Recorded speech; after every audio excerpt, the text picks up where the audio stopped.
Chapter 1347. Emlyn vaguely sensed that there might be some abnormalities in the Earth and Moon beyonder pathways, but he didn't raise this question to Archbishop Loretto. It doesn't seem like he'll answer. I'll wait for the next tarot gathering and ask the world and the hanging man. Emlyn nodded indiscernibly, indicating that he already knew the difference between a favored and a blessed as he muttered to himself. He didn't consider seeking Mr. Fool's answer because he felt that the corresponding problem wasn't too serious. There was no need for it. After all, the sanguine dukes, marquises, and earls were still alive and well. The Church of Earth Mother didn't have any particularly negative news spreading. At the same time, his guess also made Emlyn think of the primordial moon, an existence he didn't know if it was an evil god or a high-level devil in disguise. He had a clear influence on the moon pathway. It had once made many sanguine who prayed to him lose control on the spot, turning them into monsters that only knew how to mate and reproduce. Emlyn suspected that this was one of the evil existences that gave fake revelations and oracles. Seeing that he didn't ask further, Loretto put away the document in his hand and thought for a moment. This is a problem that requires special attention. In addition, the Holy See hopes that you can set up 3 to 5 Beyonder teams in Bakeland with the Sanguine as the core. Don't the Church of Evernight and the Church of the Storm have any objections? Emlyn had always abided by the law. At most, he would secretly drink some blood from the hospital, so he subconsciously raised his question. Loretto smiled benevolently. That's exactly what they requested. With most of the Church of Steam withdrawing, there's a shortage of official Beyonders in Rouen. Although the Church of Evernight and the Church of the Storm have also taken in a group of machinery hive mind members and low-level clergymen who don't wish to leave Rouen, they are ultimately a minority. Furthermore, they still have to take care of the cleanup in Faysac and the maintenance of the independent colonies overseas. Therefore, they hope that we can provide them with some help. It will be a lot of benefits for us to preach in Rouen. However, you must remember that we must be restrained in this place and not preach on a large scale. It will be fine as long as we are on the same level as the remaining Church of Steam. Of course, it will take the efforts of 1, 2, or even 3 generations for the number of our believers to catch up to the Church of Steam right now. Yes, it's enough to maintain its current scale and have a certain degree of development. How troublesome would it be to proselytize wantonly? Emlyn heaved a sigh of relief and calmly replied, "That's right. All right. Sonia C., City of Generosity, Byam." Alger was wearing a bishop's robe embroidered with symbols of lightning and waves, as well as a storm saint emblem made of metal. He stood on the peak of the mountain range by the sea, looking at the other side of the forest on the island. There were fewer trees there, and the surrounding hills had been flattened one by one, revealing a hidden port. It was a private port that once belonged to the Resistance. Its size definitely couldn't be compared to Byam's port, but it was of a medium-sized size, enough to sustain the lives of many people. At this moment, a bold and boorish city had been established near the port. The city wasn't big, probably a fifth of Byam's size, or even less. In the middle of it stood 2 tall towers. One was a dome, and the other was a spire. They were all strange silver in color, reflecting a blinding light under the sun.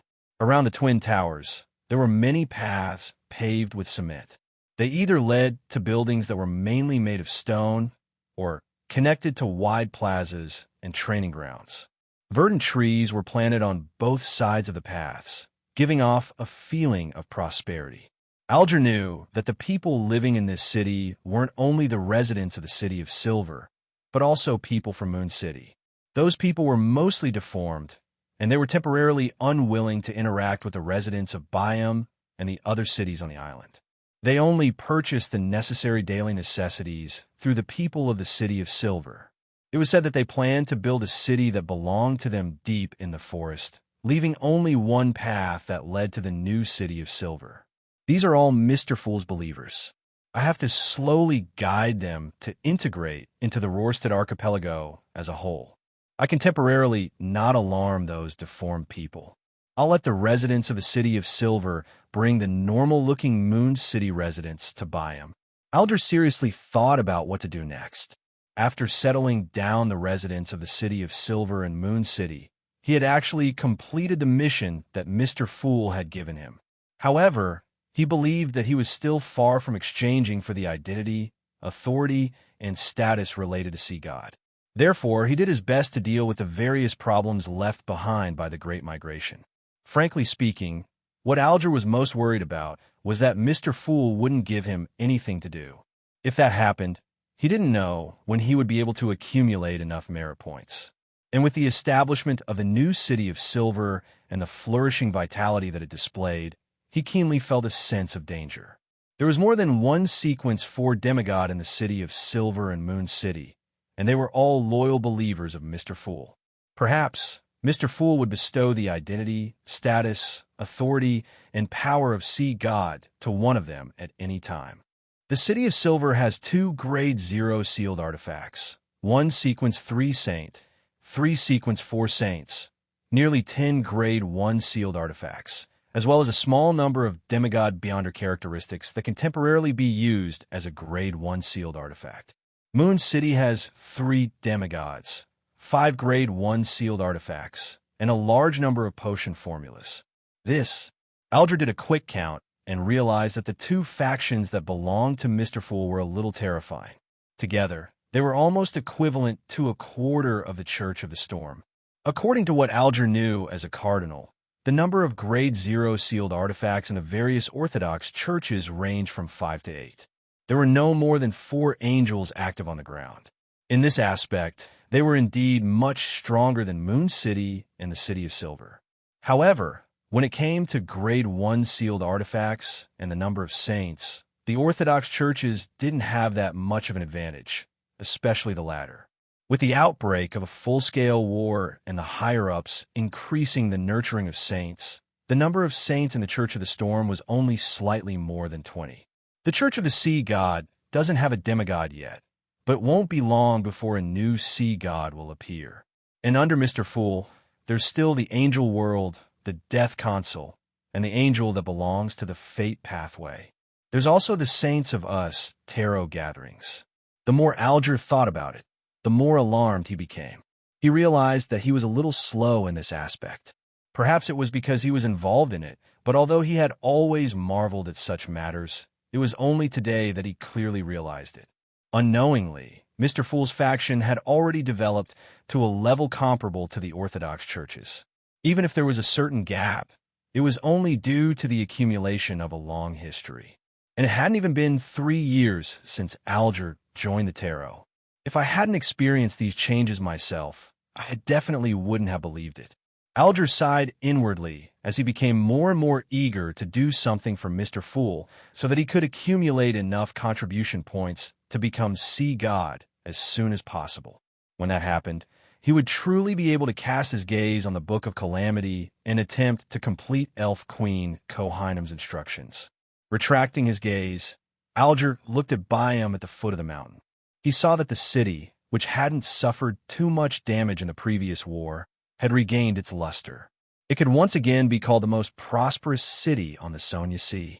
At this moment, the priests, bishops, and believers of the Church of the Storm were working with the employees of the new government and the members of the Church of the Sea God to build schools and hospitals for the children in the slums and the natives who didn't have the means to provide education, medical care, and relief. Alger looked at the people who came and went like ants on the road. He looked at the brightly colored buildings that were different from most places in Rouen. The corners of his mouth curled up slightly before he quickly lowered it. He narrowed his eyes. It was unknown what he was experiencing or enjoying. At that moment, a grayish-white fog suddenly appeared in front of him. Then he saw the ancient palace and the blurry figure in the middle of the fog. He heard Mr. Fool's words, "A mission. Monitor a person named Verdu Garcia." Accompanying this oracle was a large amount of messy information. They fell like rain and drilled into Alger's mind, allowing him to know the exact situation of Verdu Garcia. This was a hidden member of the House of Abraham. He had recently left Desi County and came to the Rorstad Archipelago. As you wish. Alger wasn't alarmed. Instead, he was delighted as he respectfully lowered his head in response. The reason why Klein knew that Verdu Garcia Abraham had left the northern continent and headed to the Rorstad archipelago was because Dorian Gray had mentioned this matter in her prayers. And he had long known that the person named Verdu wished to save Mr. Dor, allowing this king of angels to return to the real world. The reason why Klein had gotten Miss Magicians to inform the members of the House of Abraham of one of the rituals to help Mr. Dor escape was because the trust between the two parties wasn't enough. If he were to hide it or lie about needing to hunt an angel to set up the ritual, the members of the House of Abraham would definitely suspect something. They would get Magicians first to continue contacting Mr. Dor and attempt to use other methods to confirm it through other channels. Once they discovered anything, Klein would lose control of the House of Abraham and be unable to eliminate the risk in advance. If it were a few years ago, Klein wouldn't have been too worried about this problem. However, as the apocalypse approached, the outer deity's corruption of reality increased. It was unknown when the members of the House of Abraham would come into contact with the corresponding items or believers and obtain the correct ritual. Therefore, Klein believed that giving out the extremely difficult ritual could effectively gain the trust of the members of the House of Abraham, allowing them to further believe in Mr. Fool and become more and more pious. Then, he could use these pious to monitor people who showed their radical side, grasp their trajectory, and intervene in a timely manner. Chapter 1348. Mid-Seashore, Limon City. Jasmine wrapped a scarf around her face and walked out of the apartment's door. She heard that the annual Limon Carnival had begun and wanted to take a look at the municipal square. At this time last year, due to the war, the carnival hadn't been held, leaving Jasmine very disappointed. After that, she suffered the greatest trauma in her life. She had been hiding at home, not daring or wanting to go out. Perhaps it was because she had been isolated for too long and had been confined to the cramped environment of her home. Jasmine had recently wanted to go out on the streets and walk around, just like in the past. With a turn of her gaze, she saw herself in the large glass window of a shop by the street. Her entire body was pitch black without any impurities. Her long dress reached her ankles, and the mesh of her hat covered most of her face. From below her eyes to her neck, she was wrapped in layers of scarf. She wore a pair of woolen gloves on each of her palms. This was completely different from the cheerful and lively Jasmine remembered her. In the previous war, an artillery shell had destroyed Jasmine and her parents' original home. It had also brought about a fire that burned her face and left her body covered in wounds. If she hadn't been lucky enough, Jasmine would have long died from her serious injuries. But even so, she felt that her life seemed to have come to an end at that moment. Now, her nose had been burned off, leaving only 2 black holes. There were many traces of flames on her face, neck, and hands. If she walked in the dark, she could completely act as a devil. Jasmine remembered something very clearly. On the first night she moved into this apartment, she had cleaned herself in the public bathroom before going to bed. Just as she walked out the door, she saw a youth come over, and the youth had also seen her. Under the crimson moonlight, the youth revealed an extremely horrified expression. It was as if he would jump up at any moment, turn around, and run away. In the end, he controlled himself and took a few steps to the side, not daring to look at Jasmine's face. This pierced through Jasmine's fragile heart. From that day onwards, she didn't go out anymore. Even if she wanted to clean herself, she would wait until the dead of night. In this regard, she was very grateful to her parents. This was because they didn't say anything and worked hard to maintain their lives. They relied on their original savings and the jobs they found later on to barely support their family. They didn't need Jasmine to go out to earn a salary. After walking for a distance, Jasmine saw the main venue of the carnival, Limon City Square. The crowd, the venting of all sorts of emotions, and the enthusiastic atmosphere made Jasmine subconsciously stop in her tracks. She didn't dare to get close, afraid that someone would notice her oddly dressed self, afraid that the scarf would fall off if she wasn't careful. After hesitating for a few seconds, she stopped completely, found a clean spot on the street, sat down, and focused on looking at the municipal square. After an unknown period of time, Jasmine sensed that there was someone around her. It was a young man wearing a black robe and a tall hat. He looked like a magician from a circus. The municipal square is over there. Jasmine wanted to remind him, but after her lips quivered a few times, she didn't open them. She didn't dare and didn't want to talk to others. However, the young man took the initiative to walk over, took off his top hat, and bowed slightly. "Miss, do you know what this machine does?" "Machine?" Jasmine subconsciously looked up and followed the young man's gaze in a daze before looking to the side. Under the gas street lamp, a machine that looked like a small wardrobe had stood there at some point in time. Its surface was brass in color, and it was embedded with a few pieces of glass that weren't transparent. The gears, bearings, rivets, metal pipes, and other parts were exposed, making it look very rough. Jasmine retracted her gaze and shook her head, indicating that she didn't know what the machine was for. At the same time, it also expressed her intention to refuse communication. "It's called the fully automatic wishing machine," the young man introduced with a smile.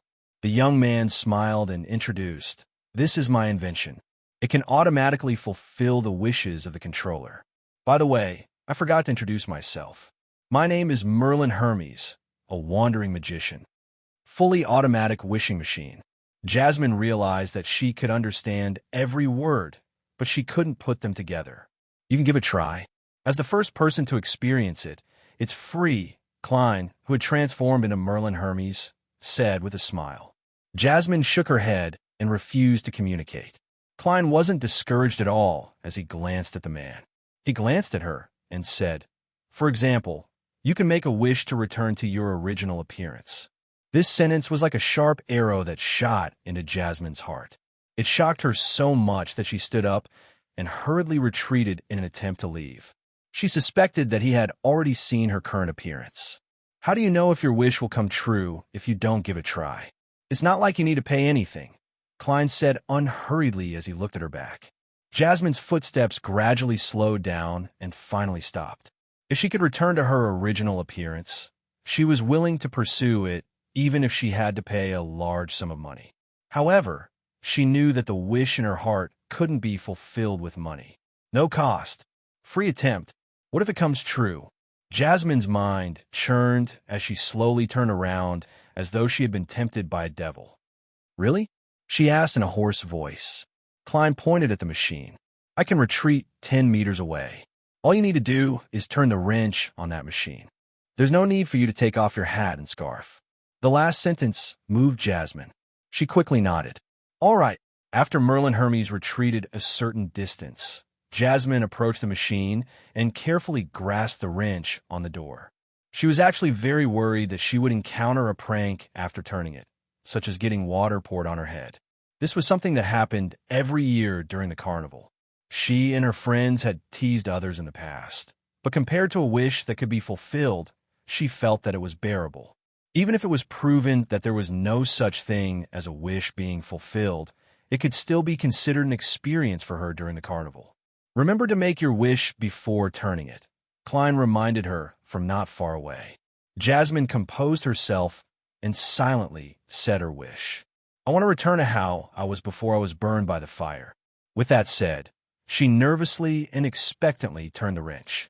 In the next second, the door of the fully automatic wishing machine opened.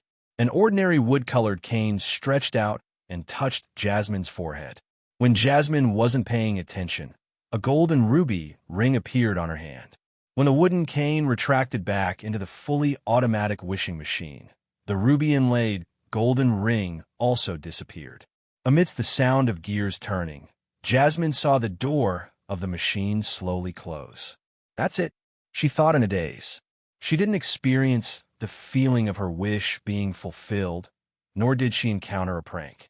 Everything seemed so strange. "Congratulations, your wish has been fulfilled." Klein walked back and clapped gently, as though he was a witness. "My wish has been fulfilled. How is this possible?" Just as this thought flashed through Jasmine's mind, she suddenly felt something under her scarf. Something was protruding from the place where only 2 black holes were left. Jasmine hesitantly raised her palm and touched her face. She could clearly feel the existence of her nose. and the experience when she breathed also proved this point. She suddenly turned around, her back facing Merlin Hermes, and she walked to a shop by the street. Under the light of the gas lamps, she cast her gaze on the glass window. Following that, she removed the scarf that wrapped around her face layer by layer. Her eyes weren't big, her nose wasn't straight, and her lips weren't plump. A girl with a few freckles was reflected in the window. Jasmine subconsciously raised her hand and covered her mouth. Her eyes were filled with light and mist. After a few seconds, she raised her arm and wiped her face with her sleeve. She turned back to look at Merlin Hermes. "Are you a god?" "I'm just a magician who likes to create miracles." Klein smiled and pointed at the machine beside him. "You should be most thankful to this, the fully automatic wishing machine." Fully automatic? Jasmine's emotions surged as she subconsciously repeated it. Klein nodded and said, "Yes. It doesn't need anyone's help. It's a fully automatic wishing machine that can operate on its own. You can understand it as a gas meter. As long as you put in a coin, you can fulfill your wish just like how you obtain gas. The specific steps are very simple. Put in a penny, make your wish, and then turn the wrench. Remember, you can only fulfill 3 wishes." As he explained, Klein mocked himself inwardly. "If I were to die one day and become a sealed artifact, I hope it's something like the fully automatic wishing machine." After leaving Constant City, the capital of Mid-Seashire, Klein changed the way he fulfilled other people's wishes to prevent himself from being bored. Humans always had to learn to find joy in boring work. This is really magical. Jasmine couldn't find the words to describe her feelings. Her agitated emotions settled down quite a bit. This fully automatic wishing machine, will it always be here?" Jasmine asked hesitantly. Klein smiled. "No, it might stay here for 3 days, or it might not be that long. Perhaps it will disappear when the sun rises. But it won't disappear forever. Perhaps one day, you will see it at the corner of the street again." Jasmine's mind was in a mess, and she found it difficult to sort out her thoughts. All she could do was face the machine and bow seriously. "Thank you, Mr. Fully Automatic Wishing Machine." Then she bowed to Klein. "Thank you, Mr. Hermes." Before she could finish her sentence, Jasmine recalled what Merlin Hermes had just said. She asked in anticipation, surprise, and embarrassment, "What's wrong with you?" She asked in anticipation, surprise, and embarrassment, "It can fulfill 3 wishes." "Yes, but it won't be free in the future. You need to put in a coin," Klein replied without minding at all. Chapter 1349. Jasmine was excited when she heard that, but she was still a little worried. What kind of price do I need to pay? From her point of view, just because she didn't need to pay a price for the previous free attempt didn't mean that the subsequent wishes would be the same. Klein adjusted his tall top hat and said with a smile, "The penny you paid is the price. The penny you paid is the price, and the corresponding changes you have to endure after your wish is also the price." Jasmine nodded, not fully understanding. Without any hesitation, she reached into her pocket and tried to take out a few copper pennies to complete her wish. However, her pocket was empty. Apart from a handkerchief, there was nothing else. Having stayed at home for too long, she hadn't come into contact with money for a long time. Previously, she had relied on walking from her house to the municipal square instead of taking a trackless carriage. Can I go home first?" Jasmine asked, feeling vexed and embarrassed. "Of course, that's your freedom, but I can't guarantee that the fully automatic wishing machine will always be waiting for you here." Klein smiled in the tone of a magician. "Sometimes, it can be very capricious." Jasmine tersely acknowledged and thanked him. She turned around and jogged in the opposite direction of the municipal square. The more she ran, the more relaxed her body became. She returned to her healthy state before she was burned, returning to the young girl who was only 17 or 18 years old. To her, this was a scene that only appeared in her dreams. Of course, as an ordinary person, she gradually felt exhausted after running for a while. She had no choice but to slow down and start walking slowly. A cool night breeze blew, and bright stars shone through the clouds high in the sky. The trees by the side of the street swayed gently, casting their swaying shadows on the ground. All of this was so quiet and beautiful. Jasmine felt her body and mind relax as all her worries faded away. This was the first time she felt so peaceful ever since she was injured. Unknowingly, she had a smile on her face. After walking for about 5 minutes, she suddenly heard someone shout her name. Jasmine." Jasmine turned her head and saw a familiar face. It was her former neighbor, Mrs. Hamill. "Good evening, Mrs. Hamill. I haven't seen you in a long time. Are you going to the carnival?" Jasmine, who wasn't wearing a scarf, said with a heartfelt smile. Mrs. Hamill was a gray-haired woman. She sized up Jasmine and said, "I'm not sure. I haven't seen you since you moved away. I heard you were injured in the previous bombing?" "Yes, but it's already fine." Jasmine nodded heavily. She then asked, "How is Julie now?" Julie was Mrs. Hamill's eldest daughter and Jasmine's former playmate. Mrs. Hamill's expression turned gloomy. She was bullied by the Phasacians and died as a result. Jasmine was stunned for a moment. While feeling sad, she thought of her own experience. Once, a Phasac soldier barged into her house and attempted to humiliate her. However, when they saw her burned face, they only gave her a kick and left. Poor Julie. Jasmine tapped her chest 4 times clockwise in grief and sincerity, drawing the stars. After hearing what happened to her friends, she realized that she might be the luckier one. After bidding Mrs. Hamill farewell, Jasmine walked all the way back to her apartment. When she arrived outside, she calmed down and felt much better. She began to look forward to her parents' expressions when they saw her return to her original state. They probably won't suppress the pain in their hearts and pretend that nothing had happened. They'll definitely cry tears of excitement and hug me happily. Jasmine took off the key that hung around her neck like a necklace and opened the door as her imagination ran wild.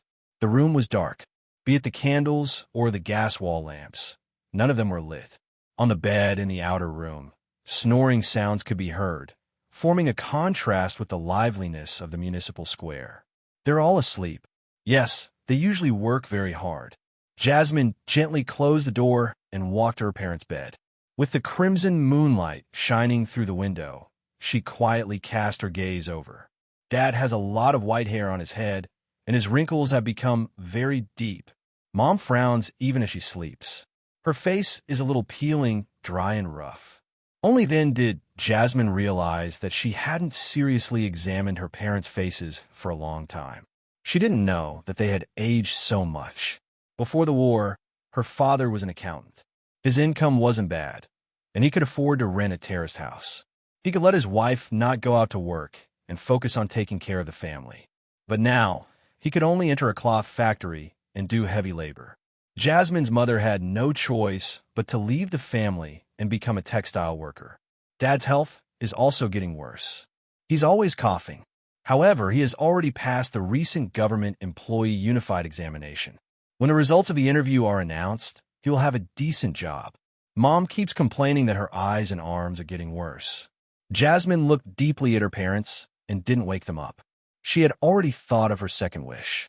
With light footsteps, Jasmine entered the room and poured out the last few pennies from her almost empty piggy bank. Then, she left the apartment and boarded a trackless public carriage. She was afraid that if she arrived too late, the fully automatic wishing machine would disappear. At that moment, there were many passengers on the public carriage.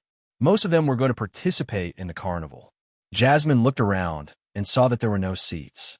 All she could do was hold onto the frame and stand in the aisle, squeezing with many people. About 10 minutes later, she alighted at the station and turned into the street from before. When the brass-colored machine with a few pieces of glass embedded in it entered her eyes, Jasmine silently heaved a sigh of relief and quickly approached it. During this process, she looked around and didn't find Mr. Magician's named Merlin Hermes. Is it really fully automatic? There's no need for him to be by the side? Jasmine muttered in puzzlement. She didn't waste any time. She took out a penny and threw it into the fully automatic wishing machine. I hope that my parents will recover and that my family will become wealthy. Jasmine whispered her wish and closed her eyes, waiting for a miracle to happen. In the next second, she heard a clanging sound, as though a coin had rolled out of the fully automatic wishing machine. Jasmine opened her eyes in shock and looked ahead. She saw that the penny she had just thrown in had landed on a small tray outside the slot. This wish can't be fulfilled? A wish can't contain too much content. What I just made is actually equivalent to 2 wishes. With the experience of being cured of her burns, Jasmine didn't suspect that there was a problem with the fully automatic wishing machine. She thought about it carefully, then put the penny into the slot again. She bowed her head and made a wish in a low voice. I hope that my parents will recover. This time, she heard a light tapping sound from the fully automatic wishing machine. When Jasmine saw that the copper coin hadn't been spat out, she knew that her wish had been fulfilled. She couldn't wait to return home and check on her parents. Suppressing her excitement, she threw in a second penny. She had originally planned on making a wish to make her family wealthy, but when she thought of how her father was almost certain to become a government employee of Limon City and how her family's income was guaranteed, she couldn't help but have other thoughts. After the age of 10, she had already realized that she wasn't good-looking at all. This didn't mean that the people around her would despise her or say that her looks weren't up to par, but that among her playmates, there were 2 girls who were rather beautiful. This allowed them to receive preferential treatment most of the time, allowing them to experience the kindness of the world. With such a comparison, Jasmine couldn't help but dream that she would become more and more beautiful as she grew older, but reality proved that dreams could only be dreams. However, this time, her dreams could completely become reality. This was because in front of her was a miraculous, fully automatic wishing machine that could create miracles. If I can become beautiful, I can find a good husband and improve my family situation. Jasmine seemed to hear the devil whispering in her ear. She couldn't help but close her eyes and make a wish. I wish to become very, very, very beautiful. She used 3 very to describe her beauty. Just as she finished her sentence, the fully automatic wishing machine's door opened once again. A silver-white mask was pushed out and covered Jasmine's face. Jasmine opened her eyes just in time to see the mask disappear. At the same time, she seemed to be connected to something. She turned around in anticipation and once again came to the shop by the street. She used the light from the gas lamps and the glass in the windows to see her current appearance. Jasmine was momentarily unable to describe the changes in her facial features and contours. She only knew that at that moment, even she was immersed in her beauty. Her nose had become sharper, her lips had become more plump, her eyes had become larger, and they were very moist. Her skin was as tender as milk pudding. She only had a tiny resemblance to her original self. Is this a miracle? Jasmine couldn't help but let out a heartfelt sigh of admiration. She was engrossed in admiring herself. It wasn't easy for her to retract her gaze and bow at the fully automatic wishing machine. She then walked towards the public carriage platform with light footsteps. On the way, gazes were cast at her. Bang! A man slammed into a gas lamp hole because he was too focused on her. Jasmine pursed her lips into a smile and didn't say a word. She boarded the trackless public carriage. There were still quite a number of people on the carriage, and all the seats were occupied. Just as Jasmine was trying her best to find a seat, a few men raised their butts and straightened their bodies. They looked at her and smiled. "Miss, you can sit here." Jasmine was momentarily taken aback. She didn't expect to receive so much kindness. She didn't decline and sat down nearby. She smiled at the man who gave up his seat. "Thank you." The man's expression became extremely animated as he said humbly, "This is what a gentleman should do. This is what a gentleman should do." Jasmine still maintained her habit of being cooped up at home. She didn't say anything else as she quietly sat near her house and got off the carriage. After taking a few steps, she suddenly felt someone looking at her. She hurriedly turned her head. It was a drunk man, and he was looking at Jasmine with an indescribably disgusted look. Jasmine jumped in fright and hurriedly walked towards the apartment. However, the men she met on the way revealed similar looks, as though they would transform into beasts at any moment. At that moment, Jasmine felt like she was walking in the wilderness. Divine Emperor of the Nine Heavens. Chapter 1350. If Jasmine had previously enjoyed the gazes from the men, she was now only left with worry and fear. She quickened her pace again, as though she was being chased by Faye Sack. Finally, Jasmine rushed into the apartment and escaped from the men before they could approach. Phew! The girl patted her chest and secretly decided to go out less at night in the future. Only then did she realize that unimaginable beauty had its drawbacks. After calming herself down, Jasmine walked up the dark stairs to the 3rd floor and returned to her house. She opened the door with the key she carried with her. She carefully approached her parents' bed and examined their faces with the help of the moonlight. Compared to when she had left the house not long ago, her parents' faces were rosy. Their white hair and wrinkles had lessened, and their snoring was almost non-existent. They've really recovered their health. Jasmine couldn't help but smile as she heaved a sigh of relief. Sensing the commotion, her mother's eyelids twitched before she slowly opened them. Jasmine held her breath and restrained her smile, preparing to give her mother a surprise. Her mother sat up and looked over. Her expression suddenly turned extremely horrified. "Who are you?" the woman asked in a shrill voice, pushing her husband to his feet. "Who am I?" Jasmine was stunned by the question. For a moment, she didn't know how to answer such a simple question. At that moment, her father had also woken up. He looked at the beautiful girl in front of him in puzzlement and wariness. "Get out.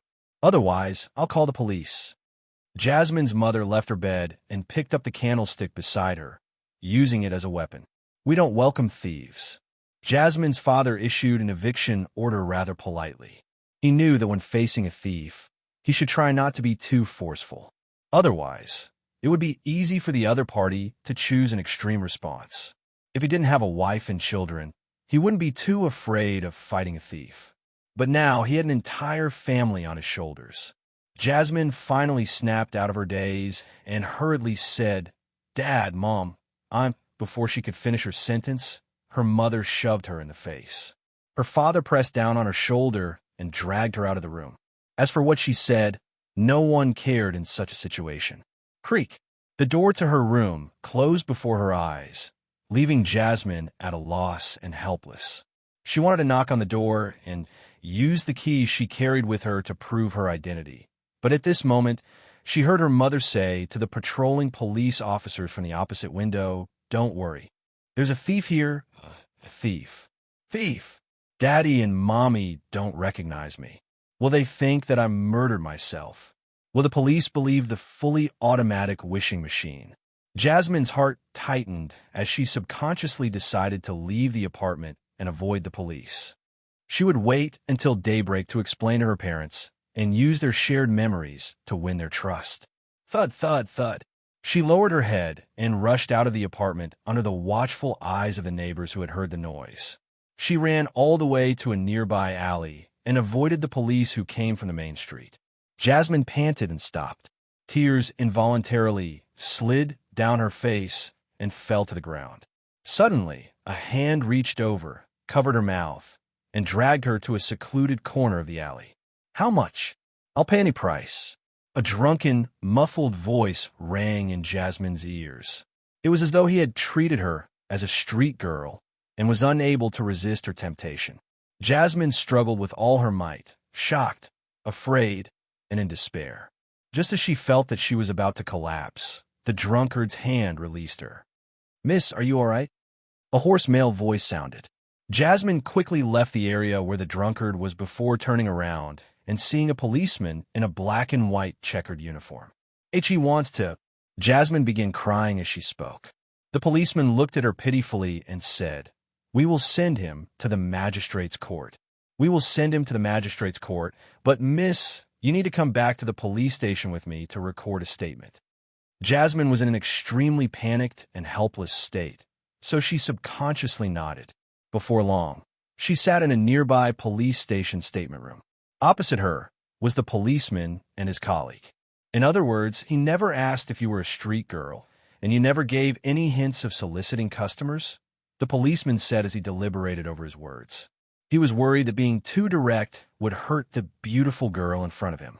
Jasmine held a cup of coffee and lowered her head to take a sip. "Yes, I just arrived at that alley."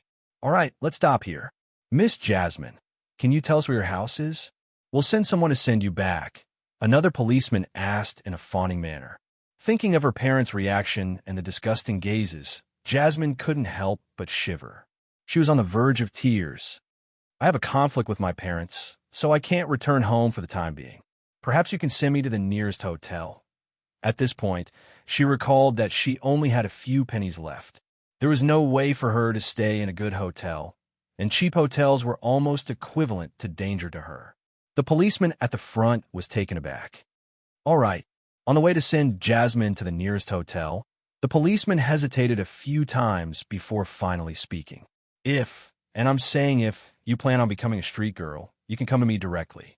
There's no need to work so hard. Upon hearing this, Jasmine felt like she was about to have a mental breakdown. It was completely different from the first time she saw that face after being burned. This made her feel extremely insecure. She remained silent and didn't answer. Fortunately, the policeman did not force her and sent her all the way to the door of the nearest hotel. There's no need. I'll go in myself. Jasmine rejected the policeman's offer to send her to her room. After the policeman left, she quickly walked out of the hotel without checking in.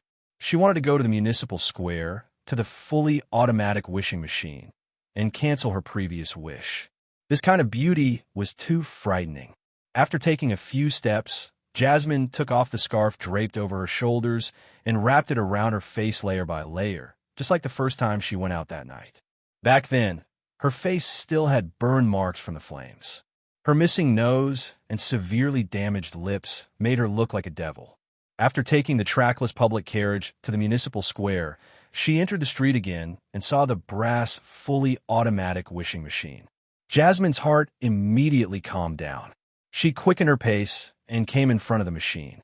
Then she was at a loss. She didn't know how to operate it to cancel her previous wish. Your first wish is considered a free attempt. It's not counted as one of the 3 wishes, so you still have one more wish. At that moment, Jasmine heard Mr. Merlin Hermes' voice. She turned her head and saw that across the street, beside the gas lamp, the magician's wearing a top hat was calmly looking at her under the dim yellow light. Okay. Jasmine hurriedly took out a copper penny and threw it into the fully automatic wishing machine. I wish to cancel my previous wish. She closed her eyes and said silently as she held the wrench and spun it. Thud. Once again, she heard the slightly muffled knocking sound. After opening her eyes, Jasmine rushed to the shop beside her and stopped in front of the glass window. She took off the scarf wrapped around her face layer by layer. She saw herself again, the girl who wasn't considered pretty. Jasmine immediately relaxed and instinctively turned her head to look at the fully automatic wishing machine, but she realized that it had disappeared with Mr. Merlin Hermes. Praise the goddess. Thank you, Mr. Hermes. Jasmine sincerely tapped her chest 4 times in a clockwise fashion. She then took the last copper penny and boarded the trackless public carriage home. Along the way, no one gave up their seats to her. When her figure disappeared from the street, Klein appeared by the side of the street again, holding a silver mirror with ancient patterns in his hand. Great master, why didn't you say at the end that too much greed will only make a good thing turn into a bad thing, or wishes always have a price? That would have made the entire matter seem more philosophical and elevated it to the level of a fable. On the surface of the mirror, silver words jumped out. Klein smiled. The biggest problem is that I'm unable to use normal methods to satisfy her wish to become extremely beautiful. Well, I can only make adjustments to a certain extent. Therefore, I had no choice but to graft one of the effects of a sealed artifact that originated from a demoness onto her. This caused her to obtain astonishing beauty, but also came with terrifying charm powers, making it impossible for the men around her to resist it. That sealed artifact belonged to Zio, a relic of demoness Charmaine, as Zio had made a mistake while preserving it. Charmaine's Beyonder characteristic had fused with the box containing it, becoming a sealed artifact with shocking negative effects. This caused Zio's brother to look at the box in a strange way. To resolve this problem, Zio made a wish to Mr. Fool and got him to seal the item. After saying that casually, Klein looked at the magic mirror. Erodes, are you consoling me? No. The main problem is that she's too greedy. If she only wanted to become beautiful and didn't attach so many extremely, the outcome would be rather good. Silver words quickly appeared on the surface of the mirror. That's true. That's within the range of Lie's adjustments. Klein nodded and said to her Rhodes, it's true that Lie's adjustments to one's looks can be permanently solidified, but this will ultimately be different from the original muscles, skin, and bone structure. After more than 10 years, when she gradually shows signs of aging, the differences between the adjusted and unadjusted parts will slowly intensify. Her face will appear rather odd and stiff, unless she really becomes a faceless and can constantly correct the problems. At this point, Klein smiled and shook his head. A lie will always be a lie. Then, as he walked to the other end of the street, he continued, besides, even if she really becomes beautiful, it's still unknown whether she'll lead a better life in the future. It's true that beauty can allow her to obtain a lot of resources and allow her to marry a prince. But with her upbringing, personality, and level of knowledge, there's a high chance that she won't be able to maintain such a life for long. Yes, we can't rule out the possibility that she's good at learning and can enrich herself from all kinds of experiences. In the end, she can control the beautiful life, but that's another story. Haha, miracles only last for a while. Fate is always long. As he conversed with the Rhodes, Klein's figure gradually disappeared at the end of the street. His understanding of the miracle invoker deepened once again. After returning to her apartment, Jasmine didn't attempt to open the door. It took her a lot of courage to reach out and knock on the door. With a creak, the door opened and her mother appeared in front of her. Oh, you're finally back. Her mother heaved a sigh of relief before asking in abnormally horrified, why your face? Jasmine forced a smile and said, it's been cured. I've been cured by a man who is good at creating miracles. Mr. Fully Automatic Wishing Machine. Just as her mother and father suspected that their daughter had been influenced by a devil, a few policemen in black and white checkered uniforms came up the stairs and walked over. The leader of the group was a lady with light blue eyes and a smile that calmed people down. Miss Jasmine, we have something to ask you, the lady said politely. Chapter 1351. Jasmine believed that she should be afraid, but facing the female police officer in front of her, she found it difficult to have strong emotions. She felt like her body and mind had unconsciously settled down after crying for a long time. All right, what do you want to ask? She asked hesitantly after looking at her parents, who had complicated expressions on their faces. The lady with the rank of superintendent pointed to the door and said, all right, what do you want to ask? Let's talk inside. She didn't get Jasmine's parents to leave. She only ordered the two policemen who had come with her to stand guard outside the door. After closing the door, she pulled a crudely made round stool over and sat down without standing on ceremony, appearing very relaxed. This made Jasmine and her parents feel less tense. You can address me as Ma M. Gray. The officer introduced herself and pointed to another chair and the bed in the outer room. Have a seat. After everyone in the room found their seats, Gray smiled at Jasmine. I received a report that something inexplicable has happened around you. For example, men's desire to violate is clearly higher than normal. This doesn't mean that there aren't any villains or criminals among them, but that the ratio is too high. It's so high that it's strange. Having said that, Gray's gaze swept across Jasmine's face. According to what I know, you were seriously injured in a previous fire and were irreparably disfigured. But now, I can't tell it all. What do you have to say about this? Jasmine's heart was in her throat again. She didn't dare to hide anything, as she said in a panic. I went out tonight to participate in the carnival at the municipal square. When I passed by a street, I met a wandering magician who called himself Merlin Hermes. He said that he invented a machine called the Fully Automatic Wishing Machine. As long as you put in a penny, whisper your wish, and turn the wrench, your wish will be fulfilled. He said that I was the first person to experience it and that I could try it for free. Then, I returned to my original appearance, and all my injuries healed. Officer, that's what happened. You have to believe me. With that said, she glanced at Mom Gray and her assistant, then at her parents, in an attempt to get their approval. However, The expressions on her parents' faces were clearly saying, "How is that possible? How can there be a machine that can automatically grant someone's wish? How can there be something as good as granting a wish for a penny? Furthermore, the first person to experience it is completely free." Gray and her assistant didn't show any obvious changes in their expressions, making Jasmine unsure if they believed her or not. "Go on." Gray saw her pause and nodded encouragingly. Jasmine hurriedly described the process of her returning home to retrieve the coins and making a wish for her parents to recover their health and for her to become beautiful. Finally, she said, "That's right. I did become very beautiful. I couldn't even move my eyes away, which made me feel a lot of kindness.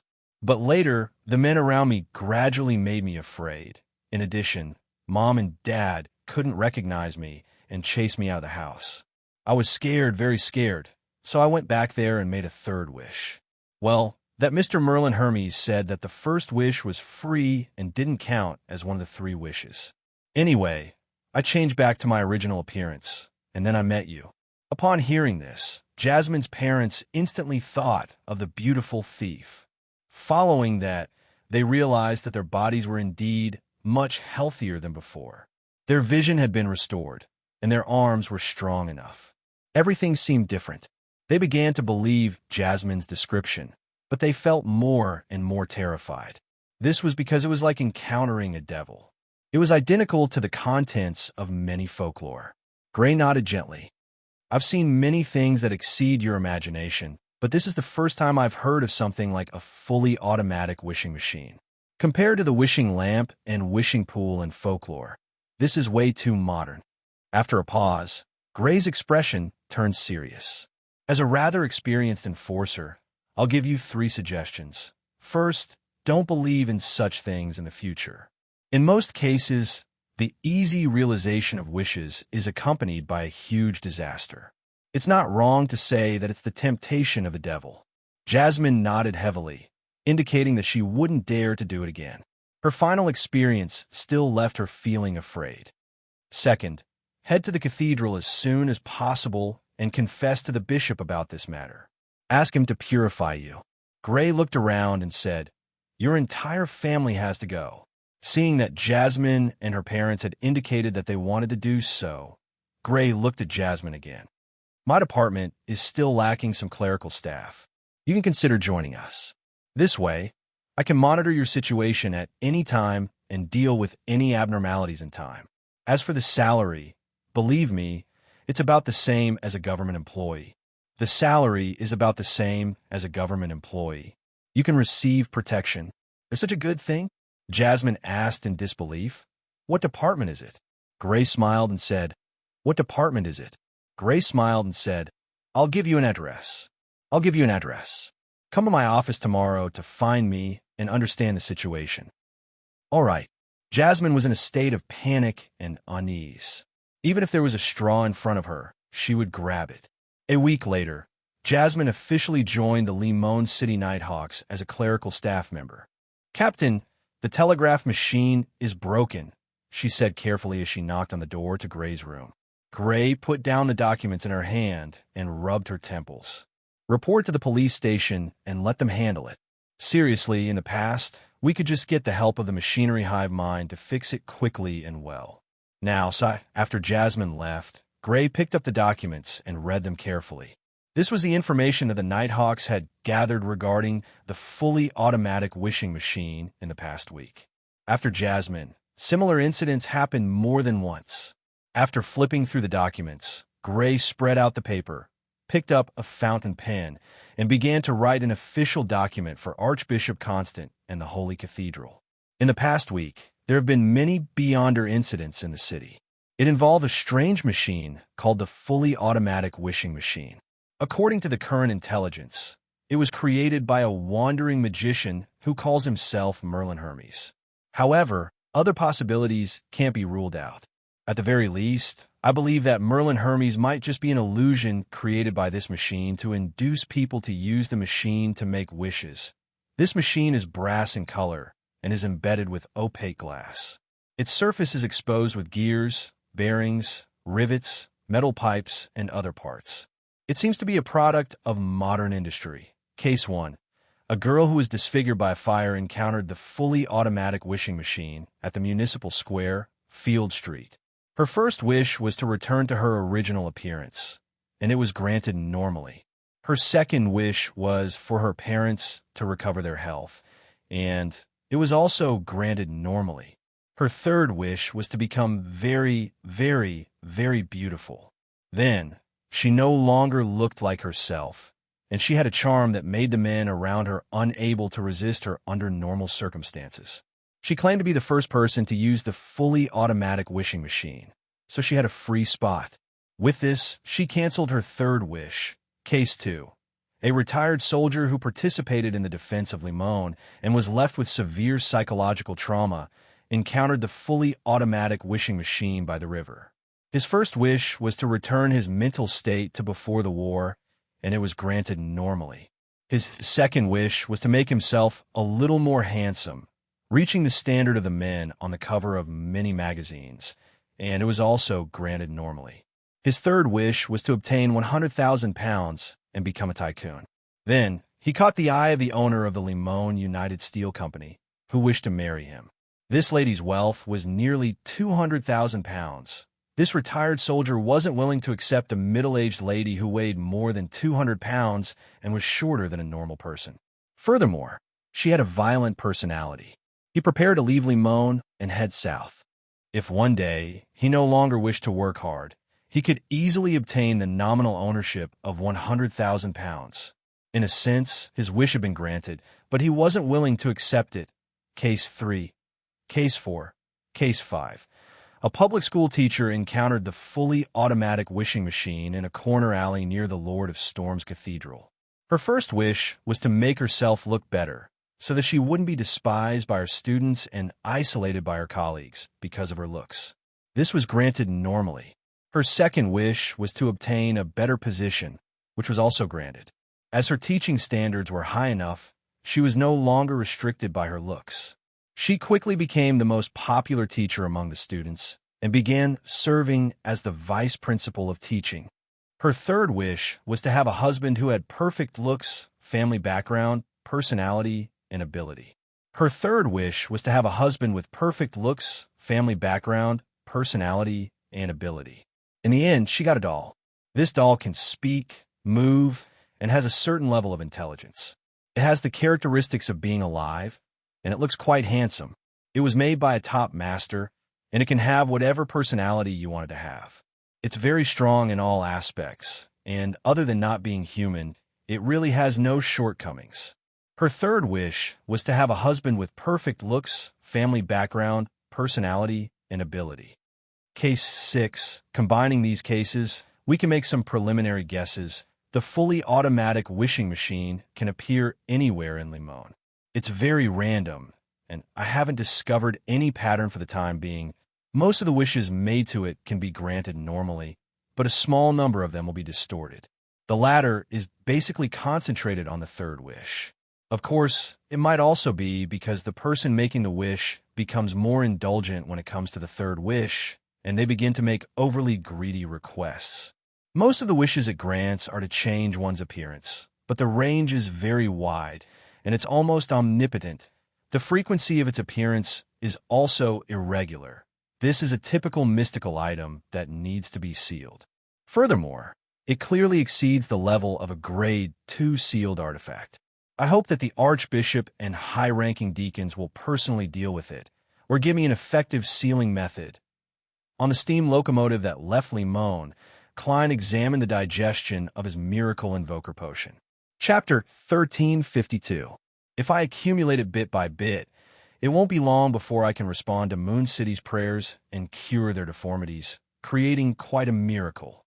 In addition, I've also concluded the acting principles of a miracle invoker. If I continue on this path, it's only a matter of time before I digest it. I might even succeed this year. Klein retracted his gaze from the window, raised his left arm, and controlled the monster doll on his hand to tease the child opposite him. This made him look even more like a wandering magician. If he wanted to, he could even use life's cane or grafting to give the doll a certain living characteristic. While teasing the child, Klein's thoughts wandered as he considered where to build the marionette city needed for the advancement ritual. For a marionette city to be born in the spirit world, there needs to be sufficient interaction. This means that placing it in the forsaken land of the gods won't do. Ignoring the fact that it's sealed and can't be directly connected to the spirit world, it can only rely on some special abilities. Even if there aren't any problems, it's very difficult to have sufficient interaction without any intelligent life. I need to be careful if I place it in the northern and southern continent or the colonies at sea. Before the ritual is close to success, I absolutely can't reveal that this is a marionette city. Otherwise, I'll definitely be disturbed, destroyed, or even attacked by enemies like Zeradol and Amon. Yes, I have to give a sufficient reason for the marionette city's appearance. I also have to ensure that there aren't any abnormalities in the interactions with the merchants and the surrounding humans. I have to make every marionette a living person. They have their own past, present, and future, and follow their own trajectory of fate. This means that the marionette city will be extremely complicated. I need to split up many worms of spirit to deal with it. This also hides the risk of losing control. Those who are husband and wife have to act like husband and wife. Those who have different hobbies have to express their preferences, and those who are perverted have to be detested. This way, perhaps foreigners will hear shameful sounds when staying in the marionette city. I'm still a child. This is a large-scale reality show, or should I say a high-level version of Passing the House. It's the kind that has to deceive the audience. As Klein lampooned inwardly, he silently calculated if he had enough marionettes. He had previously made several trips to the forsaken land of the gods and transformed a large number of monsters that didn't necessarily have Beyonder characteristics. He also consciously controlled many rats, cockroaches, mosquitoes, and flies in batches, hoping to make the other side of the marionette city sufficiently realistic. My current accumulation is barely enough to support a small city. A few more trips to the forsaken land of the gods should be enough. Just as this thought flashed through Klein's mind, a scene suddenly appeared in front of his eyes. At the top of the giant king's court, which was bathed in the light of dusk, the open door slowly and heavily closed. It was as if a pair of invisible hands were closing the entrance to the forsaken land of the gods.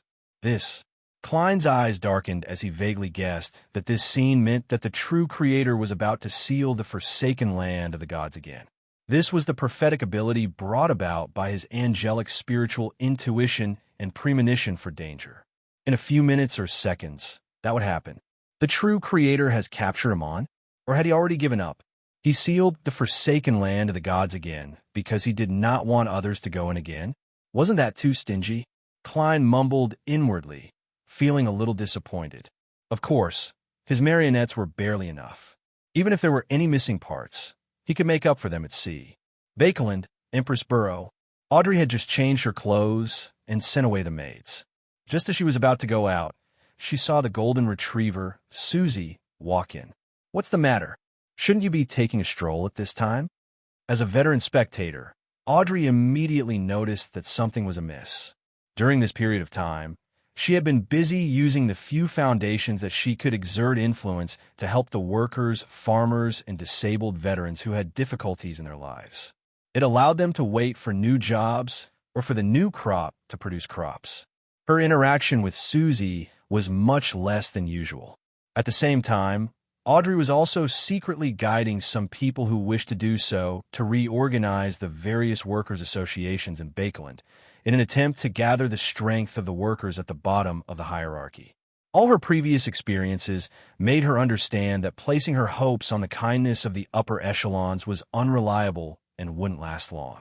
And in front of the government, nobles, and big businessmen, an individual was very insignificant and powerless. Only by rallying a larger number of people and making everyone join forces could a certain balance be formed.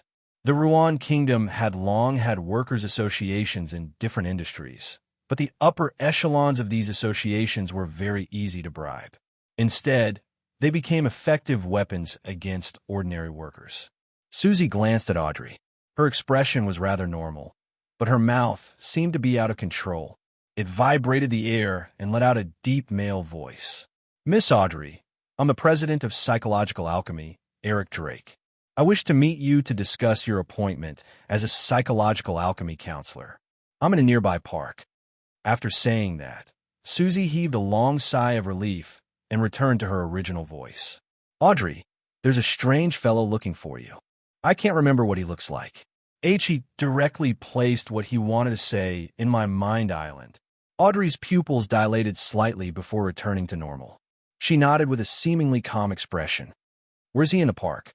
As she spoke, Audrey had already created a virtual persona.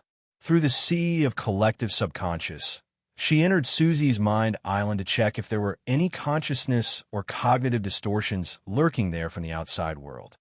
I don't remember. I was taking a stroll back then, Susie said as she recalled. Then, she wagged her tail slightly and said, I don't think you should go. I don't think you should go. It's dangerous. After confirming that Susie didn't have any latent dangers through virtual persona, Audrey exhaled indiscernibly. If I don't go, I'll be even more suspected. That way, the danger will be unavoidable. It might even affect the others in this house. Besides, this is also an opportunity. Just as Mr. Hangman said, since the apocalypse is coming, all the hard work and attempts that don't bring about a disaster are meaningful. Audrey added inwardly before saying, It's time for the apocalypse to arrive. She then said, I'll protect myself. Susie, did you encounter anything else just now? Susie barked, woof. No. Audrey, are you really going? Yes. Audrey gave a definite answer. Then, can you bring me along? Just like before, I'm just a dog in their eyes. Susie mustered up her courage and said, No, there's no need. I'll be back soon. Believe me, I'll be blessed by God. Audrey replied with a faint smile. After comforting Susie, she used her psychological invisibility ability and left the luxurious villa as though she was going out normally. After she left, in a corner on the first floor, a servant who was cleaning suddenly lowered his head and whispered words that he had never learned before. The fool that doesn't belong to this era, above the gray fog in the ancient palace. The figure sitting at the fool's seat naturally checked the newly formed prayer light and discovered that the believer was very unfamiliar. It's the same environment as Miss Justice's home. It's suspected that she's being guided by a virtual persona that has invaded her mind island. Miss Justice used this method to avoid surveillance and pray for blessings. The figure quickly made a judgment and transferred the corresponding situation to his main body. A few seconds later, Klein entered Sapphira Castle and let the worms of spirit that he had left behind burrow back into his body. Miss Justice is becoming more and more like a high-sequence spectator. Klein praised inwardly as he cast his gaze at the crimson star representing justice. In a park with a lake, just as Audrey entered, she saw a large carriage drive over. The coachman was an ordinary middle-aged man wearing an old top hat and a dark jacket. However, in Audrey's eyes, the coachman didn't exist at all because he didn't have a corresponding mind island or consciousness. In other words, the coachman was just an illusion, a fake person. The driver of the carriage was the horse itself. A few seconds later, the large carriage stopped in front of Audrey, and the door creaked open. Please come in. A deep male voice sounded from inside. Audrey lifted her skirt slightly and boarded the carriage. She saw a gentleman sitting in a black wheelchair. His pale yellow eyebrows were very long, and his hair was neatly combed back. There were some wrinkles on his forehead, and his face was abnormally pale. Mr. Durlau, aren't you already dead? Audrey recognized the gentleman in front of her and appropriately expressed her surprise. To a spectator, death only represents the end of one's identity. In other plays, I'm still alive, the old-fashioned gentleman in the black wheelchair replied with a smile. Apart from being the former medical consultant of the royal family and the former president of Bakelum Medical College, I'm also the king of the Black Throne, Barrows Hopkins, a famous hermit, Eric Drake, and so on. Then how should I address you? Audrey asked politely as she watched the car door close automatically from the corner of her eye. The old-fashioned gentleman stroked the wheels on both sides of the chair. You can call me Mr. President, or you can continue calling me Mr. Durlau. He then pointed to the row of seats on the left side of the carriage. Have a seat. Let's go somewhere first, and then we'll discuss the matter of you becoming a psychological alchemy counselor." Audrey nodded slightly and sat down calmly. She didn't hide anything as she cast her gaze out the window. She was slightly surprised to discover that in the blink of an eye, the park had turned into an unfamiliar city, a city shrouded in the night. In the city stood gorgeous buildings that exuded an extremely mysterious and dark aura. Gentlemen in top hats and trench coats walked around, as well as women in complicated and gloomy dresses. As Audrey swept her gaze, she saw a gentleman beside the carriage. He had short black fur on his face and sharp canine teeth in his mouth. This was a werewolf. P.S. Seeking monthly recommendation votes on Monday. Chapter 1353. "What is this place?" Audrey asked without much of a change in expression, as though she was asking about the location of the ball tonight. Polly Durlau, who claimed to be the president of the Psychological Alchemy Society, also cast his gaze out the window and smiled. "This is the city in everyone's heart. It's where there are people." Audrey nodded thoughtfully. "In other words, one can enter this place from any corner of human society?" Durlau stroked his wheelchair and said, "Yes. Yes. Everything here has a corresponding psychological symbol. They're called bestial desires." Bestial desires. Audrey silently repeated this word. While maintaining her dignified sitting posture, she cast her gaze further. Among the pedestrians, apart from werewolves, there were also bears walking upright, cats with lazy expressions, strange people with faces like brightly colored spiders, giant rats with red eyes, pythons that spat out their tongues, and canine creatures that looked at every passerby with eyes filled with desire to mate. Among the pedestrians, there were werewolves, bears that walked upright, cats that looked lazy, strange people that had a colorful spider face, giant rats with red eyes, pythons that spat out their forked tongues, and some canine creatures that looked at every passerby with eyes filled with desire for mating. They wore hats, windbreakers, or intricately complicated dark dresses. They tried to imitate humans in every detail, but they couldn't make themselves look like humans. This cathedral was more than 80 meters tall, propped up by black pillars. Each pillar was embedded with a certain number of skulls. Some of them came from humans, while others came from different creatures. However, all of them had their empty eyes aimed downwards, as though they were watching every living being that entered the cathedral. The church was more than 80 meters tall, supported by giant black pillars. Each pillar was embedded with a certain number of skulls. Some of them belonged to humans, while others belonged to different creatures. However, all of them had their empty eyes aimed downwards, as if they were watching every living being that entered the church. Like most of the buildings here, the details of this church could be said to be exquisite, but they were made up of elements that leaned towards nightmares, horror, terror, and mystery. Walking out of the carriage and passing through the main door, Audrey saw a vast but empty hall. In the depths of the hall stood a huge cross.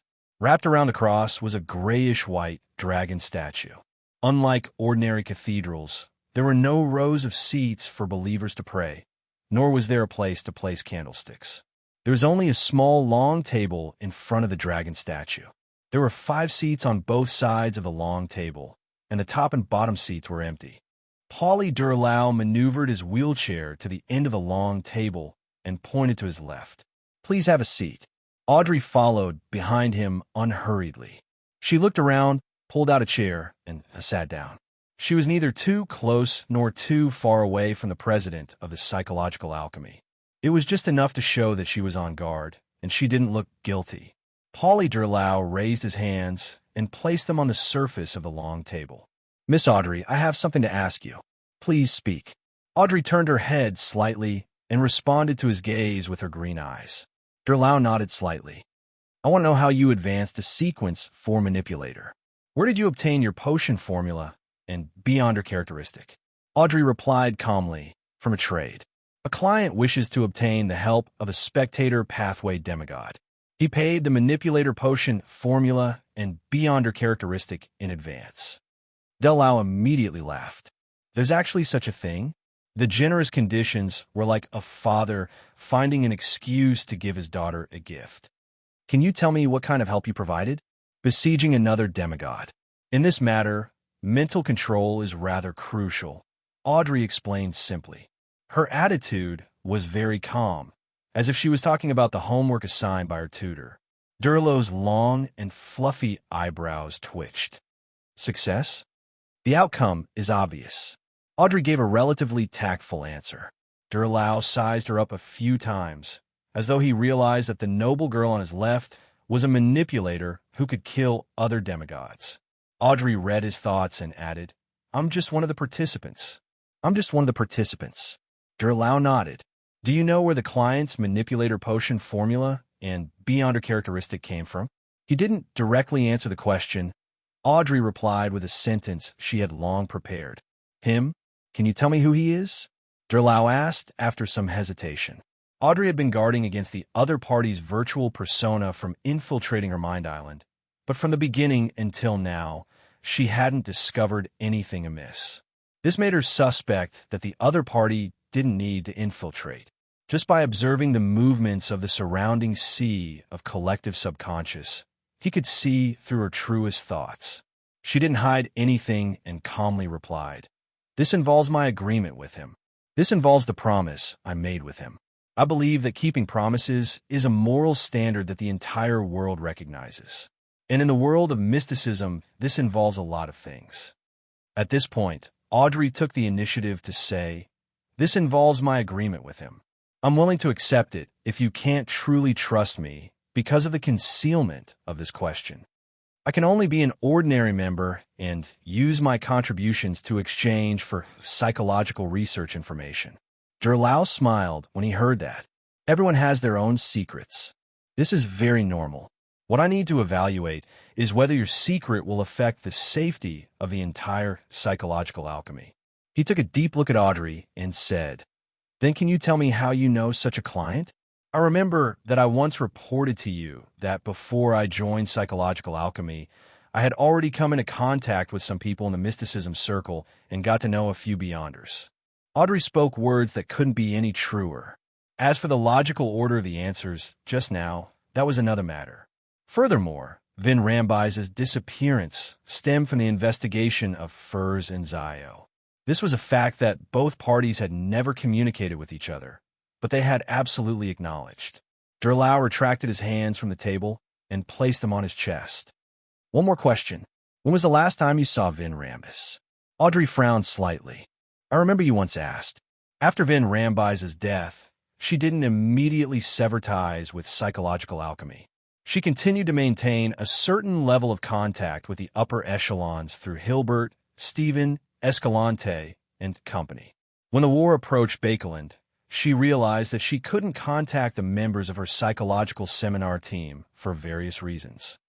I need to confirm it in person, Durlow said calmly. Audrey nodded slightly. The last time I saw Vin Rambis was in Viscount Glaine's mansion. Back then, I followed his instructions and hypnotized 2 Beyonder friends I knew. I asked them why they were investigating Viscount Stratford and who the mastermind was. At that time, Vin Rambis was nearby to ensure that nothing went wrong with the hypnosis. After obtaining the answer, he quickly left. After that day, I never saw him again. During the process of answering, Audrey was still guarding against the invasion of her mind island, but it was calm there. Nothing happened. Not only did this not make Audrey feel relaxed, but also made her even more vigilant. She didn't even dare to think about anything related to Mr. Fool and the world, German Sparrow. She was only certain of one thing. As long as she was in danger of being exposed, Mr. Fool would definitely provide her with protection. It's the same answer as before. Durlow nodded slowly. He then looked into Audrey's green eyes and said frankly, I'm unable to use mysticism methods to trace the source of the beyonder characteristic in your body. I'm unable to use mysticism methods to trace the source of the beyonder characteristic in your body. This means that the provider has an unimaginable existence backing him. Audrey nodded slightly, indicating that she thought so too. I can't force you not to cooperate or trade with other beyonders. That's impractical. I only hope that you can promise not to reveal anything related to psychological alchemy to anyone. At the very least, when you want to entrust certain missions, You have to package them well and hide the secrets. Durlau retracted his gaze and said calmly. Audrey replied without hesitation, I promise not to cooperate or trade with other Beyonders. I promise not to tell anything related to psychological alchemy to living beings who don't have the corresponding authority. She took the initiative to magnify the concept of human to living beings to make up for the loophole in her promise. And just as she said that, she felt thoughts appear in her mind, island one after another. These thoughts intertwined together, turning into an illusory net that seeped into Audrey's mind island, turning into her subconscious. As this net of restrictions came from Audrey's own spirituality, even if she became an angel, she would be powerless to remove it. She would lose the will to communicate with non-members of psychological alchemy or members of psychological alchemy who didn't have the authority to do so. And she didn't realize this. He didn't invade my mind island. Just my own words made the promise materialize. While Audrey was alarmed, she didn't show it on the surface. Of course, she didn't completely restrain herself, because being surprised by such means was an instinctive reaction of a manipulator. Based on this, she suspected that either there was a problem with the city in her mind, or that Durlau, the president of psychological alchemy, wasn't just at the level of a saint. Seeing Audrey make a promise, Durlau pointed at the long table in satisfaction. From now on, you're a counselor of the Psychological Alchemy Council. You can choose a persona mask as your code name. As he spoke, 7 grayish-white, rather illusory, and abnormally cold masks appeared on the long table. 5 of them were placed in their respective positions, as though they already had owners. The remaining 2 personas are Wrath and Pride, Durlau introduced. They come from the Holy Bible of the Third Epoch. Audrey thought for a second and reached out to the mask that didn't contain any wrath. I choose Pride. Durlau glanced at her and chuckled. This was also Vin Rambise's choice back then. P.S. Seeking monthly recommendation votes on Monday. Chapter 1354. Audrey's right hand paused for a moment before returning to normal. She picked up the mask called Pride. The probability of 50% isn't low. She simply replied to Polly Durlau. This was to say that choosing the mask that Vin Rambis had once worn wasn't a surprising coincidence. After saying that, Audrey put on the cold gray mask on her face. Almost instantly, she felt that a virtual persona had appeared in her mind island. This did not come from the outside world, but from the magnification and extremity of her perception. Their education level is very low, and they have to be guided by me to make the right choice. Not everyone has enough wisdom. On the contrary, most people are stupid. Those workers act impulsively instead of rationally. They are easily tempted by small benefits and are short-sighted. Only I can think, guide, and decide. Only then can they be saved. They deserve pity, but they don't deserve communication. These thoughts echoed in Audrey's mind, almost making her believe that this was the truth. After all, this was part of the feedback she received from her previous observations and experiences, and it was not fabricated out of thin air. With a sweep of her gaze, Audrey saw her current self on the smooth surface of the long table. On the cold, grayish-white mask, the 2 eyes moved up and fixed on the forehead, as if they were only focused on something higher and didn't care about anything else. It gave people a feeling that it was funny, weird, and frightening. Audrey was silent for a moment. After a few seconds, she said in a low voice, "Is this Pride?" If it wasn't for the fact that she had communicated with Mr. World, Mr. the Hanging Man, Mom Hermit, and company, allowing her to escape from her misconceptions, she might have been truly affected by the personality created by the Pride mask. As for what would happen after she was affected, she couldn't tell. You recovered much faster than I imagined. From the looks of it, you haven't lost yourself in the experience of controlling others, Durlau said approvingly. Audrey replied thoughtfully, "That's right. Mr. Van Rambis has always been a little arrogant." Durlau clasped his hands at his chest and abdomen. "You can see it, just occasionally some details." Audrey answered with 2 short phrases. Durlau sighed and shook his head with a smile. "Vin Rambis is more affected by this mask than I expected. Besides, He usually disguises himself very well. Under this premise, I'm not surprised that he went missing. Arrogance will make him unable to see the path beneath his feet. It will make him look down on beyonders weaker than him, and this often brings about great danger. Audrey resisted the urge to recall Vin Rambise's death and asked after some deliberation, "What happened?" These 7 masks can amplify the corresponding cognition and emotions, helping us to realize our own problems and solve them accordingly. At the same time, they also have certain negative effects, unknowingly changing the wearer's personality. Derlau nodded slightly. In the spirit domain, it's very difficult to have pure external help that doesn't cause any harm.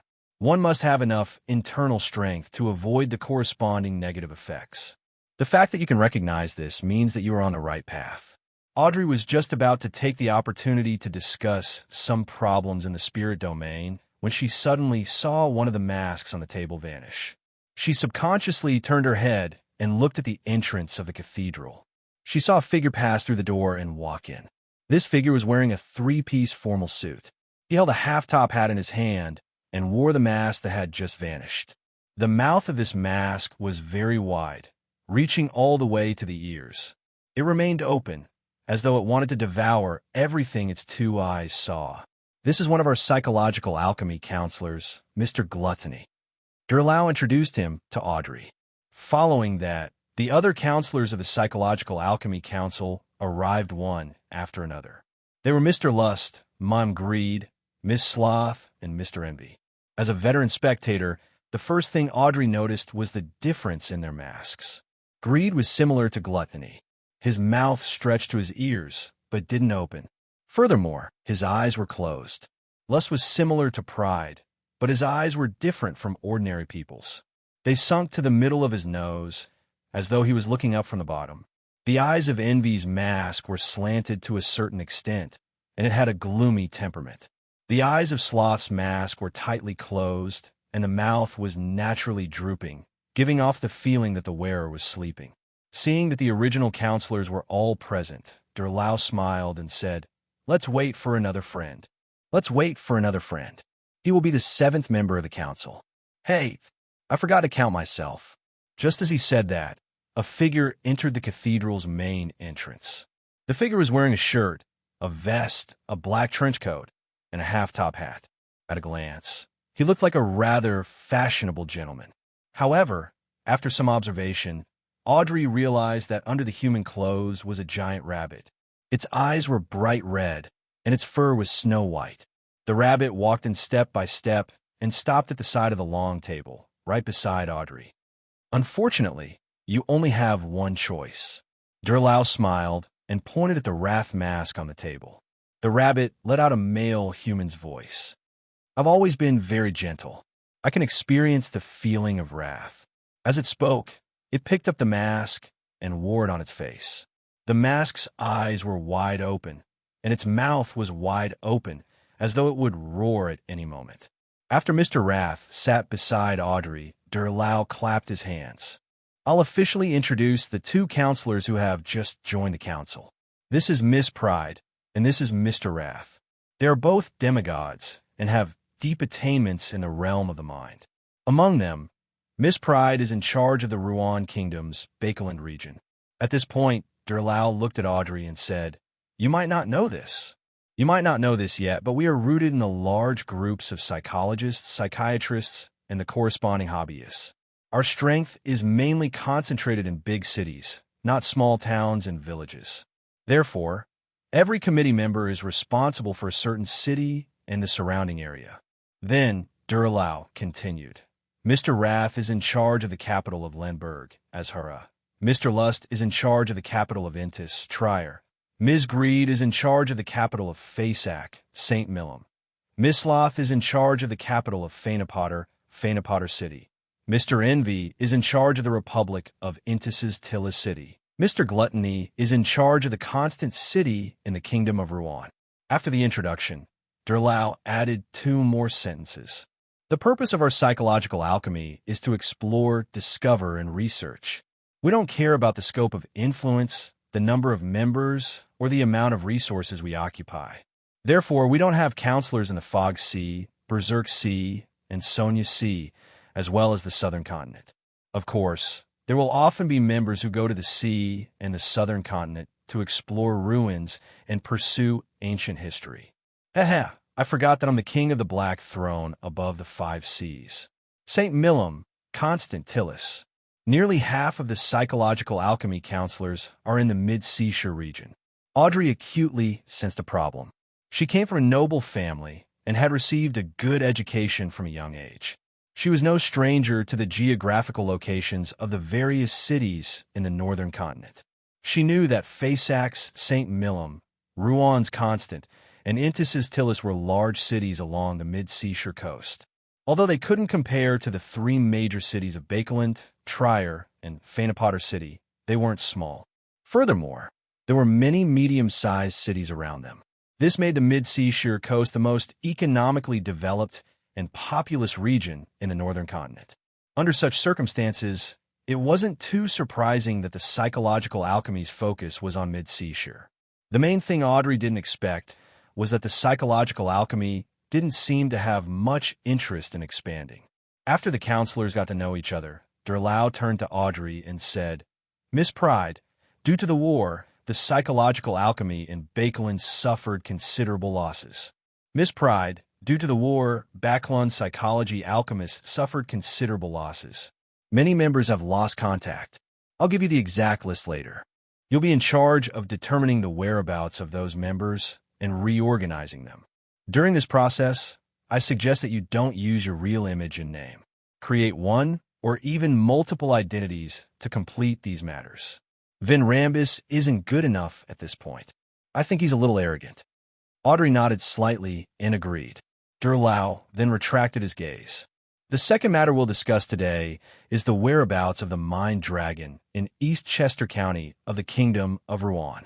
The tradition of dragon worship in Heartlark Village hasn't weakened at all in the past 2 years. I suspect that the Mind Dragon is still influencing the area in some way. Perhaps we can use this to find its whereabouts. I wonder who's willing to handle this matter. After raising the question, he recalled that the newly joined Miss Pride and Mr. Wrath didn't know enough about the corresponding situation. Hence, he simply explained the exploration that the psychological alchemy had done before, as well as the deaths of all the members of the archaeological team. Audrey had actually participated in some of the matters in the early stages. Now that she had a suitable reason to intervene, she couldn't help but be tempted. She didn't really want to hunt the Mind Dragon, but hoped to communicate with it and grasp more knowledge and secrets in the domain of the mind. However, she wasn't in a hurry to raise her hand and accept the mission.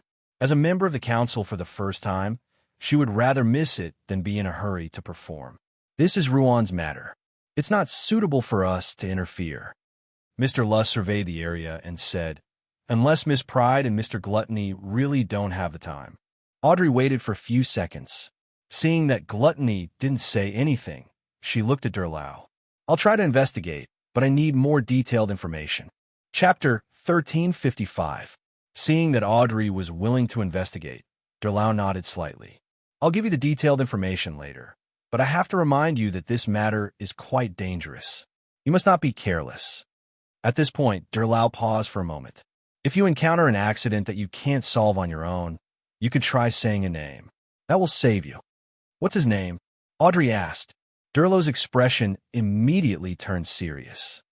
"It comes from the Holy Bible of the creator of the third epoch. It involves the highest mysteries of the mind and is closely related to something in our psychological alchemy. It's Adam." Adam. Audrey didn't feel surprised at all, but she still looked confused on the surface, as if she didn't know what this name represented and what it meant. Derlau didn't explain. "As a counselor of the council, you should wield a grade 1 sealed artifact. However, you and Wrath have just entered the ranks, so you still need some time to observe them. Furthermore, the former counselor of the Bakeland region, Vin Rambus, lost a rather important sealed artifact. We are considering if we should change the way sealed artifacts are used, changing from wielding to requesting. In other words, all the sealed artifacts are kept in this Mind City. You usually don't possess them. You can only use them temporarily if you encounter an incident and make an application.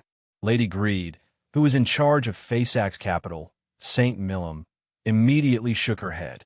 This method has a very serious flaw, and that is we can't deal with the unexpected. Be it enemies or monsters, once we encounter them, they won't give us the time to request for a sealed artifact. I think the current method is good enough. Everyone will wield a grade 1 sealed artifact to deal with any accidents. When there's a need, we can request for other items. Durlau laughed. It was indeed better in the past, but now you don't have to worry. As long as you have a chance to resist in the event of an accident, you can directly enter this soul city to hide from the enemy and claim the item.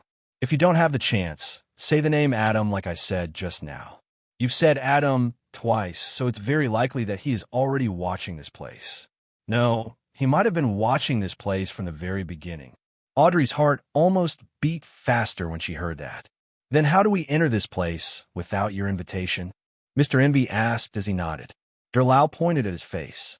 Starting from this council meeting, you could bring your own masks out of this city.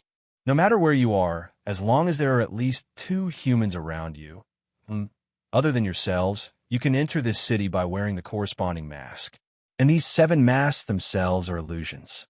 They are closely connected to some of your knowledge, so there's no need to preserve them in a special way. If you want to, you can take it out from the sea of collective subconscious at any time. At this moment, the man, who wore the gluttony mask and gave off an indulgent air, thought for a moment. Will bringing the mask out of this city negatively affect our mental state and real personality? There will be a little that needs to be taken note of, but I believe that all of you are experts in the field of the mind. You have the ability to resolve this problem, Durlau said frankly. Audrey was a little worried that the 7 masks were related to Adam, but she didn't dare to think so in this mind city. She forced herself to restrain her thoughts and replied to Durlau's previous words. I can accept the 2 storage methods for a grade 1 sealed artifact. I will patiently wait for the end of the observation period. Miss, you aren't arrogant at all, Miss Sloth, who looked like she was sleeping, commented with a smile. After discussing the Mind Dragon in Eastchester County, the other 5 counselors introduced the matters that were worth paying attention to in their respective areas and exchanged information. During this process, Mr. Gluttony, who seemed to be able to eat a cow at any moment and were 10 rings, said, The constant area hasn't been peaceful recently. The constant area hasn't been peaceful enough recently. Many near-miraculous things have happened in a row. First, Constant City has been rebuilt overnight. Second, the citizens of Belton City have lost a period of memories at the same time. Third, there's a powerful magician who takes pleasure in fulfilling the wishes of others wandering the east coast of the mid-seashore. His name is Merlin Hermes. Related to this, there's also an item called the fully automatic wishing machine. Apart from these, I also noticed something abnormal. Many rats, cockroaches, and crows in Constant City have lost their minds within a few days of the city's miraculous recovery. Why are you able to sense this problem? Mr. Lust said to Gluttony as though he was looking up. Gluttony gulped and said, I've been studying the mental problems of ordinary creatures recently. Recently, I've been studying the mind of ordinary creatures. Rats, cockroaches, and crows are all my experimental subjects. The counselors immediately began discussing this research direction, and the meeting officially entered the 3rd stage. Audrey gained a lot from their academic exchange. She listened rather seriously and would share some of her insights from time to time. After a while, Durlau clapped his hands and said, All right, this council meeting shall end here. Audrey subconsciously wanted to stand up and lead the rest of the committee members to bow and leave, but she quickly came to her senses and continued to sit there. She was the second last person to stand up.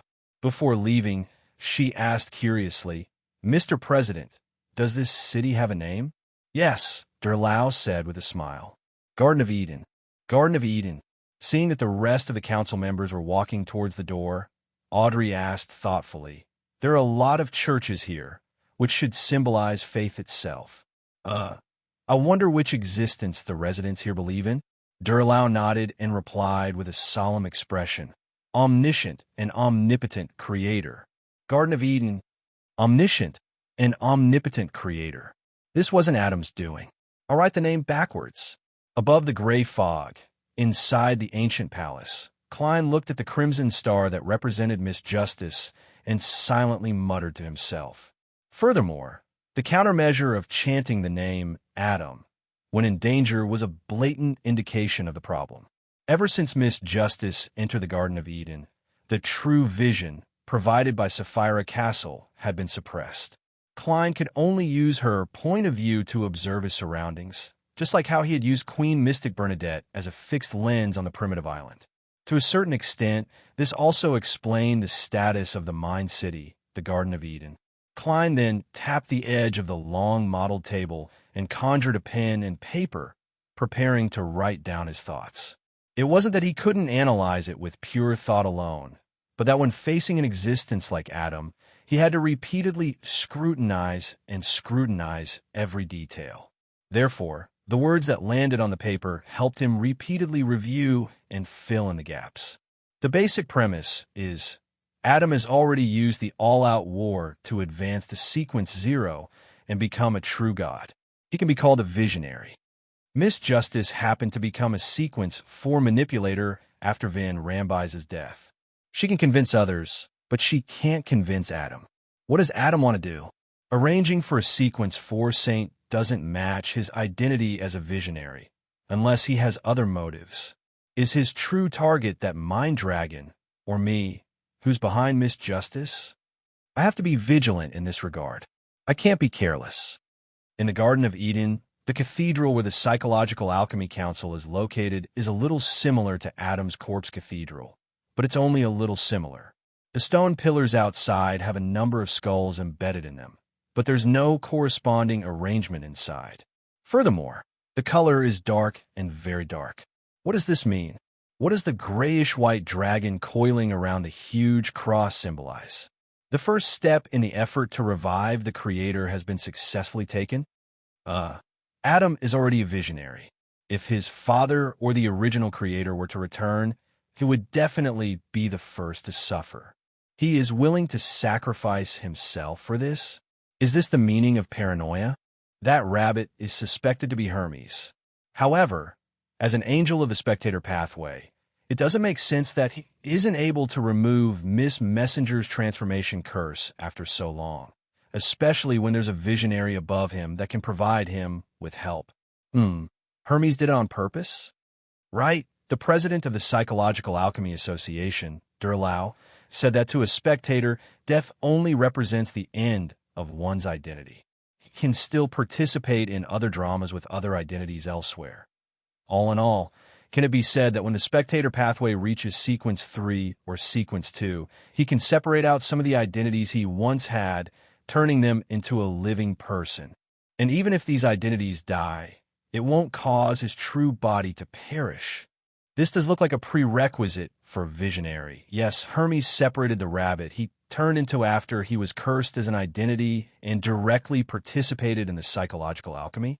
What does he want to do? Back then, during the Twilight Hermit Order's internal exchange, he was sitting beside the Emperor. After writing, Klein put down his fountain pen and seriously read the contents of the piece of paper a few times, his heart filled with questions. In the end, he could only decide to observe a little longer, observing with his guard up. And at this moment, Audrey had already taken the carriage she had come from. She had driven out of the Garden of Eden and returned to the park with the artificial lake in Empress Borough.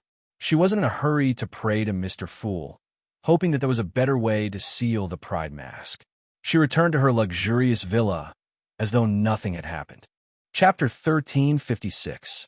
Susie was squatting at the door, waiting for Audrey's return. At that moment, the moment it saw her approach, the golden retriever immediately went up to greet her. Furthermore, it barked twice in a rather talented manner and wagged its tail. She didn't ask on the spot. Instead, she accompanied Audrey back to her bedroom before asking with concern, "Is it over?" Audrey tersely acknowledged, indicating that there were no more problems. "Is there anything I can help you with?" Susie pressed. "Not for the time being." Audrey shook her head slightly. Due to Susie's concern, she instinctively recalled what had just happened. But to her surprise, she realized that she couldn't recall the image and name of the president of the Psychological Alchemy Society. Even the information she had learned from the world, German Sparrow, required her to concentrate to recall it. Frankly speaking, in front of beyonders below the demigod level, she, as a manipulator, could also do similar things. However, it was almost impossible to influence a saint in the mind domain without him noticing it, unless the other party had already been hypnotized, knocked out, or enslaved. That gentleman's level might be higher than I expected. Audrey controlled her emotions and calmly made a judgment. She signaled Susie with her eyes, getting the golden retriever to stand guard outside the door while she outlined the mask, representing pride in her mind. Just as she was thinking about it, she felt a slight fluctuation in the sea of collective subconscious around her. With a thought, Audrey reached out her left hand, grabbed forward, and took out an abnormally cold, extremely illusory grayish-white mask. As long as I think about it seriously, this pride mask will come to my side? Or could it be that it already exists in my subconscious and has always been following me? As Audrey seriously examined her mind island, she sent out a thought to make the pride mask disappear. The cold and illusory grayish-white mask quickly turned transparent and melted into the surrounding sea of collective subconscious. Audrey still couldn't tell where the pride mask had gone and why it had appeared so timely. This made her even more wary. She decided to pray to Mr. Fool at the first opportunity and make a wish to seal the mask.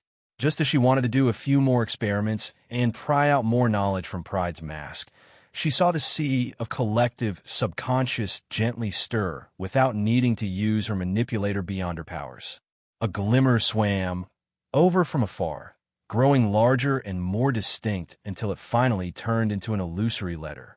The letter stopped in front of Audrey's mind island, as if it was looking for a way to complete the delivery. Of course, Audrey wouldn't let anything from the outside enter her consciousness. The world hurriedly stretched out her left hand and touched the illusory letter. Just as her fingers were about to touch the surface of the letter, Audrey suddenly stopped. Her experience and intelligence told her at the same time, don't rashly come into contact with anything in the mysticism world, especially in the mind domain. Otherwise, it's very easy to be corrupted, resulting in mental problems. With this in mind, Audrey created a virtual persona as the lead and wore the black gauze glove, Hand of Horror.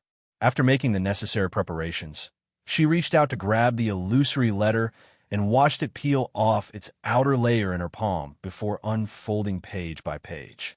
This was all the information related to the Mind Dragon in Eastchester County, using the sea of collective subconscious to transmit information. The high-level powers of the spectator pathway are truly magical. As a manipulator, Audrey had always been working hard to maintain her initial yearning for the mysticism world, the pure pursuit of fantasy and magical. This was one of the ways she didn't allow herself to lose herself in the experience of controlling and to not be gradually assimilated by the sea of collective subconscious. After flipping through all the information, Audrey let the illusory letter melt into the sea of collective subconscious. She still wasn't in a hurry to pray to Mr. Fool. According to her previous arrangements, she went out to busy herself with other matters. At dusk, before the banquet began, she found some time to quickly pray in her bedroom and make a wish. In the next second, Audrey saw the grayish-white mask of pride appear from the sea of collective subconscious in front of her. The illusory feeling disappeared bit by bit as it shimmered with a small metallic luster. For some reason, this persona had a certain corporeal feel to it. It was in a state between illusion and reality. This meant that it was physically separated from Audrey's mind island. Of course, it also lost the ability to directly return to the sea of collective subconscious. Audrey held the pride mask and attempted to remove Lie, which had turned into an emerald necklace, overlapping the two. Just as she had expected, the half-real, half-illusory pride mask was embedded into Lie, turning into a blob of patterns that roughly looked like a human face. I'll use this method to carry it with me in the future, preventing the persona from coming into contact with my mind and body until I need to use it. As Audrey's thoughts raced, she sincerely thanked Mr. Fool. She then went out and headed for the banquet hall at home. On the way, she met her father, Earl Hall. "Good news," Earl of Hall said with a smile. Audrey did not hide her surprise. "Alfred is coming back." This was her other brother. "You actually guessed it. In the second half of the year, he will return to Bakeland as a general." "Half the year? Susie is already a dream walker." Audrey thought for a moment before asking, "What's wrong?" "Dad, when are we going back to Eastchester County?" Since the war had just ended, there were too many things that needed to be done in the kingdom. The nobles did not return to their fiefs during the new year and had been staying in Bakeland. It was now the end of February. Earl of Hall nodded. "It'll take about 4 months." Above the gray fog in the ancient palace. "My mail. Be careful of viruses. Don't randomly click." As Klein sighed, he threw the curtain that represented the attendant of mysteries beyond her characteristic back into the junk pile, allowing it to cover all the items there. He had used the grafting ability that he had named to satisfy Miss Justice's wish. He had connected the illusory concept of the persona mask to the metallic texture of an ordinary iron mask. Furthermore, he had given the worms of spirit, who were guarding Sapphira Castle, the order to replenish their strength on time so that the grafting could be maintained. From a description of Mr. Gluttony from the Psychological Alchemy, Zeradal seems to have already tracked me to Constant City. I have to be more careful. Klein tapped the edge of the long modeled table with his finger, causing worms of spirit to emerge from his body. His figure disappeared from Sapphira Castle, Winter County, a Mantha mountain range, inside the Cathedral of Serenity. Leonard obtained a document from the Pope. This would be the first thing he would be responsible for after becoming a high deacon. Back in his room, Leonard leisurely leaned back in his chair and put his feet on the desk. Then he opened the documents in his hands and read them one by one. Wandering magician Merlin Hermes, who takes pleasure in fulfilling the wishes of others. Rebuilding Constant City overnight. Fully automatic wishing machine. Sequence 4 of the Seer Pathway is Bizarro Sorcerer. Sequence 3 is Scholar of Yore. And Sequence 2 is Miracle Invoker. As Leonard watched, he suddenly fell silent.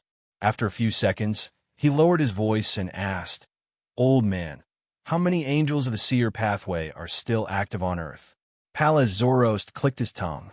"This is acting. Currently, there should only be one Miracle Invoker that needs to be acted. You should know who I'm talking about." Leonard looked at the information in his hand again and mumbled, "That's right. I'm having a good time." He had already decided that the main goal of this mission was to act as a night watcher, digest the potion in his body, and travel in passing. As for dealing with the matter, the main point was to find a reasonable explanation. After flipping through the thick stack of documents in boredom, Leonard retracted his feet and stood up. He was going to retrieve the Grade 1 sealed artifact that belonged to him as a high deacon. To the other saints of the Church of Evernight, this was a rather troublesome matter. This was because the negative effects of a sealed artifact weren't that easy to bear. It was even more so when one needed to carry it around for a long period of time. However, if one chose a holy artifact that was more compatible with them, there would be the problem of having the same abilities. As for Leonard, he didn't need to worry about this problem. As long as the sealed artifact he fancied had a living characteristic, he could get Old Man's help to parasitize a worm of time into it, reducing the negative effects of the sealed artifact significantly, making it as obedient as the word of the sea. Therefore, the main point is to choose the ability. Leonard whistled and walked out of the room. 3 in the afternoon on Monday. In the ancient palace above the gray fog, streaks of crimson light soared and solidified into different figures. It had been many times that Sun didn't need to count his heartbeats. All he needed to do was look at the wall clock and calculate the time in Bakeland to know how long it would be before the tarot gathering. At this moment, he stood up with Miss Justice and bowed towards the end of the long bronze table with the other members of the tarot. "Good afternoon, Mr. Fool." After taking their seats and exchanging their greetings, Emlyn looked around and said, "That's right. I want to know if the planter and moon pathways are special compared to the other pathways." After raising the question, he didn't hide it at all. "I recently learned that the internal system of the Church of Earth is different from normal. It's divided into 2 parts, the gods favored and the gods favored. After Emlyn finished his simple description, the hanging man Alger, the hermit Catlia, Leonard, and company looked at each other, unable to give a reasonable explanation. Of course, every member present, including the sun, could tell that something was amiss with the internal system of the Church of Earth. At this moment, they heard a soft sigh. This sigh seemed to come from an era even more ancient than ancient times. It came from Mr. Fool at the end of the long, mottled table. Chapter 1357. The Fool Klein slowly surveyed the area and didn't explain as everyone had expected. Instead, he stopped sighing and asked a question with a smile. Where do you think the source of the 22 Beyonder pathways is? This was one of the 3 core questions of mysticism, and there had never been a publicly acknowledged answer. Every sect had their own theories, and no one could convince the others.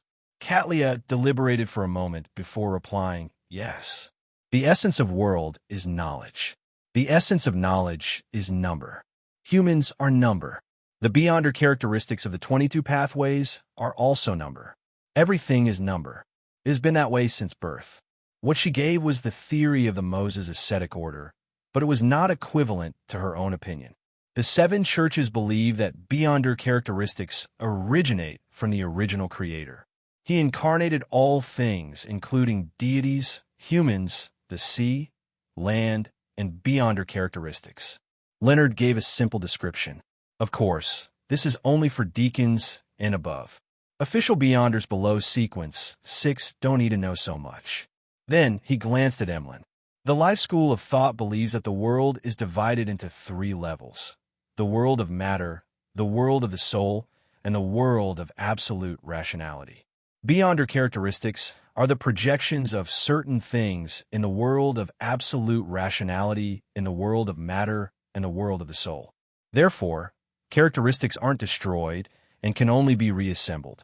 From the looks of it, the absolute rational world that the life school of thought promotes might be something represented by the river of destiny. The Fool Klein thought of Wolof Septon, but he remained silent and didn't interrupt the conversation between the tarot members. Emlyn looked back at the star and said, "That's right. As one of the rulers of the second epoch, we sanguine believe that Beyonder characteristics do originate from the original creator. Then, the accumulation of different characteristics gave birth to the ancient gods, and the ancient gods created different races." This was the sanguine's explanation of the first epoch, and Emlyn already had some doubts about it. After all, he had come into contact with many secrets on the tarot. The hanging man Alger nodded slightly. Although there are many explanations for the origins of Beyonder characteristics, most of them point to the original creator. It's the same for the Orthodox churches, the Aurora Order, and the City of Silver. In other words, it's common knowledge that Beyonder characteristics originate from the original creator. Audrey asked thoughtfully. Psychological alchemy mainly studied the world of the mind and the sea of collective subconscious. It lacked a complete theoretical explanation for the origins of Beyonder characteristics. Something like that. The hanging man Alger didn't hide his opinion. At this moment, the Fool Klein said with a sigh, "That's right. Not everything." He did not give a lengthy explanation, only giving a relatively vague answer. Not all of them. Mr. Fool means that the Beyonder characteristics do originate from the original creator, but not all of them. A small number of them are special cases. This is the reason for the special existence of the planter and moon pathway. The hanging man Alger instantly thought of many things and grasped the crux of the problem. As this matter had nothing to do with her, Magician's Furs had been listening leisurely by the side. At this moment, she asked curiously, "Honorable Mr. Fool, you seem to mean that most Beyonder characteristics originate from the original creator, and the planter and moon pathway are exceptions. Then, where do they come from?" The Fool Klein said rather succinctly, "The cosmos." The cosmos. Emlyn was alarmed when he heard that. He realized that the matter might be more serious than he had imagined. The tarot had already shared the corruption of the underground and the dangers of the cosmos. All members knew that just understanding these 2 concepts would lead to corruption. When Audrey, the hermit Catlia, and company looked at each other, The fool Klein maintained his sigh and added, "It's not just these two. It's not just these two." He had been communicating with the Seven Lights all this time. He had already confirmed that 6 of the 22 Beyonder pathways belonged to the outer deities. Honorable Mr. Fool, who else came from the cosmos? Audrey habitually raised her hand and asked warily and curiously. The fool Klein replied succinctly, "That's right. Prisoner, criminal, lawyer, arbitrator." The first 2 came from a mother tree of desire, while the latter 2, together with a nation of disorder, came from the son of chaos. Chaos breeds order, and order carries its own shadow. Arbiter. Magician's Furs turned her head in surprise and glanced at Zio. Just a moment ago, she thought that this matter had nothing to do with her and that she could just watch from the sidelines without worrying. Who knew that the fire would burn to her doorstep? Zio frowned slightly and looked at the end of the long bronze table. Honorable Mr. Fool, I usually don't sense anything abnormal, nor have I received a divine revelation. Yes, it's from someone other than you. The fool Klein smiled. Arbiter and lawyer are relatively good. Based on his understanding, the son of chaos didn't have a deep influence on the arbiter and lawyer pathways. It was completely incomparable to the mother goddess of depravity's influence on the moon and planner pathways, or the mother tree of desire's influence on the criminal and prisoner pathways. This outer god was so quiet that it was as though she had vanished. Magician's Furs and Zio secretly heaved a sigh of relief. At the same time, they became more wary of the future. Seeing that Mr. Fool didn't explain further, Emlyn organized his thoughts and said, "That's right. The uniqueness of the planter and moon pathway comes from the cosmos. The divine revelation they sensed might very well be a form of corruption." The hanging man Alger looked at Mr. Fool at the end of the long, mottled table. Seeing that he had no intention of speaking, he nodded. "Something like that. This is a test for me." Emlyn sighed inwardly and said, "I've already grasped the names of the high-sequence potions of the planter and moon pathways.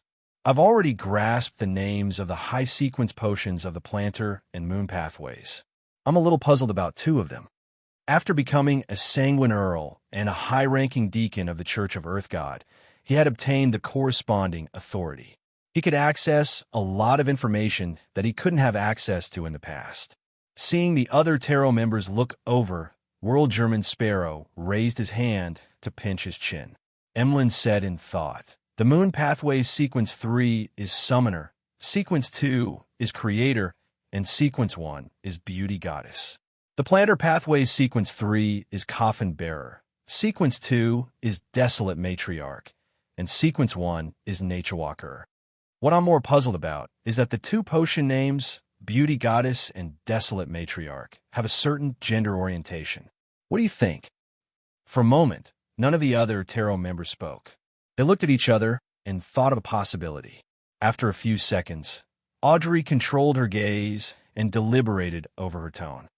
"I remember that sequence 7 of the assassin pathway is called witch. Assassins who consume this potion will eventually become witches. This is a test for me." Emlyn's lips moved slightly, but he couldn't say a word.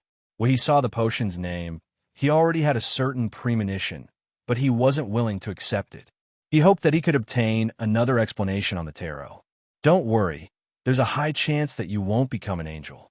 Even if you can, you won't have the chance to become a beauty goddess." Klein mumbled inwardly, but he didn't say these words of comfort. The scene fell silent for a moment. Leonard coughed and took the initiative to speak. "I have something to share." He spoke unhurriedly about the wandering magician Merlin Hermes, the overnight reconstruction of Constant City, the fully automatic wishing machine, and other matters. As he spoke, he didn't hide his glance at the world Klein. The corners of Klein's mouth twitched slightly as he made the World German Sparrow look ahead.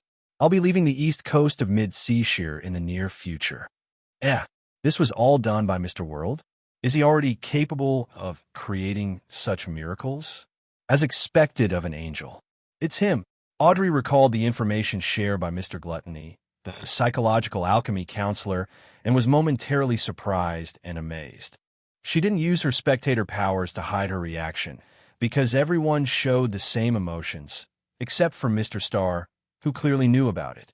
Merlin Hermes, wandering magicians. Furs memorized the name in her mind and secretly decided to distance herself as much as possible when she heard the name in the future. This wasn't to say that she was still that afraid of German Sparrow, but that she had realized something. The surroundings of German Sparrow definitely wouldn't be peaceful. There would always be something happening. Of course, a little instinctive fear was inevitable.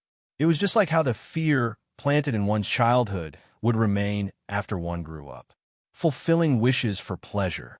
Fully automatic wishing machine. Is this the acting of the world German Sparrow?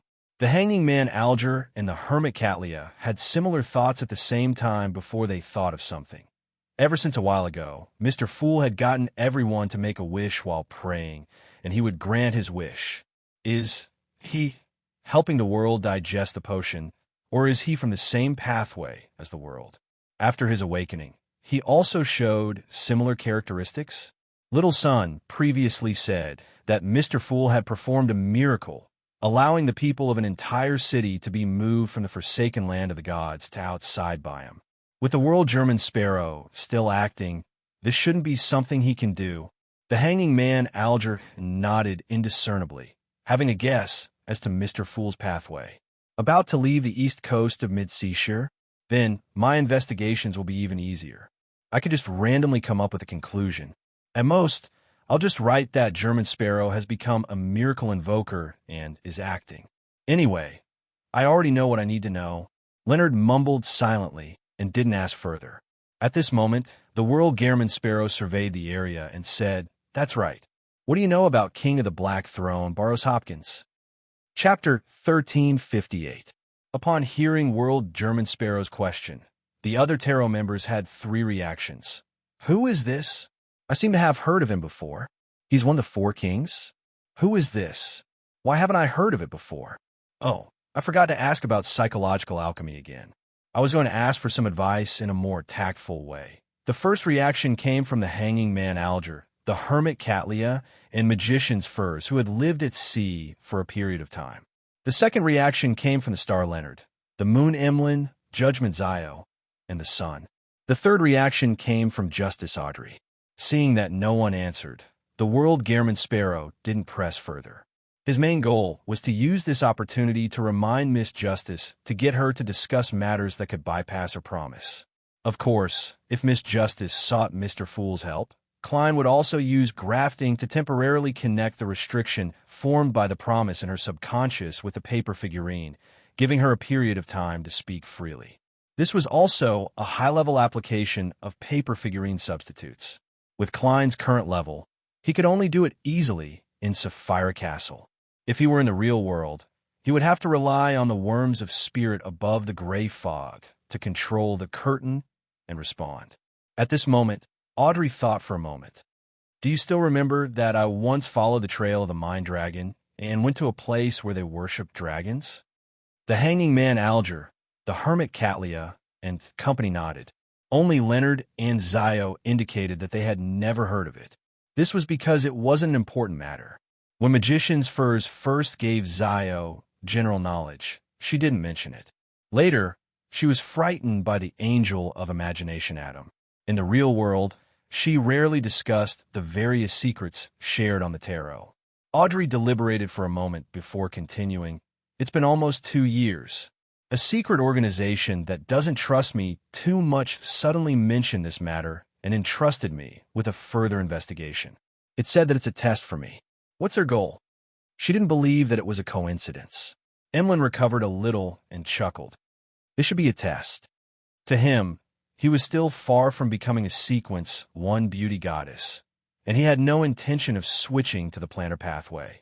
Therefore, there was no need for him to worry about the corresponding problems for a long period of time. There was no need for him to worry too much.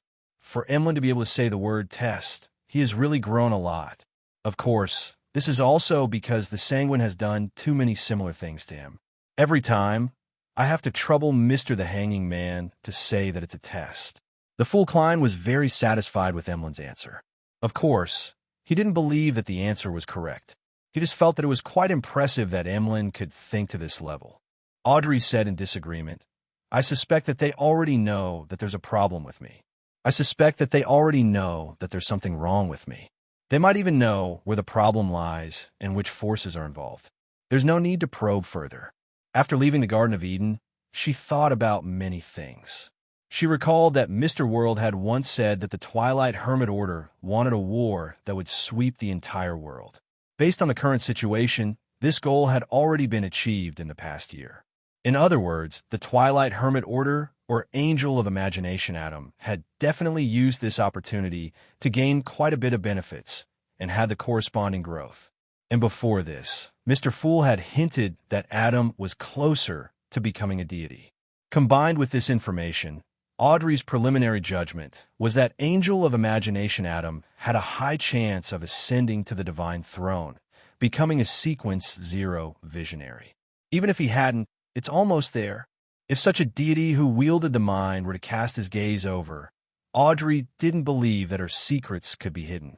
At present, she could only console herself that the leader of the Twilight Hermit Order, the mastermind of psychological alchemy, didn't think too highly of a sequence for manipulator.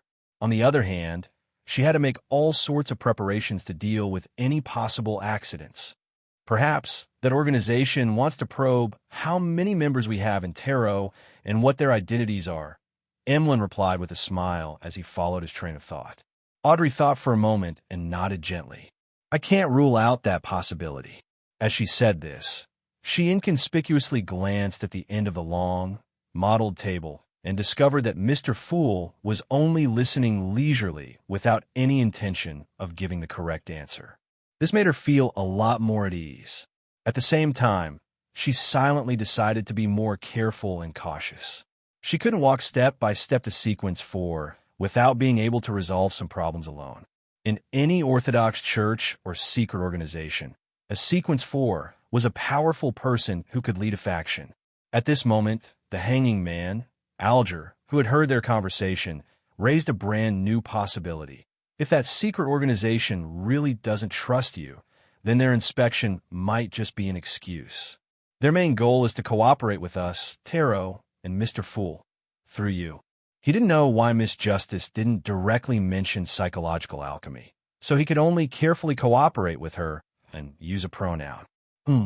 This is equivalent to me becoming Tarot's ambassador to psychological alchemy? Audrey nodded slightly. That's also a possibility. Then what should I do next? The hanging man, Alger thought for a moment and said, stall for time. Good idea. Good idea. Magician's Furs and Emlyn expressed their agreement inwardly. After Alger gave the overall strategy, he added in detail, stall for time to go to that place first. Let's delay our trip to that place first and find an excuse not to go until the last moment. When we arrive at that place, we'll start investigating from the periphery and use caution as an excuse to slow down the speed of the investigation. When we really can't delay it any longer, we can deliberately make mistakes in certain matters and create a certain commotion, allowing the mind dragon to detect it ahead of time and eliminate any traces. If that secret organization really has an additional goal, the longer you delay it, the more they won't be able to sit still. And once they become anxious, they will expose the problem. Katlia nodded when she heard that. This is the most suitable response for now. I understand. Thank you, everyone. Audrey also felt that Mr. the Hanging Man's suggestion was in line with her thoughts. However, she didn't procrastinate on a certain matter. She immediately turned her head and looked at the end of the long, modeled table and bowed. Honorable Mr. Fool, has the Angel of Imagination, Adam, advanced to Sequence 0? Not bad to be able to realize this. The Fool Klein leaned back in his chair and chuckled. Only when the apocalypse is approaching did he finally take this step. The level reflected by the Garden of Eden made him almost certain that Adam had become a visionary. Angel of Imagination Adam has become a god? This news immediately reverberated in the minds of Derek and the others, and it took a long time for them to calm down. As expected, Audrey pursed her lips and thanked him before asking, "What's the matter?" Then she asked, "What do I need to pay for this answer?" The Fool Klein looked around and said, "There's no need. This is a reminder. This is a reminder. After this topic ended, because most of the members of the tarot were still immersed in the shock of Adam becoming a true god, no one spoke for a while. After a few seconds, Derek looked to his left and right and probed, "What's going on?" The city of Silver has already reclaimed the surrounding fields and planted wheat and other crops, but the harvest isn't imminent. I want to know what we could do to earn gold pounds to buy supplies. After the initial assistance, the Church of the Sea God and the Rorstad Archipelago government stopped providing free assistance. After all, their economic strength was rather limited. Faced with this situation, the City of Silver and Moon City each sold a batch of Beyonder characteristics and monster hides in exchange for a large amount of money that could be used to buy all kinds of supplies. However, with the entrance to the Forsaken Land of the Gods closed, the Beyonder characteristics and monster leather could no longer be effectively replenished. It was impossible for the City of Silver and Moon City to give up their military strength, sell large amounts of strategic resources, and neglect the nurturing of their descendants. Therefore, once the existing gold pounds, gold, jewelry, and other items were depleted, they would undoubtedly fall into a predicament. For this reason, the six-member council had recently been vexed over how to earn gold pounds from the outside world and how to establish a stable economic system. This was beyond their capabilities. The batch of Beyonder characteristics that the City of Silver and Moon City had previously given were mainly bought by the Church of the Sea God and the Rorstad Archipelago's government to establish their own official Beyonder faction. After all, the number of Beyonders needed for destruction was on a completely different level from the number of Beyonders needed to stabilize the rule of an area. In addition, in the entire Rorstad Archipelago, only Sea God Cavituous and the Church of the Storm's Cardinal Alger Wilson were demigods. This was a little insufficient for a new regime, especially since the Church of the Storm and the Church of the Sea God weren't allies. After hearing Little Sun's request for help, the other members of the tarot began to seriously consider what the residents of the City of Silver and Moon City could do. Audrey thought for a moment and said, "What are you best at?" "Combat," Sun answered without any hesitation. The hanging man Alger nodded slightly when he heard that. When the hanging man Alger heard that, he nodded slightly. Although the Great World War has ended, the colonial order in the southern continent has not been effectively restored. It's still very chaotic there, with small-scale wars breaking out from time to time. You could try to form 2 or 3 mercenary teams and accept employment from any force.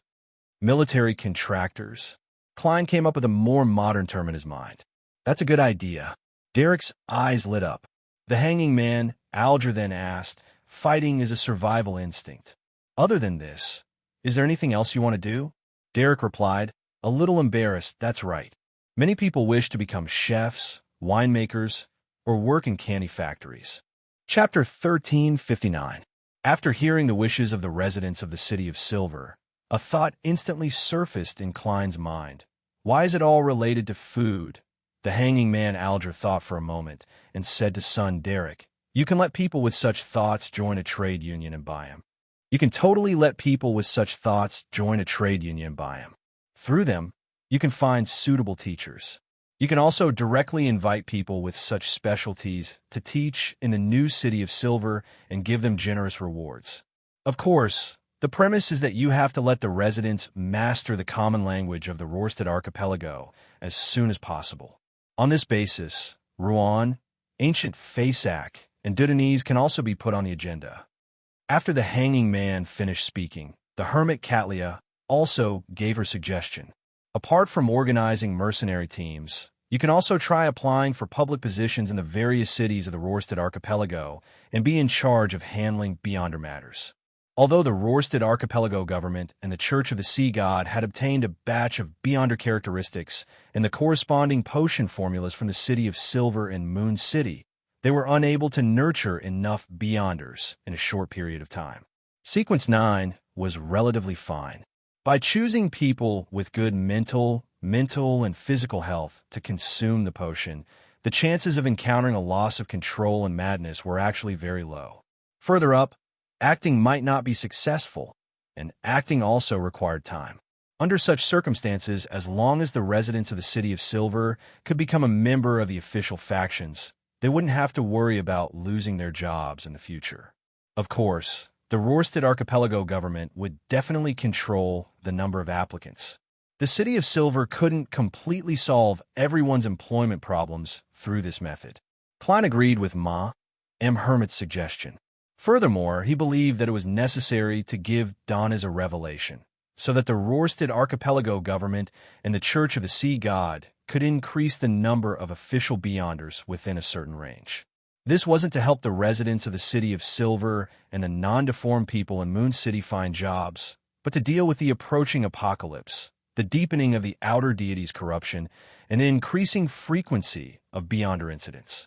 At this moment, Catlia glanced at Miss Justice and continued speaking to son Derek.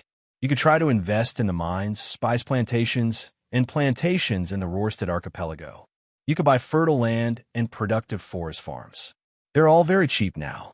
Yes, although the Church of the Storm can still influence the archipelago, and although the new government has promised to protect the local businesses of foreigners, there's still a large number of Rouen, Faysac, and Intis who lack confidence and wish to sell their businesses and return home as soon as possible. That oracle named Donnas had recently bought a spice manor. Derek recalled what he had heard and was suddenly enlightened. Catlia's suggestion gave the others some inspiration. Audrey immediately added, "That's right. When you go to negotiate, it's best to hire a few professional lawyers. Otherwise, you'll be easily deceived. Oh, if you think it's necessary, you can bring along the psychoanalyst in the city. Also, you have a medium-sized port behind you, so you can develop the corresponding economy. To deal with the situation where the official Beyonders of the Rorstad Archipelago government and the Church of the Sea God lack sufficient common sense, you can set up courses for outsiders in the generic schools of the new City of Silver. Oh, delete the parts of knowledge that are easy to cause conflict with the Orthodox churches. The railroad that connects the new City of Silver to the other cities has to be built as soon as possible." Derek was taken aback when he heard that. He hurriedly raised his hand and said, "Sorry, I need to write down what I just said. I forgot that he doesn't have a foundation in economics." Audrey reflected on herself and shut her mouth. She smiled and gestured for little son to seek help from Mr. Fool. After Derek conjured a pen and paper and jotted down the previous suggestions, Audrey, Emlyn, Leonard, and the other members of the Tarot gave their own thoughts and refuted each other's immature and unrealistic suggestions. This lively scene lasted for nearly half an hour before it ended. Sun looked at the stack of paper in front of him that wasn't considered thick or thin and couldn't help but smile. It was as if he could already see the beautiful future of the City of Silver. Sitting at the end of the long, mottled table, the Fool Klein sighed for some baffling reason. His heart felt a lot heavier.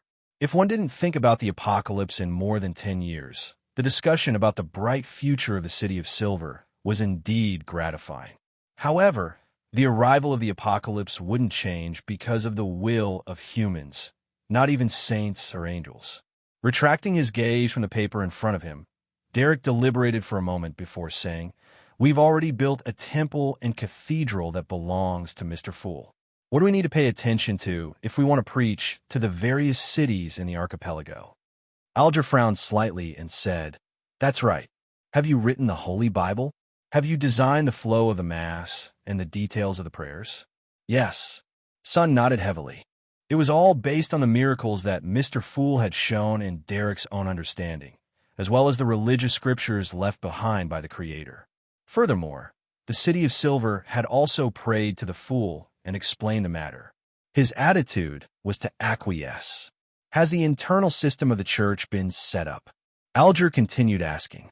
Derek subconsciously glanced at Mr. Fool, who was shrouded in layers of grayish-white fog, and he turned his head. He turned his head and said, "Currently, it's imitating the internal system of the other churches. The chief of our 6-member council is also the archbishop, and a group of residents who are passionate about preaching have been appointed as bishops and priests. As for the internal organization of the church that dealt with Beyonder matters, the City of Silver didn't have one. This was because most of them were Beyonders, and they usually had corresponding organizations. Seeing that Mr. Fool didn't object or agree, the hanging man Alger thought as he controlled his desire to teach. He nodded slightly and said, You could try doing that first. He paused for a moment before saying, but pay attention to two things. But you have to pay attention to two things.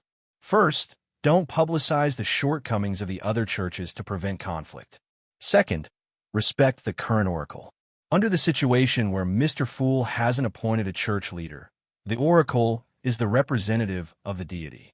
Third, don't preach in a harassing manner. Besides, I'm deeply suspicious of the eloquence of the bishops and priests in the City of Silver. I have to get Donnas to find a professional to train them. The fool Klein, who was listening quietly, mumbled inwardly. He didn't express his opinion on the Holy Bible written by the City of Silver because it was a little awkward, but if he objected to certain descriptions, it would damage the fool's image. With this in mind, Klein couldn't help but lampoon. Perhaps one day, Wallace Septon will see the Church of the Fool's Holy Bible and blurt out in surprise, "When did I become an angel under the fool?" Then, Leonard's grandpa, the awakened Mr. Aztec, and Miss Messenger, who is trying her best to recover, will also say, "What, me too?" After discussing matters related to the City of Silver and Moon City, Catlia looked around without much anticipation. Which one of you has a sequence 3 beyonder characteristic of the mystery prior pathway? It had been a long time since she digested the mysticologist potion, but she had only obtained the clairvoyant potion formula from the Moses ascetic order. She was still far from obtaining the beyonder characteristic or the main ingredient. Although she was a member of the 10 pillars of the Moses ascetic order, the higher one sequence pathway was, the more precious the corresponding resources would be. Even such an ancient organization couldn't squander them wantonly. Furthermore, Catlia came from the dawn, and she wasn't influenced by the hidden sage. She wasn't that trusted in the Moses ascetic order. To Catlia, who had used the snake of fate's blood to advance to a mysticologist and had long digested the potion, sequence 3 should have been a relatively easy hurdle, but she was stuck because of the ingredients. She might not have any hope for a few years or even more than a decade. Therefore, she had no choice but to seek help on the tarot. Sun recalled the demigod characteristics that the City of Silver had and slowly shook his head. At this moment, World German Sparrow laughed hoarsely. "I suggest you ask Queen Mystic directly." Bernadette had already become a sequence 2 angel. If she had extra clairvoyant beyonder characteristics in her body, she could attempt to separate them. Of course, Klein couldn't be sure that the sage potion that Queen Mystic had consumed contained the prerequisites of sequence 3 and sequence 4. Ask the Queen? Catlia sensed something amiss from World German Sparrow's answer, and she suspected that something had happened to the Queen. All right, she controlled her urge to press further. Klein continued controlling the world and said to Ma, Hermit, "I have a long-term request. Help me gather information regarding the hidden sage's sudden revival. You can mention the corresponding remuneration now, or you can wait until there's a need in the future." Klein was still somewhat puzzled about this matter. Although this could indeed be described as the sudden activation of a uniqueness, what needed to be activated should have long been activated. Catlia thought for a moment and said, "You can mention the corresponding remuneration now, or you can wait until there's a need in the future." Catlia thought for a moment and said, "Yes, no problem." After another round of discussion, the tarot gathering came to an end. The members returned to the real world. In the captain's cabin of the future, Catlia nudged the heavy glasses on her nose bridge and considered how to write a letter to the Queen. During this process, she strolled to the window and saw Frank Lee promoting the non-alcoholic volcanic beer he brewed from undersea microbes to the crew. He's really motivated. Just as Catlia sighed, she suddenly frowned. On the tarot, just now, Mr. Fool said that the planter and the moon are 2 rather special pathways. They come from the cosmos and are easily corrupted. It's hard to tell if it's a divine revelation. Frank is a beyonder of the planter pathway. Besides, he once complained about the Church of Earth Mother's failure to understand the true will of the benevolent mother. Catlia's eyes, which were covered by the thick glasses, immediately narrowed slightly. Chapter 1360. After staring at the deck below for a while, Catlia left the captain's cabin and walked to the cabin's entrance. She waited for Frank Lee, who was carrying a bucket of non-alcoholic beer. Captain, do you want a cup? Frank raised a huge bucket of beer with one hand. Catlia shook her head firmly and asked in a seemingly casual manner, "Is this the will of the benevolent mother again?" "No," Frank said rather seriously. "I just feel that it's not good for the body to drink alcohol with modified sedatives for a long period of time. I hope they can accept this kind of beverage that tastes like alcohol but doesn't actually have any alcohol. Of course, this is only a preliminary result. It doesn't involve alcohol. After all, it can't be distilled to improve the taste." Catlia was momentarily at a loss for words. She nudged the heavy glasses on the bridge of her nose and fell silent for 2 seconds before saying, "Yes. Have you heard the voice of the benevolent mother and received a divine revelation?" "No." Frank shook his head without a care. "Phew." Catlia secretly heaved a sigh of relief. At this moment, Frank casually added, "The will of the benevolent mother is in the growing of wheat, in the milk of cows, in the growth of mushrooms, in every corner of nature. There's no need for a divine revelation to sense it." Catlia's gaze instantly shot towards Frank's eyes. She didn't find any madness in them, only purity. She didn't say anything else as she nodded slightly and walked forward. She walked past Frank Lee and onto the deck. After focusing on the seascape for a few minutes, Catlia returned to the captain's cabin, spread out a piece of paper, and wrote, "I wonder what your thoughts are on Frank's performance? He claims that he didn't receive a divine revelation, and he believes that the will of the benevolent mother is hidden in every corner of nature." This was a letter to German Sparrow. Catlia believed that with just this question and a supplementary sentence, the other party would understand what she was trying to say. After folding the letter, she took out a gold coin and began summoning the terrifying messenger. Hermit wrote me a letter just after I left the tarot. It's probably not information regarding the hidden sage. It can't be that fast. Klein was traveling on a cruise ship on the Tussock River. Dressed in a black robe, he took the letter from Miss Messenger's mouth, unfolded it, and read all the contents at a glance. This, Klein frowned slightly. Perhaps it was because Frank's usual performance was sufficiently dangerous and crazy, but he had overlooked the possibility of this druid being influenced by the mother goddess of depravity. Frank was once sent to court by the Church of Earth Mother for a taboo experiment, and he was even wanted.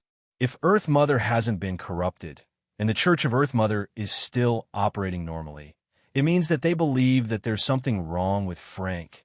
However, if the evidence is conclusive, Frank, who was sent to court, likely has no chance of surviving. Klein's thoughts raced as he attempted to find clues based on his understanding of Frank.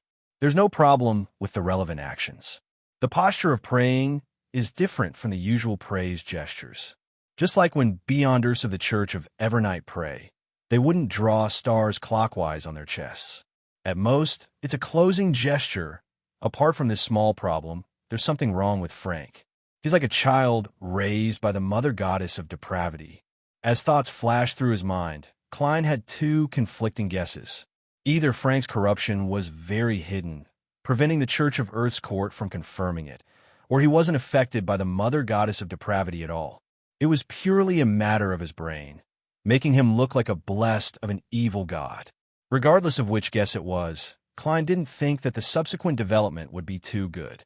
He remembered very clearly that Frank's mushroom experiment had a breakthrough because he had an assistant who believed in the primordial moon, and the primordial moon was one of the incarnations of the mother goddess of depravity. In other words, from then on, regardless of whether Frank had any problems in the past, it was very likely that he had entered the sights of the mother goddess of depravity. This wasn't a good thing.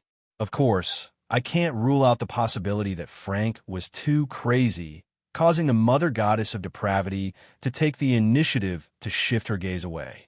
Klein mumbled, trying to find joy in the midst of his misery. This was almost impossible. The terror and strength of an outer deity was not something a demigod could understand. Klein even suspected that if it wasn't for the fact that an overly intense response would destroy the anchors of the deities, causing them to crazily attack each other, causing the Beyonder characteristics to further converge and awaken the primordial one, The outer deities might have already destroyed the sun and destroyed the ecological balance of this world. If they couldn't do anything to the primordial one's barrier, wouldn't they be able to do anything to a star outside the barrier? At times, Klein wondered if the sun observed in astronomy was really the sun. Perhaps it was just the eternal blazing sun that had hung him there. The mushrooms that Frank has invented so far shouldn't have any major problems. I've already taken them above the gray fog to deal with them. Furthermore, the residents of the city of Silver and Moon City didn't show any abnormalities. Yes, after they left the forsaken land of the gods, they had already given up on growing mushrooms due to the lack of monster corpses and sufficient food. Increase the monitoring. The more Klein thought about it, the more afraid he became. If it wasn't for the fact that the mother goddess of depravity's power to penetrate the primordial one barrier was still extremely limited, Klein suspected that the cards of blasphemy and the mushrooms had already caused him to be corrupted, causing Sapphira Castle to change owners without him realizing it. These were all items that had been placed above the gray fog for a long period of time without any special seals. Compared to the ostentatious and wanton mother tree of desire, the low-profile mother goddess of depravity was much more terrifying.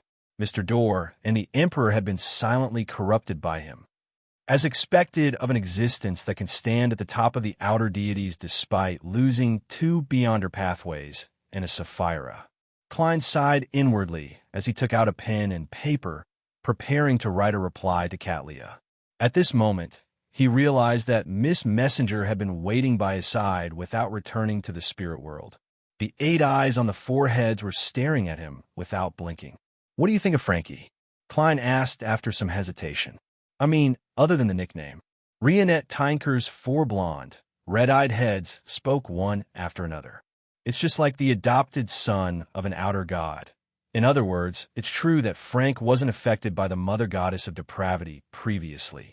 It's purely because there's something wrong with his head." Klein heaved a long sigh of relief. He then asked, "What about now?"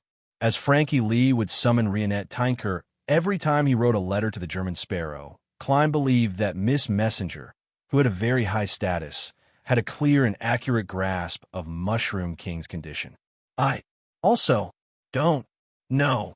Rionette Tinker's 4 heads answered one after another. Then she added, "Body, temporarily, not corrupted. Does this mean that there's no way to tell if one's mind has been affected?" "That's right.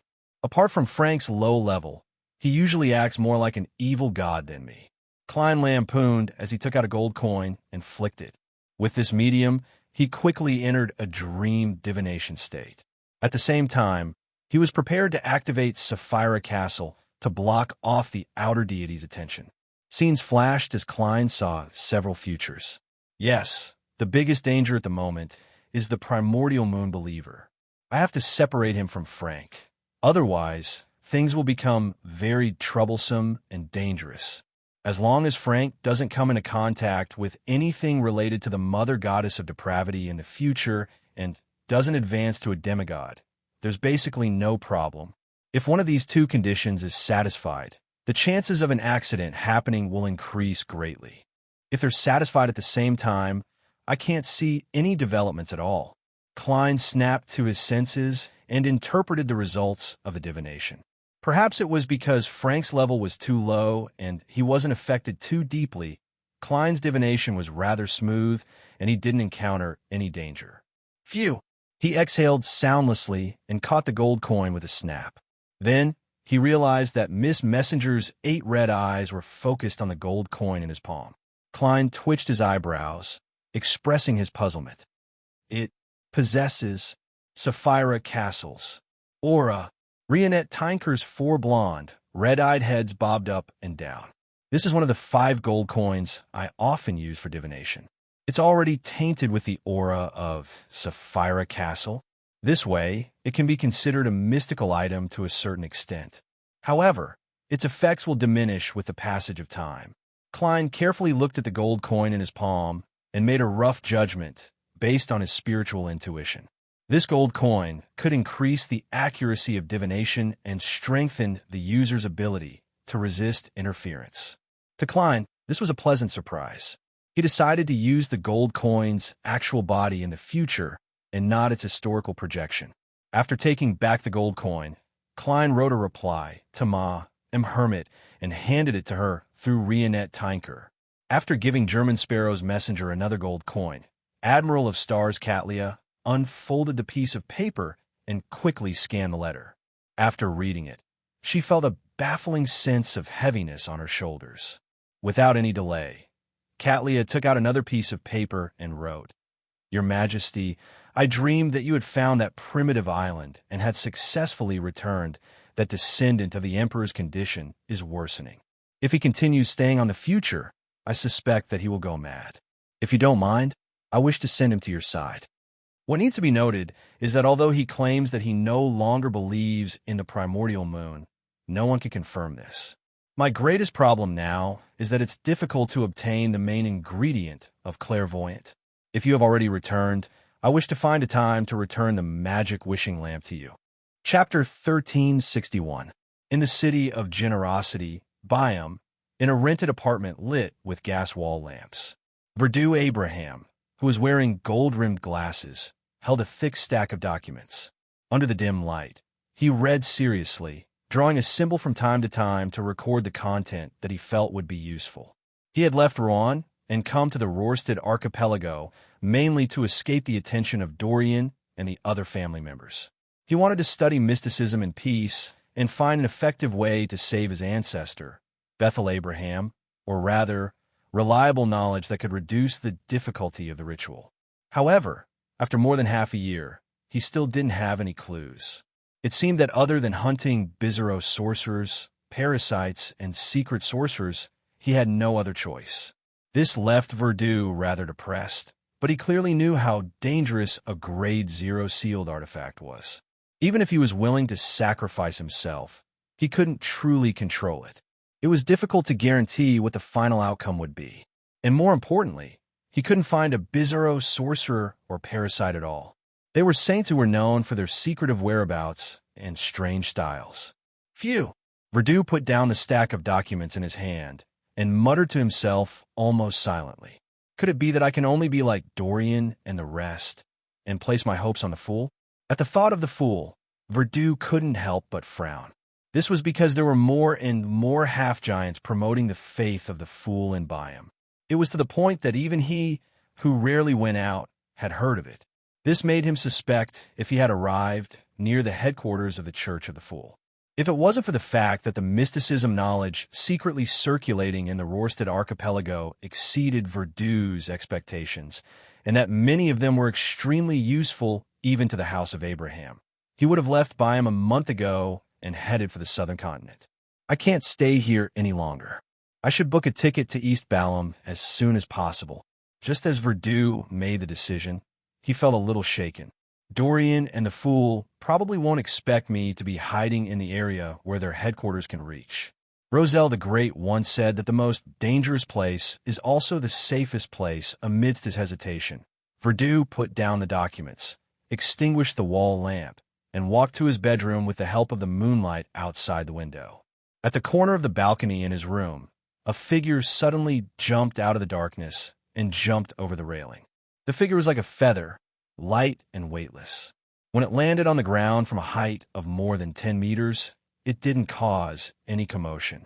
Following that, the figure followed the shadows of the street and sneaked to the vicinity of the Church of the Sea God before climbing up the bell tower. Then, he took out a pen and paper, scribbled a report on tonight's surveillance footage, and stuffed it into a crevice. After the figure left, about to leave, about 15 minutes later, the sound of the wind suddenly sounded. Two of it. The report was pulled out of the crevice by an invisible hand and flew undulating into the distance in the gale that blew past, like a bat spreading its wings in the night. Of the Had King. By to of the Church of God. Even in the dark, deep sea, Alger could see everything around him clearly. Verdu's intention of leaving Byam is becoming clearer. Alger nodded indiscernibly and concluded inwardly. Over the past half a year, he had been monitoring the member of the House of Abraham according to Mr. Fool's instructions, but he didn't discover any abnormal actions from him.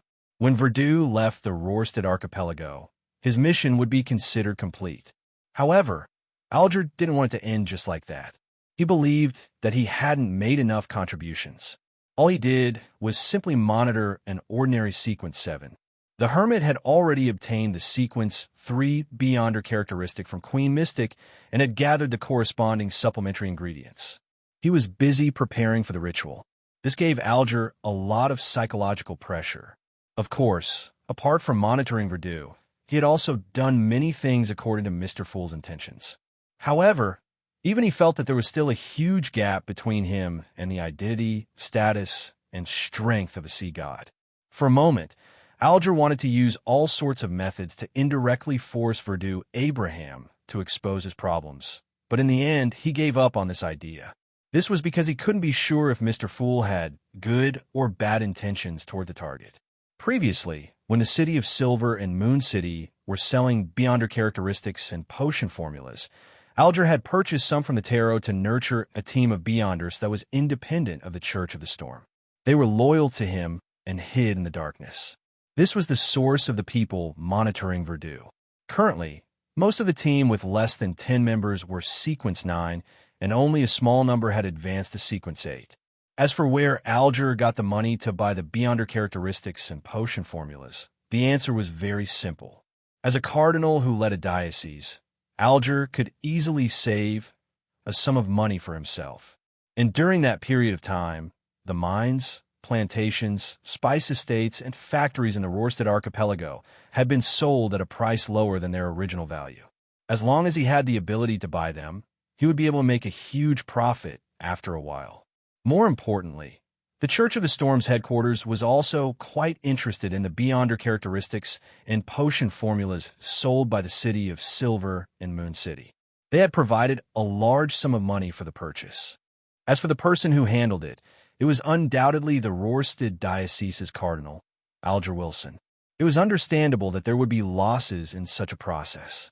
Retracting his thoughts, Alger decided to use a shadow guard to sell some mysticism knowledge to some Beyonder circles in Biome, so as to bait Verdure Abraham and stall him for as long as possible. The main reason is that the City of Silver's proselytizing has frightened that gentleman. Alger shook his head and muttered to himself. He then destroyed the report in his hand and walked back into the cathedral. At dawn, a young man walked out of the hotel and leisurely enjoyed the early morning scenery of Biome. He had just bought a Tina drink from a vendor, which was packaged in a fruit shell, when he suddenly felt a large shadow appear beside him. The young man turned his head and looked up bit by bit. He saw a half-giant nearly 5 meters tall walking over. "Sir, may I have some of your time? I would like to tell you about our guide and savior, Mr. Fool." The half-giant bent down and tried his best to make his smile appear amiable. The young man drank a mouthful of Tina, pointed to the side, and nodded with a smile. "All right, but not here." He then walked to a spot that didn't block anyone, and the half-giant that looked extremely oppressive followed him gently. "You can speak now." The young man didn't hide his curiosity at all. The tall and stout half-giant's expression turned solemn. "My lord calls himself the Fool. In the past, present, and future, he is the great ruler that rules over the spirit world. He is also the king of yellow and black who wields good luck. He is also the guide that every living being pursues eternity. My lord resides above the real world and the spirit world. His benevolence spreads throughout heaven and the land. Beside his throne, there are a total of 6 angels. The angel of Mercury is the embodiment of fate, the angel that my lord dotes on the most. The angel of death is the existence that has followed my lord the longest, the consul of the underworld. The angel of redemption is my lord's horn, the messenger of his revelation. The angel of life is the crystallization of wisdom, the inextinguishable spirituality in everyone's body. Upon hearing this, the young man laughed. Your lord sure is impressive. He actually has so many angels with titles serving him. Not only that, the half-giant replied gently. Beside the Lord's divine throne is the angel of retribution. He is the Lord's lightning, the Lord's wrath, and the Lord's palm. He is the judge and executioner of all the fallen and unclean. In contrast to the angel of retribution is the angel of time. He was the king of ancient times. He eventually submitted to my lord and struck the bell of heaven for him. Impressive, impressive, the young man praised from the bottom of his heart. Upon hearing such a response, the half-giant couldn't help but smile. Then, he tried his best to describe the various miracles that Mr. Fool had performed. Finally, he said, "It's already been 15 minutes, so I won't waste your time. It's already been 15 minutes, so I won't waste your time. If you're interested, you can go to 16 Phillips Street's The Fool Cathedral to learn more. This is our largest cathedral in Byam City." Heh, the rest are still in planning. The young man nodded. "If I'm free, I'll take a look." After watching the half-giant turn and leave, the young man smiled as he took out a crystal monocle from his pocket and wore it on his right eye. The half-giant returned to a restaurant and changed into a chef's uniform. "Balder, did you go preach again?" the restaurant owner asked with a smile. Back when the Industry Association recommended this half-giant to learn culinary skills, he was rather resistant. He had a nagging feeling that the other party could kill him with a flick of his arm. Furthermore, he didn't seem like someone with culinary talent. But now, he was very satisfied with Balder. Not only was this half-giant honest, obedient, and able to endure hardship, but he was also a strong deterrent. It made the thugs on the street not dare to have any designs on the restaurant.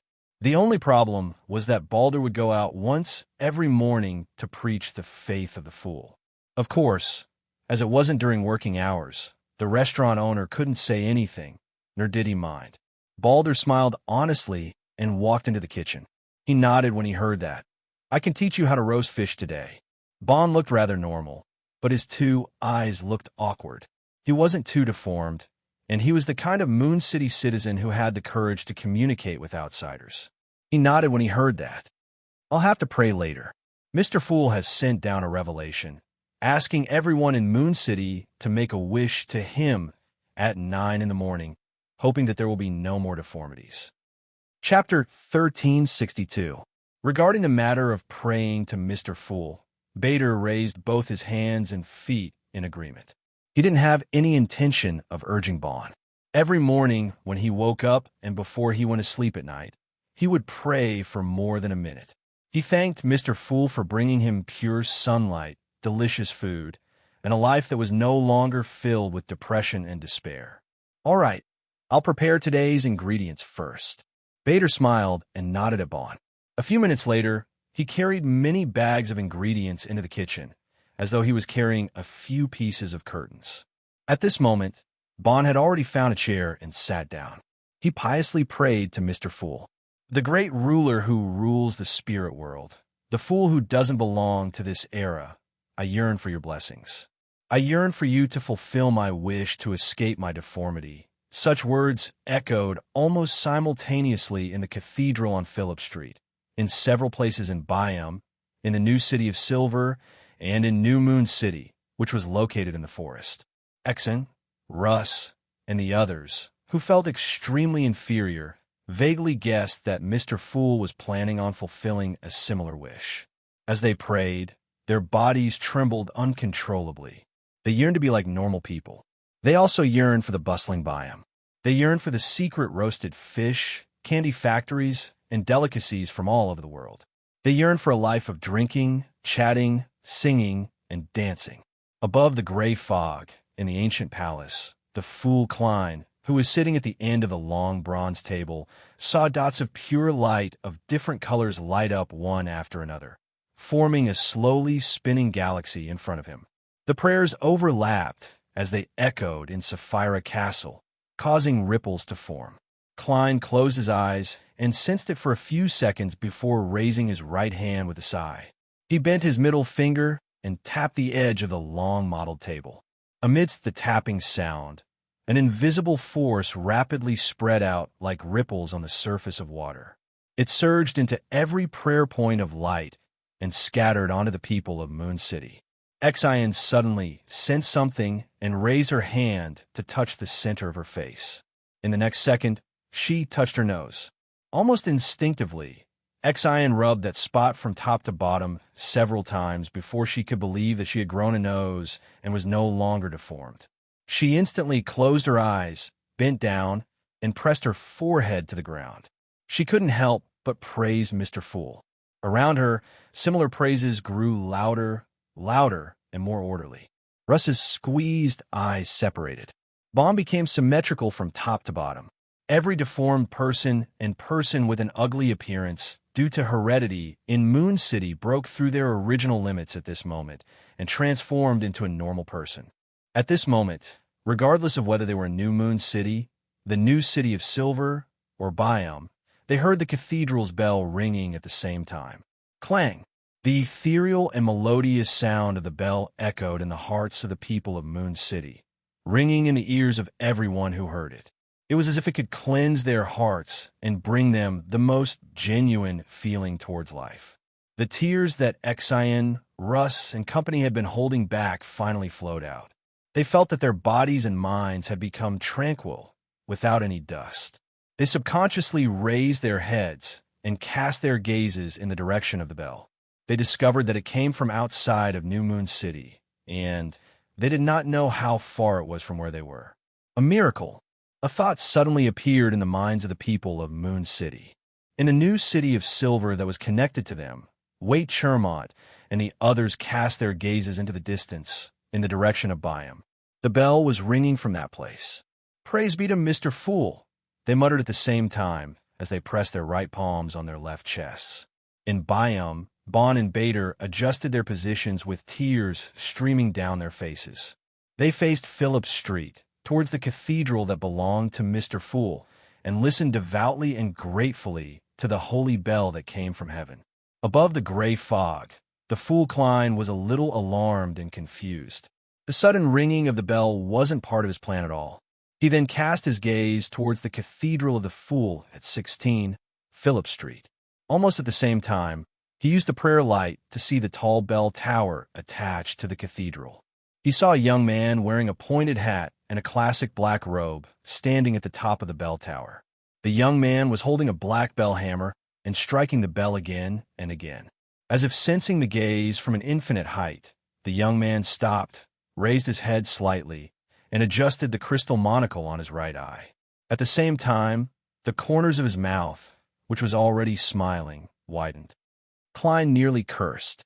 At that moment, his eyes glazed over in an unconcealable manner.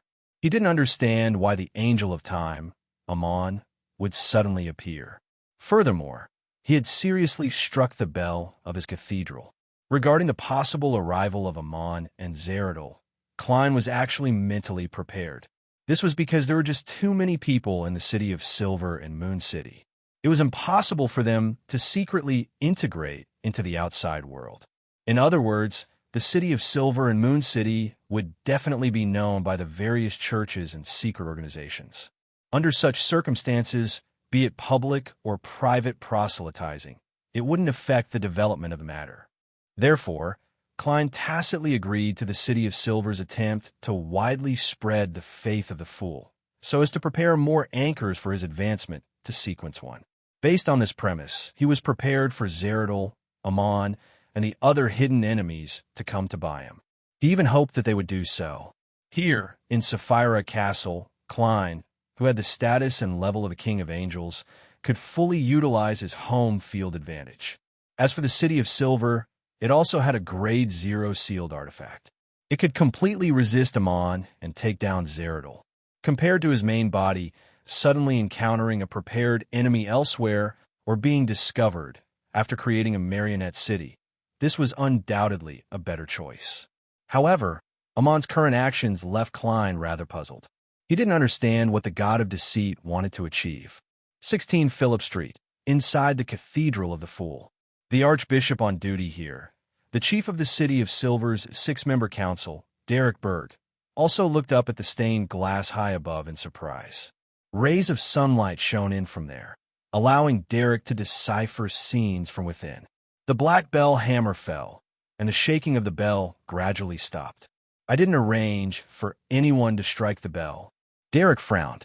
As a member of the City of Silver, as a demigod in the Sun Domain, He had a keen intuition for abnormalities. He knew that something had definitely gone wrong. However, this strange ringing of the bell didn't bring about any surprises.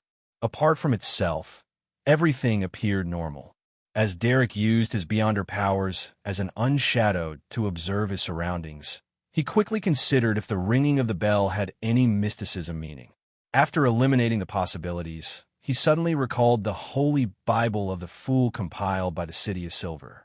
There was content related to the ringing of the bell. It was used to describe the relationship between the Angel of Time, Amon, and Mr. Fool, and to determine his true status. Derek was opposed to that statement because he knew that blasphemer Amon wasn't Mr. Fool's blessed. The relationship between the two wasn't even harmonious, and they were in a state of hostility.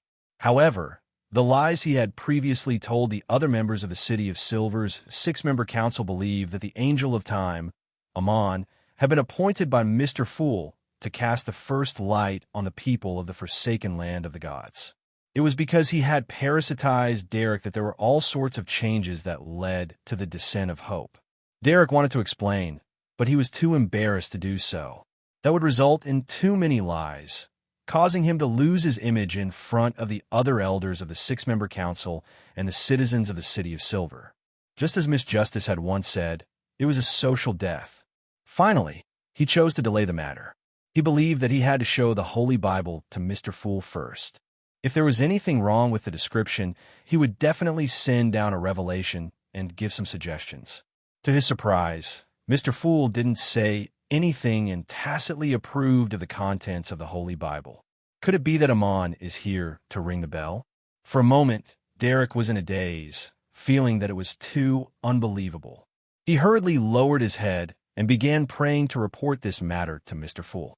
Above the gray fog, inside Sapphira Castle, before Klein could eliminate Amon, the latter suddenly turned transparent and transformed into a beam of light, disappearing from the bell tower. What does this fellow want to do? If his father is the emperor and not the ancient sun god, then I can reasonably suspect that he is sending me the bell. As Klein checked if there was Amon lurking in the bodies of the City of Silver and Moon City members, he analyzed Amon's motives without any clues. Just as he was about to use divination to seek clues, son Derek finished his prayer. Holy Bible, Holy Bible? The corners of Klein's mouth twitched as he summoned the Holy Bible that the City of Silver had sacrificed to him from the junk pile. He had only flipped through a few pages before he couldn't stand the awkwardness and didn't continue reading. He put on a posture as if he didn't know that it didn't exist if he didn't pay attention to it. Of course, he wasn't careless in this aspect. He was still sufficiently cautious. In Sapphira Castle, he had used divination to confirm that the Holy Bible wouldn't bring him any harm. With this premise, he tacitly allowed the City of Silver to use this version of the Holy Bible. Slowly taking a deep breath, Klein stretched out his right hand and flipped through the scriptures in front of him. The muscles on his face gradually twitched, and the corners of his mouth couldn't help but curl up a little. Klein flipped faster and faster. Finally, he saw the last page. Ha! Klein suddenly closed the fool's Holy Bible and threw it back into the junk pile. After the miracle in Moon City, yes, the potion has been mostly digested. The Marionette City will have to step onto the stage of history. Klein expressionlessly examined his condition and nodded indiscernibly. Ever since he had gained initial control of Sapphira Castle, he could also obtain feedback from the real world. P.S. Update before making changes. Chapter 1363. As for the Marionette Town, Klein had long been thinking about how to build it. He already had 3 preliminary plans. If he eliminated the interference of external factors, his best choice was to make the Marionette Town rise overnight in a particular country in the northern continent. Then, it would be connected to the surrounding cities through railways, rivers, and roads. This way, a large number of outsiders would arrive in the Marionette Town every day, and they would have a very strong interaction with the surrounding areas. On the one hand, the towns that didn't have any affiliated villages would definitely buy grains, salt, cloth, ores, sugar, and other necessities from other places. On the other hand, it would also have its own products that could be sold to the surrounding cities, towns, and villages.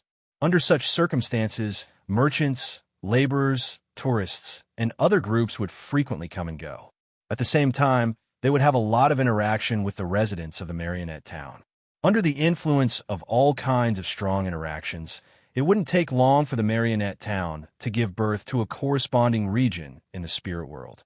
When the residents' fate trajectories became detailed and real, Klein could consume the potion to advance to sequence one attendant of mysteries.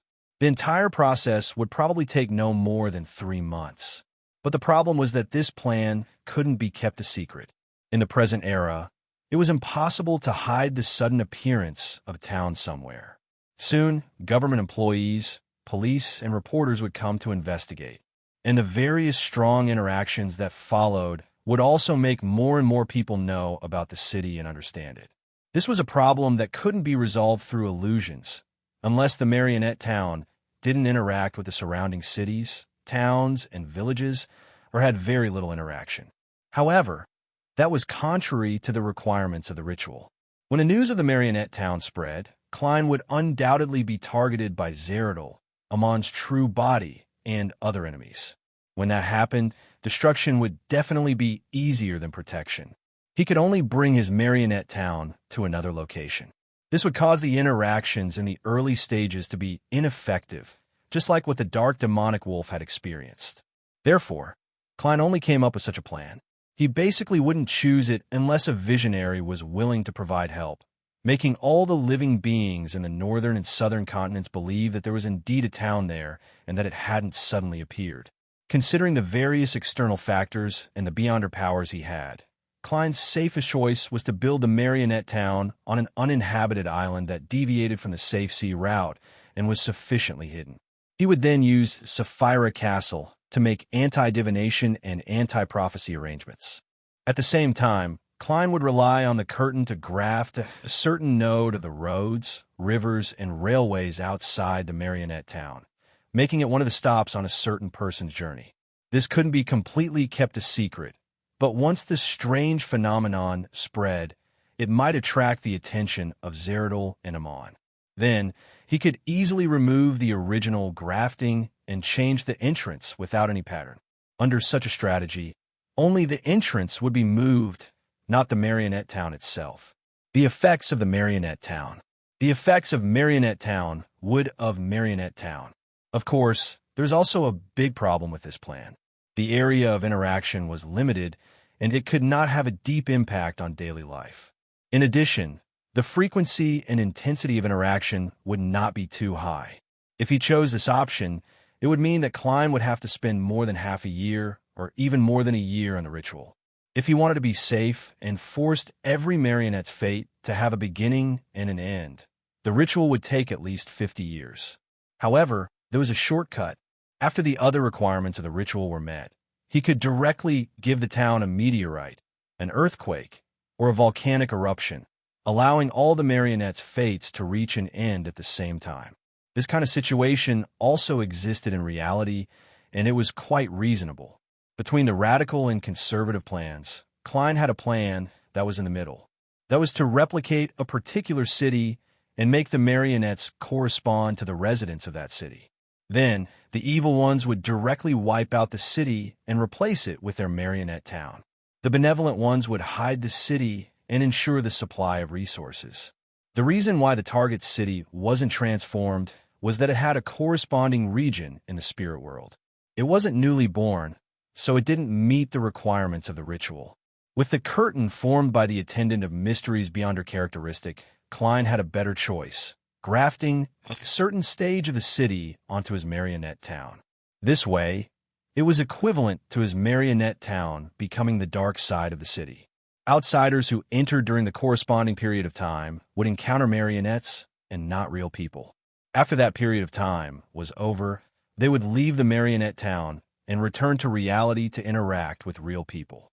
During this process, Klein would also send marionettes to act as outsiders and maintain interaction with the corresponding real person, allowing the true outsiders to seamlessly connect to the real person when they return to reality. In other words, there were two lives happening in the same city at the same time, but no one could notice it. Occasionally, Someone would feel that a particular detail wasn't right, but there was no way to explain it and ignore it. This was rather in line with the characteristic of mysteries, and it had a certain degree of concealment. Of course, this plan also had its own problems.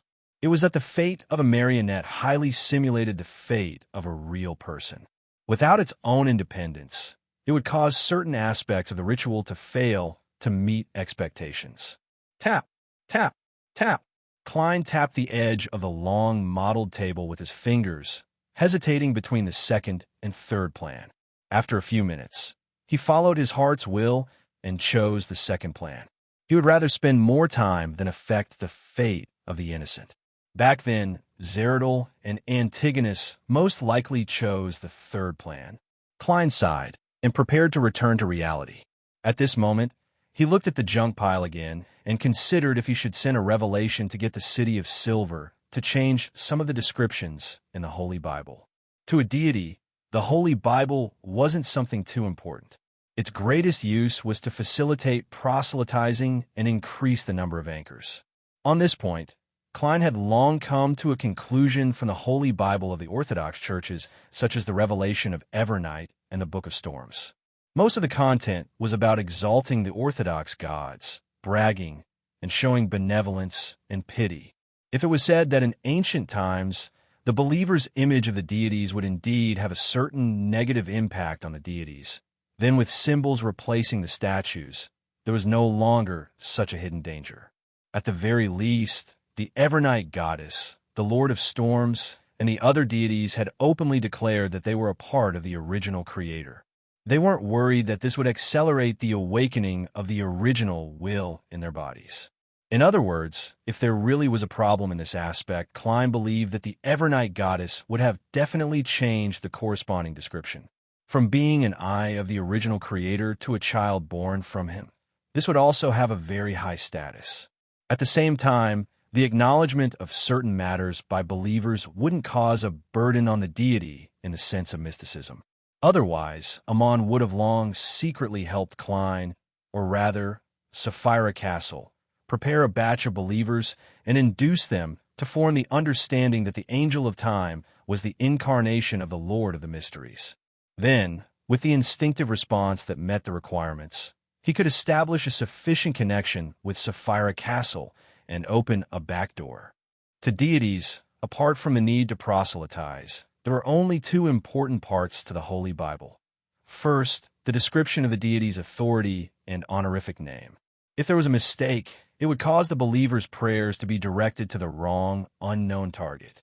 Not only would this be dangerous for the believers, but it would also cause the deity to lose its anchor. Second, the description of other churches could easily lead to conflict. As for things related to angels and saints, deities actually didn't care too much about them. What they cared about were the angels and saints themselves. This was because they needed to obtain a certain anchor. Therefore, the various Holy Bible's descriptions of angels and saints were sufficiently detailed. They had authority and honorific names, making it easy for different believers to choose and substitute them. In addition, this wasn't enough to form a stable anchor because it was covered under the faith of deities. In order to resolve this problem, the Orthodox churches would assign different guardian angels and saints to different cathedrals, accurately delineating the boundaries. It was precisely because of this understanding that Klein had never placed much importance on the Holy Bible. After flipping through the part that described his authority and honorific name, he was so embarrassed that he didn't want to continue reading. He only used divination to confirm that there wouldn't be a conflict with the Orthodox churches. After some consideration, he gave up on the idea of directly making the City of Silver change the Holy Bible and decided to use a gentler method. In the exchange with Tarot, through the World German Sparrow, he induced Sun to adjust his understanding of the Angel of Time to lean towards Palazorost. Without arousing the City of Silver's suspicions, he allowed the corresponding content to be changed. In Biome, Verdu Abraham had gained a lot of mysticism knowledge from several Beyonder circles. He lit the gas wall lamp and read the book carefully in the dark. As he flipped to the end, he suddenly read a piece of news that he had never heard of before. Bansi Harbor is a place filled with mysticism powers. The connection between it and the spirit world's astral world is unimaginable. Even though the Church of the Storm directly destroyed the harbor, it wasn't able to completely eliminate the abnormalities of its existence. Many mysticism researchers are purchasing items related to Bansi at high prices. Bansi. Verdu muttered to himself silently. He suddenly had a strong interest in the harbor. He began to consider if he should purchase some items from Bansi and study them in depth. After all, the spirit world was related to teleportation. The astral world and cosmos were related to wandering. They could all be related to Mr. Door, Bethel, Abraham's escape. Perhaps, if there's a chance, I can go to Bansi to take a look. Verdu nodded indiscernibly. P.S. Update first before making changes. Chapter 1364. The preparations for creating a marionette town were rather boring and complicated. At the very least, that was what Klein believed. In the huge, ancient palace, Klein sat on the high-back chair belonging to the fool. He held a fountain pen and wrote the name, age, and fate of every marionette on ordinary paper. At the same time, he let worms of spirit bore out of his body and reformed into avatars beside him. Some of these Klein sat on the ground, while others occupied the 21 seats other than the fool. Some conjured a bed and lay down on it. Then they took out different books from the junk pile and started to read them seriously. The books included, but were not limited to, How to Brew Wine, Train Dispatching, Complete Guide to Making Desserts, Self-Cultivation of Clergy, Gas Wall Lamps, Gas Meters, and All Kinds of Household Machinery Repair Manual, Desi Delicacies, Port Management Practices, Basics of Law, Ladies' Aesthetics magazine. These were the professional knowledge that different marionettes needed to grasp. Only by doing so could they play their roles well, allowing them to be realistic in every aspect. Even if they had a deep conversation and interaction with outsiders, they wouldn't expose any problems. If it was just to memorize this knowledge, it wouldn't be difficult for Klein, but he had to truly grasp it and be able to apply it. Furthermore, he couldn't confuse his roles. He couldn't let a burly and well-paid switcher blurt out the moisturizing effects of certain skincare products or the flaws of certain silk fabrics. If such a situation were to happen in novels, plays, or operas, it might create a strange attraction, but in reality, it would clearly be distorted, making it unfavorable for the advancement of the ritual. In order to avoid such problems, Klein could only put in more effort in the early stages. He wanted to make every character in the marionette town real, well-rounded, and appropriate. Fortunately, there weren't many people in a town who needed to grasp the corresponding professional knowledge. Most of the residents were semi-illiterate or even truly illiterate. They relied on their experience to live, leading a muddle-headed life.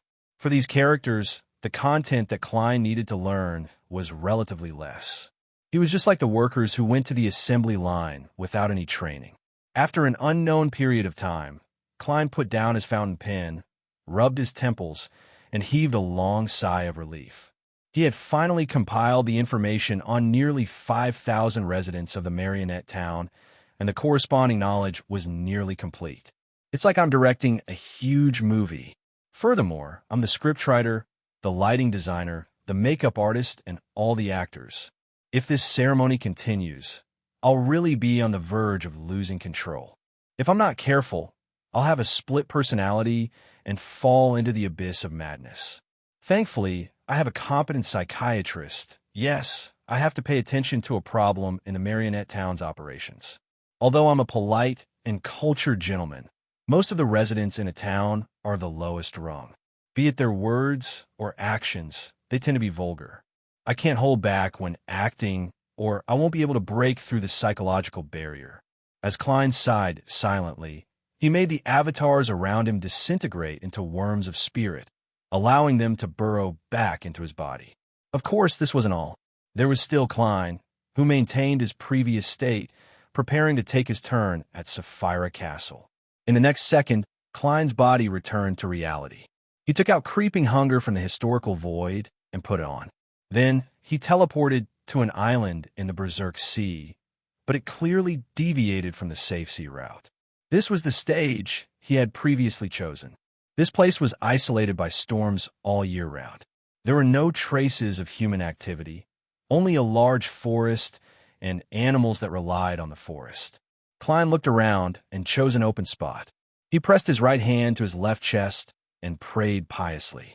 I hope that there's a city suitable for 5,000 people here. Just as he said that, Klein raised his right hand and snapped his fingers. Suddenly, the open area became extremely flat. The surrounding forest also receded a lot, providing a large number of trees, rocks, and soil. Almost at the same time, buildings rose from the ground.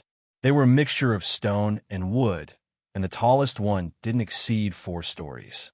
The style was similar to the Desi Bay in the Rouen Kingdom.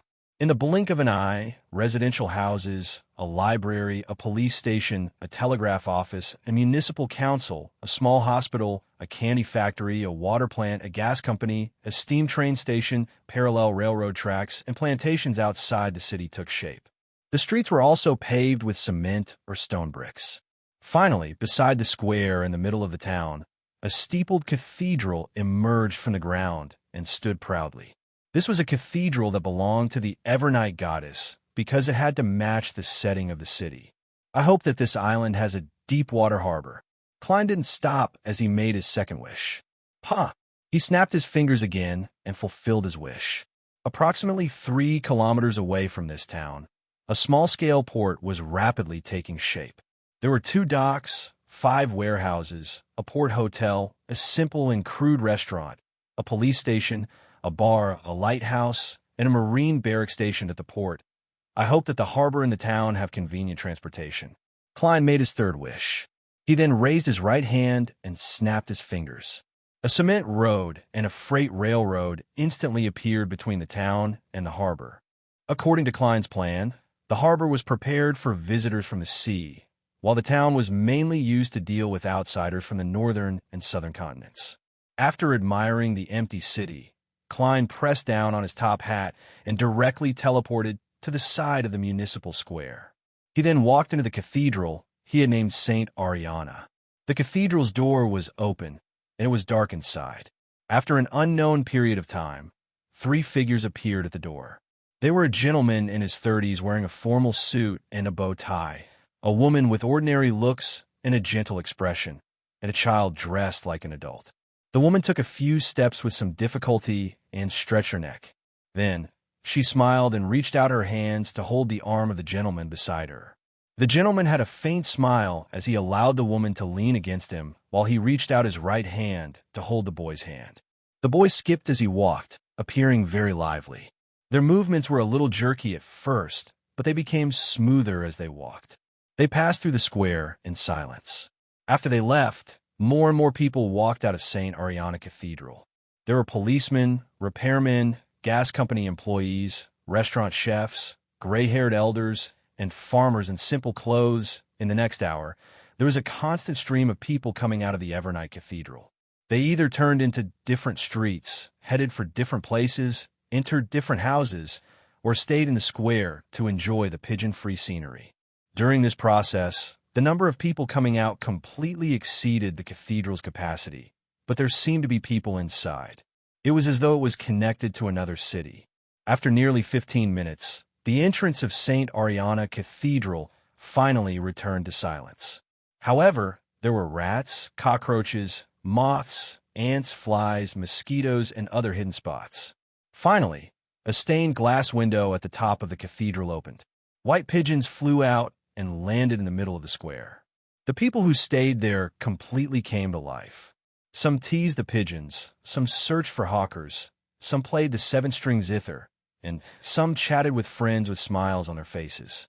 A man wearing a top hat and trench coat, holding a cane and a revolver, left the municipal square and came to the other side of the town.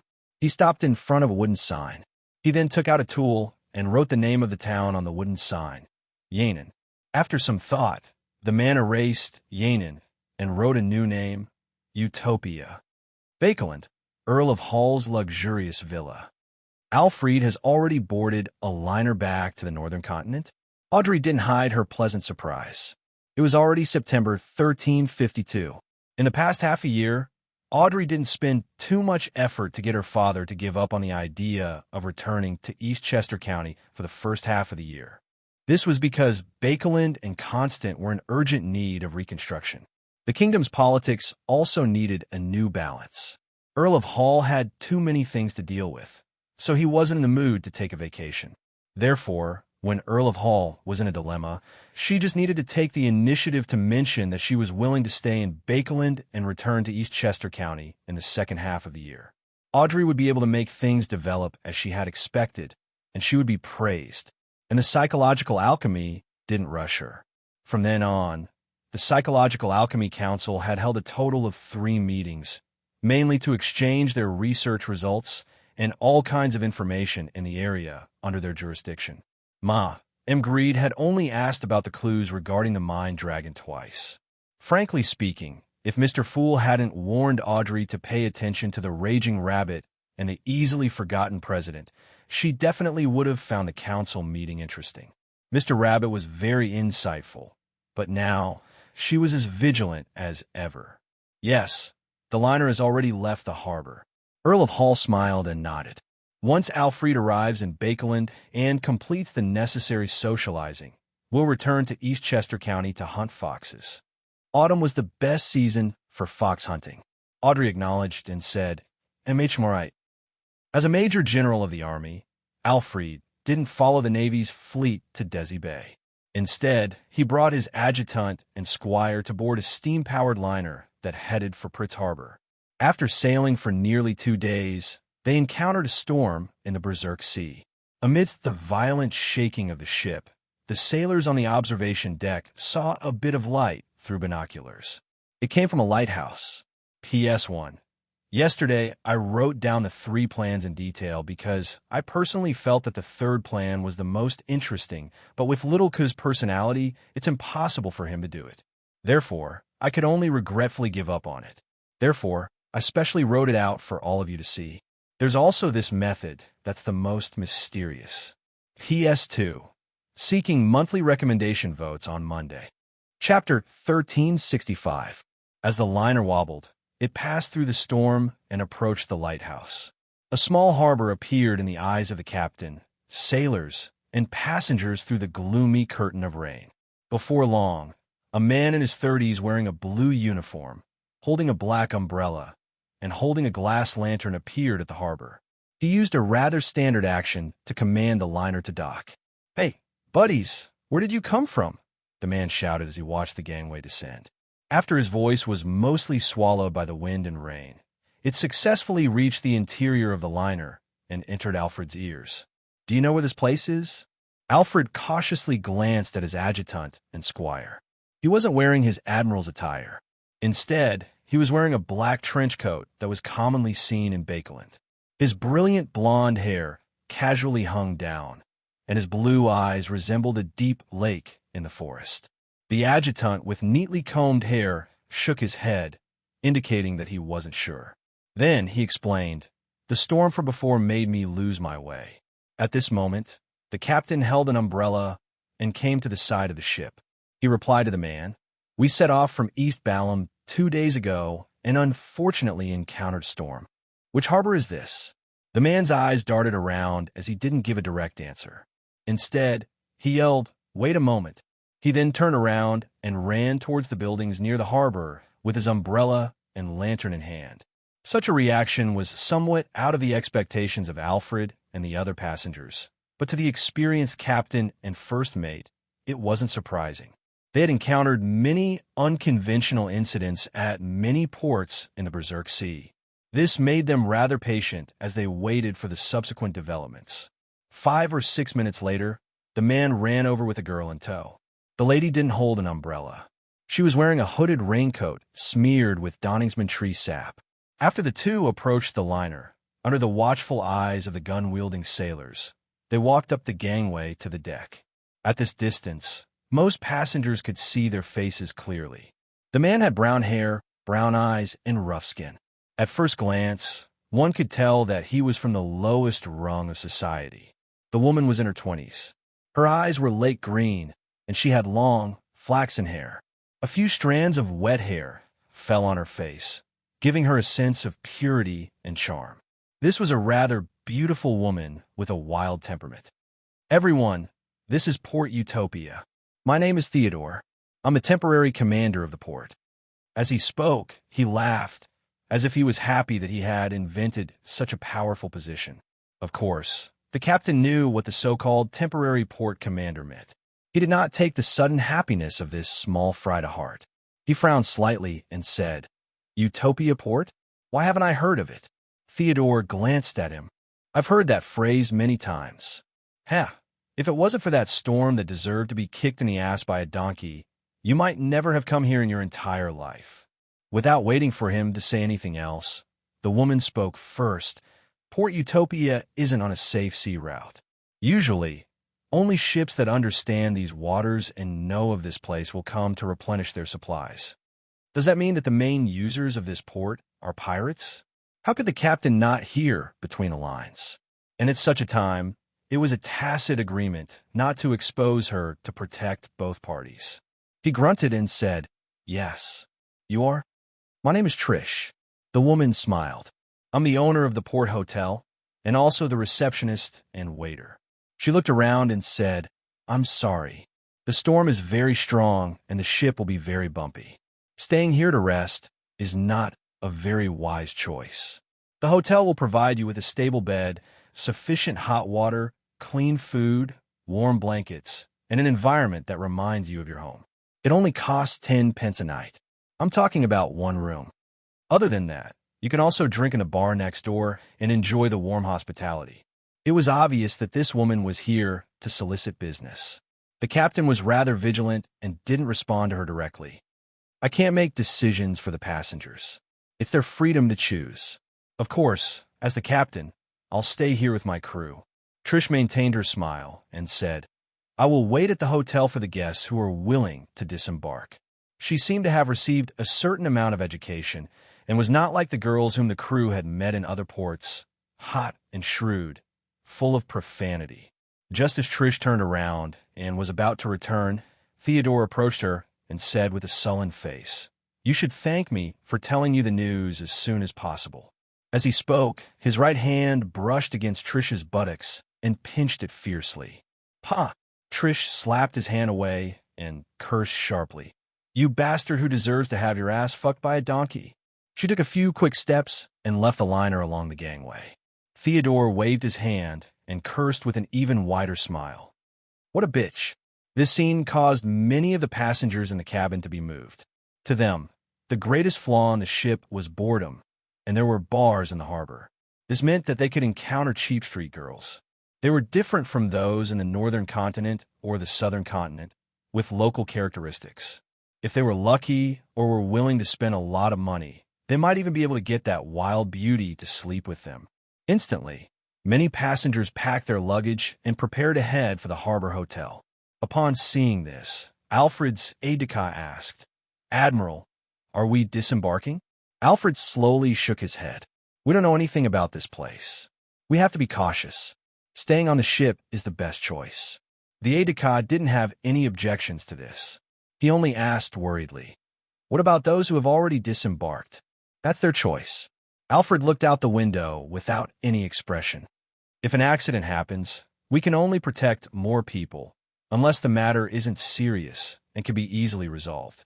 With that said, he turned to look at the aide-de-camp and his squires. "Take turns keeping watch tonight to prevent any accidents." Having interacted with the charismatic order, Rose School, and other organizations in the southern continent, Alfred was instinctively wary of unfamiliar places. After exchanging views with the captain, Alfred lay in bed and listened to the wind lashing against the glass windows and the torrential rain lashing against the deck. He calmly prepared to sleep. At this moment, he heard a melancholic melody coming from the direction of the harbor. It seemed to come from a flute. It was intermittent in the storm, like a human whimper. Alfred was instantly immersed in the music and environment, as though he had returned to the Bakeland that always appeared in his dreams. He had returned to the different emotions of his childhood's happiness and troubles. He shook his head abruptly and shook off the feeling. He realized that it wasn't a mental influence, but a reaction that a normal person would have. Alfred got out of bed and walked to the window. He used his share of Beyonder powers to confirm that the music he had just heard came from the cheap hotel. It's not the guests who have disembarked the ship. Their goals are very clear, and they wouldn't be in the mood to play such a melody. There are already passengers in Utopia Harbor, or is it the boss and attendant named Tracy? If it's her, she's a lady with a story. Alfred sighed and retracted his gaze, no longer paying attention to it. Although he was curious, he didn't have any thoughts of disembarking the ship. Soon, the flute stopped, and the harbor hotel returned to silence. Nothing unexpected happened. Just like that, time ticked by. As the storm stopped, the sky gradually brightened. At 8 in the morning, the passengers who had left the ship returned one after another. All of them had weak footsteps and haggard expressions. When the sailors saw this, they immediately laughed. The chicks here seemed pretty good. The passengers shook their heads in unison, revealing looks of regret. One of them rubbed his temples and said, "The Lanty proof here isn't bad. The Lilang proof here is very good. It's cheaper than other places. I accidentally drank too much and fell asleep. I don't know if something happened between me and that cute girl." Sigh. The moment I woke up, the ship was about to set sail. I have no memory of what I did after getting drunk. Praise the lady. She made me lie in bed and not sleep in the rain. The other passengers echoed, expressing that they had similar experiences. Of course, everyone had different details. For example, a particular passenger praised the desserts in the cheap hotel's breakfast. As the sailors regretted not being able to drink the cheap and good Lanty proof, they began to tease the passengers. Perhaps the person you spent the night with wasn't a chick here, but a burly man like Theodore. Anyway, you were so drunk that there's no way of knowing what happened. Ha! Have a good pat on your butts. Amidst the lively atmosphere, the sailors put away the gangway, raised the sails, and let the liner set sail. After they passed through a rather gloomy region of the sea and returned to the familiar safe sea route, Alfred finally relaxed completely. He smiled at his adjutant and squire, saying, "I'm not sure if I'll be able to escape." He smiled at his adjutant and squire and said, "We can mark this place on our map and write that the liquor and desserts are pretty good. Yes, the girls have their own characteristics." After a few more days of sailing, the liner finally arrived at Desi Bay's Eskelson Harbor along the winding and safe sea route. Alfred maintained the demeanor of a noble and his social instincts. He visited the high-ranking members of the nearby military base and shared a wonderful dinner with them. When he returned to his father's holiday villa, he was surprised to find that the squire he had sent to look for information was a little pale. "What's wrong?" Alfred immediately reined in his lax demeanor. The squire suppressed his voice and said, "General, none of the kingdom's official maps have Utopia Harbor marked. P.S. Seeking monthly votes and recommendation votes on Monday." Chapter 1366. When he heard the subordinate's words, Alfred immediately felt as if the temperature in the room plummeted. An indescribable chill seeped into his body, freezing his blood and bones. When the liner docked at Utopia Port, he had actually imagined the worst-case scenario. Utopia was the headquarters of a cult, and everyone there was a potentially dangerous lunatic. But now, the truth might be even worse. Utopia might not even exist. At that moment, Alfred was extremely glad that he was no longer the noble young master he was when he left Bakeland. He had already accumulated rich experience and hadn't truly entered Utopia Port. Under the watchful eyes of the adjutant and squire, the major general paced back and forth with a solemn expression. "Draft the telegram for me and report the matter of Utopia to MI9. At the same time, request the local official Beyonders to immediately take action. Contact the captain and ask for the list of people who entered Utopia Harbor. If necessary, visit them one by one to confirm if there are any problems." Yes. His adjutant immediately closed his legs and saluted in response. When the adjutant walked out of the study, Alfred said to his squire, "Bring the typewriter upstairs. I want to write a detailed report." His plan was to first use a telegram to report the key information, not delaying the initial operation, and then show more details in the form of confidential documents, providing a basis for the military higher-ups to make a judgment. On the steam locomotive platform, Wendell pressed down on his top hat with one hand and carried a suitcase with the other as he entered the second-class carriage. He was less than 30 years old, with dark sideburns and calm brown eyes. There was nothing memorable about his appearance, but he had a comfortable temperament. A few months ago, he was still an intelligence agent active in Desi Bay's Phanapata region. He had made many contributions and was now a Sequence 7 Beyonder, belonging to MI9's Internal Operations Department. Today, his purpose was to deliver a confidential document to Bakeland and hand it over to the head of MI9. After sitting down, Wendell bought a newspaper from the newsboy outside the window and leisurely read it. This was only a superficial phenomenon. In reality, he began to use his Beyonder powers to sketch portraits of the passengers around him. He memorized their various characteristics and made meticulous and perfect preparations for any accidents that might happen in the future. Whoa! The steam engine whistled, and the steam train clattered as it sped up. The scenery outside the window sped up one scene after another. A few hours later, Wendell looked out the window worriedly. The sky was already filled with dark clouds, and a storm was about to descend. This meant that the steam locomotive would stop at a certain station in advance and wait for the storm to pass, or even continue its journey the next morning instead of arriving at the predetermined location. To Wendell, this would cause things to deviate from his original plan. This would undoubtedly bring about more risks. However, he had no way of stopping it.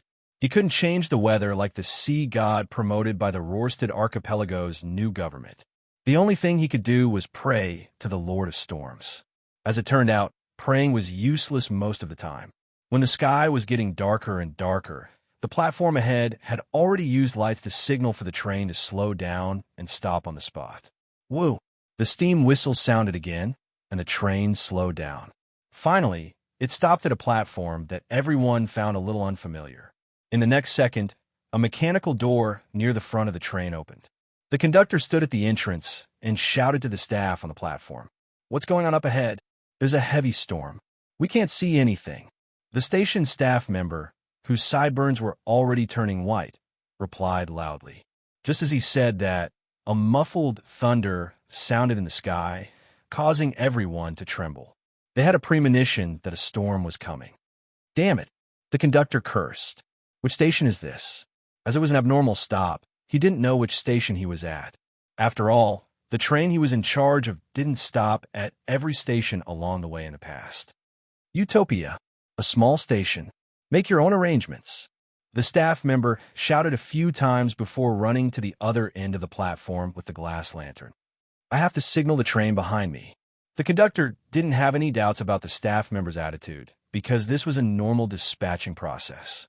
Otherwise, there would be a collision between two steam locomotives. He could even conclude that the other staff members at Utopia Station were already sending telegrams to the other stations to warn them.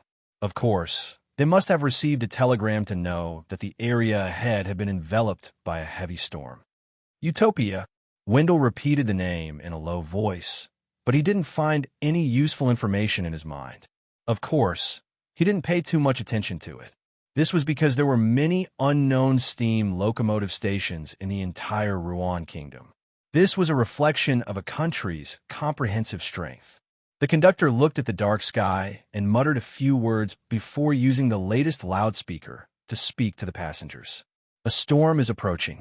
The train will stop at Utopia Station until 8 in the morning tomorrow." He predicted that the storm would last until tonight. "You can stay in the carriage or leave on your own. Head to the city and find an inn.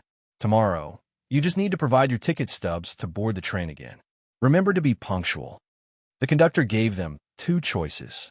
Wendell looked at the passengers in the second-class carriage and pondered for a few seconds. He picked up his suitcase and walked out of the train. It wasn't that he couldn't accept the arduous and abnormal sleeping environment. When he was an intelligence officer, he had suffered quite a bit.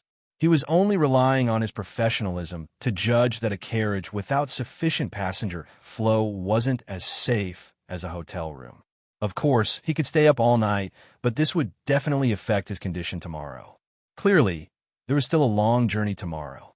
After leaving Utopia Station, Wendell got onto a rental carriage by the side of the road and said to the carriage driver, "To the municipal square." In the kingdom of Rouen, there was bound to be a cathedral and at least one in near the municipal square. "Sir, are we going to a hotel?" the carriage driver asked as he turned the horse around. "Yes." As a sequence 7 beyonder, Wendell didn't hide it. From his point of view, as long as he was in a city within the country, he could easily find a group of helpers with his identity, and his strength was enough to support him in completing this task. "The best hotel in Utopia is the Red Boots. Do you want to go there?" the carriage driver asked in a suggestive tone that all men understood. If he wasn't on a mission, Wendell wouldn't mind enjoying it. But now, he could only shake his head without hesitation. "I want a quiet hotel." "All right," the carriage driver replied in disappointment. "Then let's go to the Iris's hotel. No one will harass you." As the carriage moved forward, Wendell cast his gaze out the window and observed the situation outside. Perhaps it was because of the impending storm. The people on the road were in a hurry. Even the paperboy couldn't muster up his energy. A very small city, Wendell made a preliminary judgment from the lack of public carriages. He only saw one trackless public carriage, which meant that most places in Utopia could be reached on foot in a suitable amount of time. As he expected, in less than 10 minutes, the rental carriage stopped at the entrance of the Iris's hotel. After Wendell paid the fare, he quickly walked into the hotel before the rain fell. A crashing sound came from behind him. After checking in and putting away his luggage, Wendell rested for a while. He carried the confidential document and went to the restaurant on the first floor to enjoy dinner. He cautiously didn't order any alcoholic drinks. He ordered a cup of bubble iced tea, which was said to be a local specialty, and a fried pork chop with apple juice. As an intelligence officer who had been in and out of high society, Wendell didn't have much expectations for this dinner, but the outcome exceeded his expectations. The pork chop was tender and juicy with a rich aroma. The apple juice had a slightly sour taste and eliminated most of the grease. The bubble iced tea had a refreshing taste and was exceptionally delicious. When they paid the bill, Wendell nodded at the medium-sized waiter. "Thank the chef for me. He gave me such a wonderful dinner." The ordinary-looking waiter replied with a smile. "No problem. In all of Utopia City, the chefs of our irises are the best." Wendell didn't chat idly. He quickly returned to his room and made some arrangements to prevent others from sneaking in. Then, he fell asleep without any hesitation. He was using the time when it was relatively safe and the potential enemies didn't think it was suitable to carry out operations to sleep, freeing up the night. After an unknown period of time, Wendell was suddenly awakened by an intense commotion. He checked his pocket watch and found that it was not yet dawn. "It's in the next room." A woman's voice. A man's voice. Wendell sat up and listened carefully. At first, he suspected that the man and woman were flirting, but later he realized that it was too intense. There were even fragile items that had been thrown against the wall. A quarrel led to a fight? Just as Wendell muttered, he heard a woman's shouts, curses, and screams. Beating up women? As a Rouen gentleman, although Wendell believed in the Lord of Storms and secretly discriminated against women, this didn't stop him from believing that men shouldn't be violent towards women. After 2 seconds of consideration, he decided to knock on the door and remind his neighbor to be careful. At that moment, a scream was heard. It was clearly from man. Something heavy fell to the floor with a bang. Wendell's eyebrows twitched slightly as he keenly sensed the scent of a criminal case. He stood up, put on his coat, and went to the next room. He bent his finger and knocked twice. A few seconds later, the door creaked open. A beautiful lady with green eyes and flaxen hair appeared in front of Wendell. Her hair was messy, and her face was pale. Her light green clothes were stained with bright red blood, and she held a dagger that was dripping with blood. The lady in her early 20s mumbled for a while before speaking in a dreamy tone. "I killed someone." Chapter 1367. Wendell was no stranger to murder. He wasn't alarmed when he heard that. He calmly looked past the woman at the door and into the room. He immediately saw a man lying on the ground and saw that the man's chest was covered in blood. "Are you sure he's dead?" Wendell asked calmly. The young lady in her 20s was at a loss at first, Then she answered uncertainly. Then she replied with uncertainty, I don't know. If he can still be saved, he needs to be sent to the hospital immediately. Wendell's tone sounded like he was talking to a patient's family member, not a murderer. The lady holding the bloody dagger subconsciously turned her body and made way. Wendell took a few steps forward and approached the victim. He didn't need to squat down. With a sweep of his gaze, he made a judgment from the various signs. He's indeed dead. The slightly messy woman in her 20s didn't have any obvious change in expression. She looked down at her toes and said, "Call the police." "How should I address you?" "How should I address you?"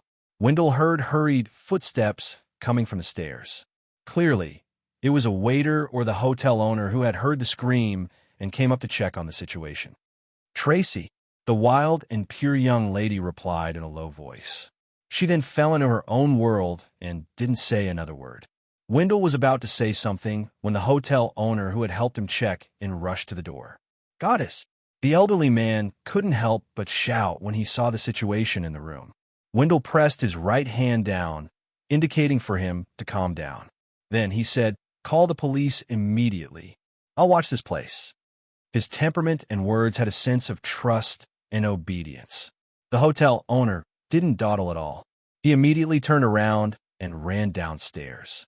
To Wendell, he had only come to check on the situation out of a gentleman's habit. In fact, he didn't have any intention of getting involved.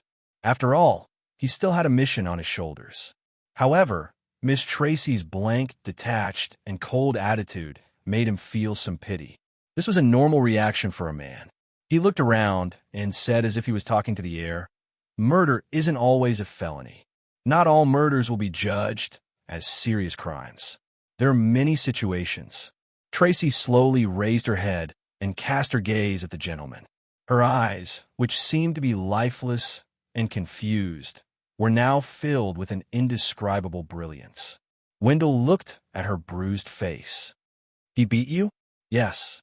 The other party seemed to have some sort of authority, causing Trish, who wanted to remain silent, to finally reply.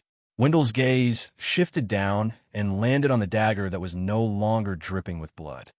"Did you bring her here, or him?" Trish's reaction was a little slow as she replied, "Him." Wendell nodded slightly. "Legitimate defense is in accordance with the law.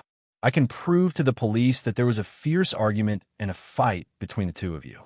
Obviously, men have a natural advantage in this aspect. I am not discriminating against women, but that is what science and experience tell us." He paused and asked, "What's the relationship between the two of you? What happened?" Trish's eyes moved a little. She recovered a little from the deep, autistic state of being pulled away from reality. She seemed to be answering the police officer's question. Her eyes were filled with hope and sadness as she said, I am his mistress." At this point, Trish's face revealed a self-deprecating smile. "I was once an ugly woman who chased after money to the point of losing her mind. Not long after I left grammar school, I became his mistress under his seduction. He gave me a hotel and told me to stay there, waiting for him to come or summon me every week. I gradually lost interest in this kind of life. I became more and more depressed and inferior. I wanted to return everything to him and completely get rid of him, but he didn't agree. He used all sorts of methods to threaten me, preventing me from leaving him. The last few times we met were spent arguing. Just now, he said that there was only one way to leave him, and that was death. Then, he beat me and took out a dagger. Afterward, you know what happened after that." "Mistress," Wendell glanced at Tracy's face with regret. The traces at the scene also prove the development of the matter. He originally thought that Trish and the deceased were husband and wife, but to his surprise, their relationship was worse than he had imagined. Trish nodded blankly. "Thank you." She didn't say another word. Only when the police from Utopia arrived did she break the silence. She took the initiative to raise her hands and accept the handcuffs. Wendell looked at Trish's slightly staggering steps and said to the police, "Take her to the hospital for a checkup first. Let's take her to check her injuries first and treat her injuries to prevent any accidents." The police didn't know why they had to listen to a witness's orders. In short, they led Trish and Wendell to the small hospital in town without any objections. As Trish was a woman, Wendell and the two police officers waited in the hospital corridor and didn't follow her in. As time passed, Wendell saw a pregnant woman being rushed to the delivery room. There seemed to be something wrong, and she needed surgical help. After a while, he heard the sound of a baby crying. It was the announcement of a new life coming to this world. At this moment, Trish happened to come out. "Do you feel it? The beauty of life," Wendell said seriously to Trish. Trish's expression was clearly moved when she heard the baby's cry amidst the wind and rain. Her face had been wiped, and she looked very clean. After a few seconds, Trish snapped back to her senses and nodded at Wendell. "Thank you." This time, she wasn't as numb, dull, and autistic. Wendell secretly heaved a sigh of relief and followed her to the police station to record a statement.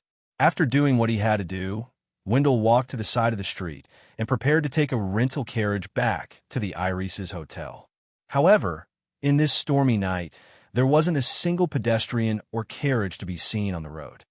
This is the disadvantage of a small city. "It's not convenient enough," Wendell muttered softly. Wendell muttered as he opened the umbrella he had brought with him when he left the house.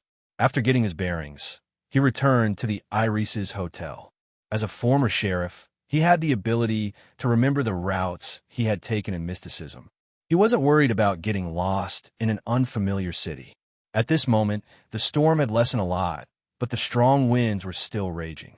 They blew past, bringing with them the rain as they slapped at Wendell's body. Wendell couldn't help but raise his right hand to block his chest. The confidential document was hidden in the inside of his clothes. Even when Wendell slept, he would keep the document close to his body, preventing it from separating from him.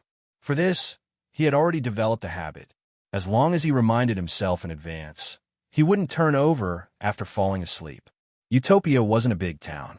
Wendell walked for about 15 minutes before he saw the Irises Hotel. At this moment, his top hat and clothes were wet from the strong wind. This made him a little worried.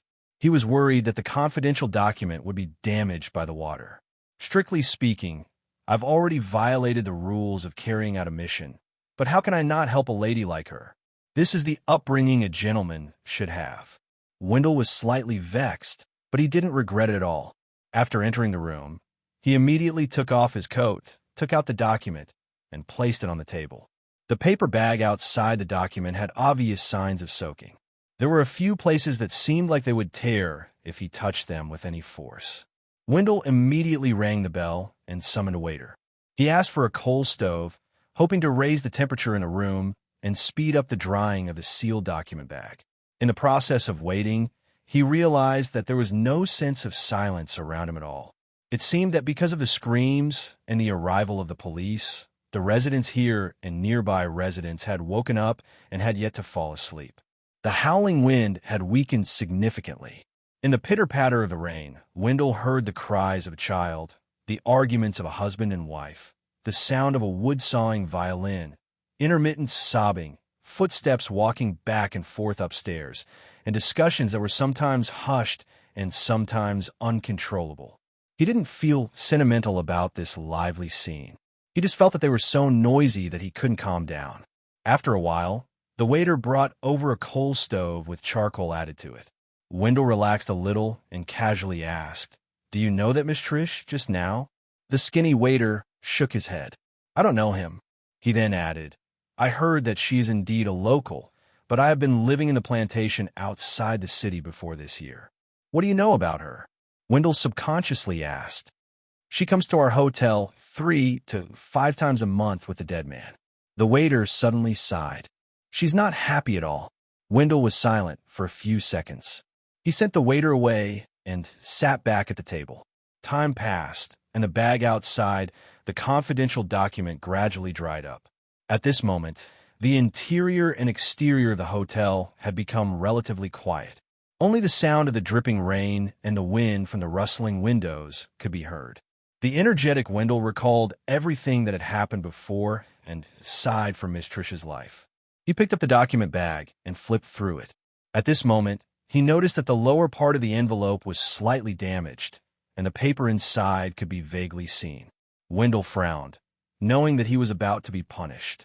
Of course, the punishment wouldn't be too severe. This was because if the confidentiality requirements of the document were high enough, he wouldn't have been the only one to escort it. Wendell had originally planned on maintaining the current state and showing the damage to the other party. However, as he swept his gaze, he saw a word on the document through the hole. Utopia. Wendell tensed up and felt the sound of the wind and rain outside suddenly stop.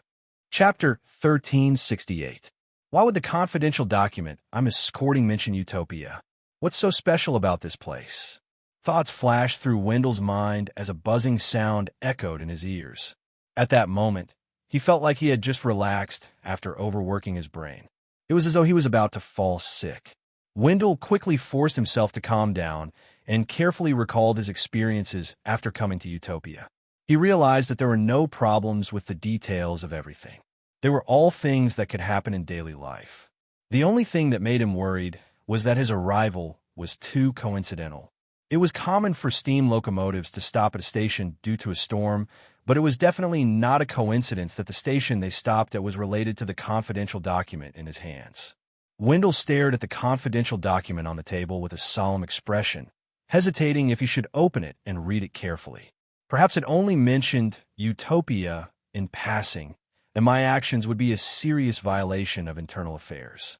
Perhaps this is the report of a certain intelligence agent after secretly investigating Utopia.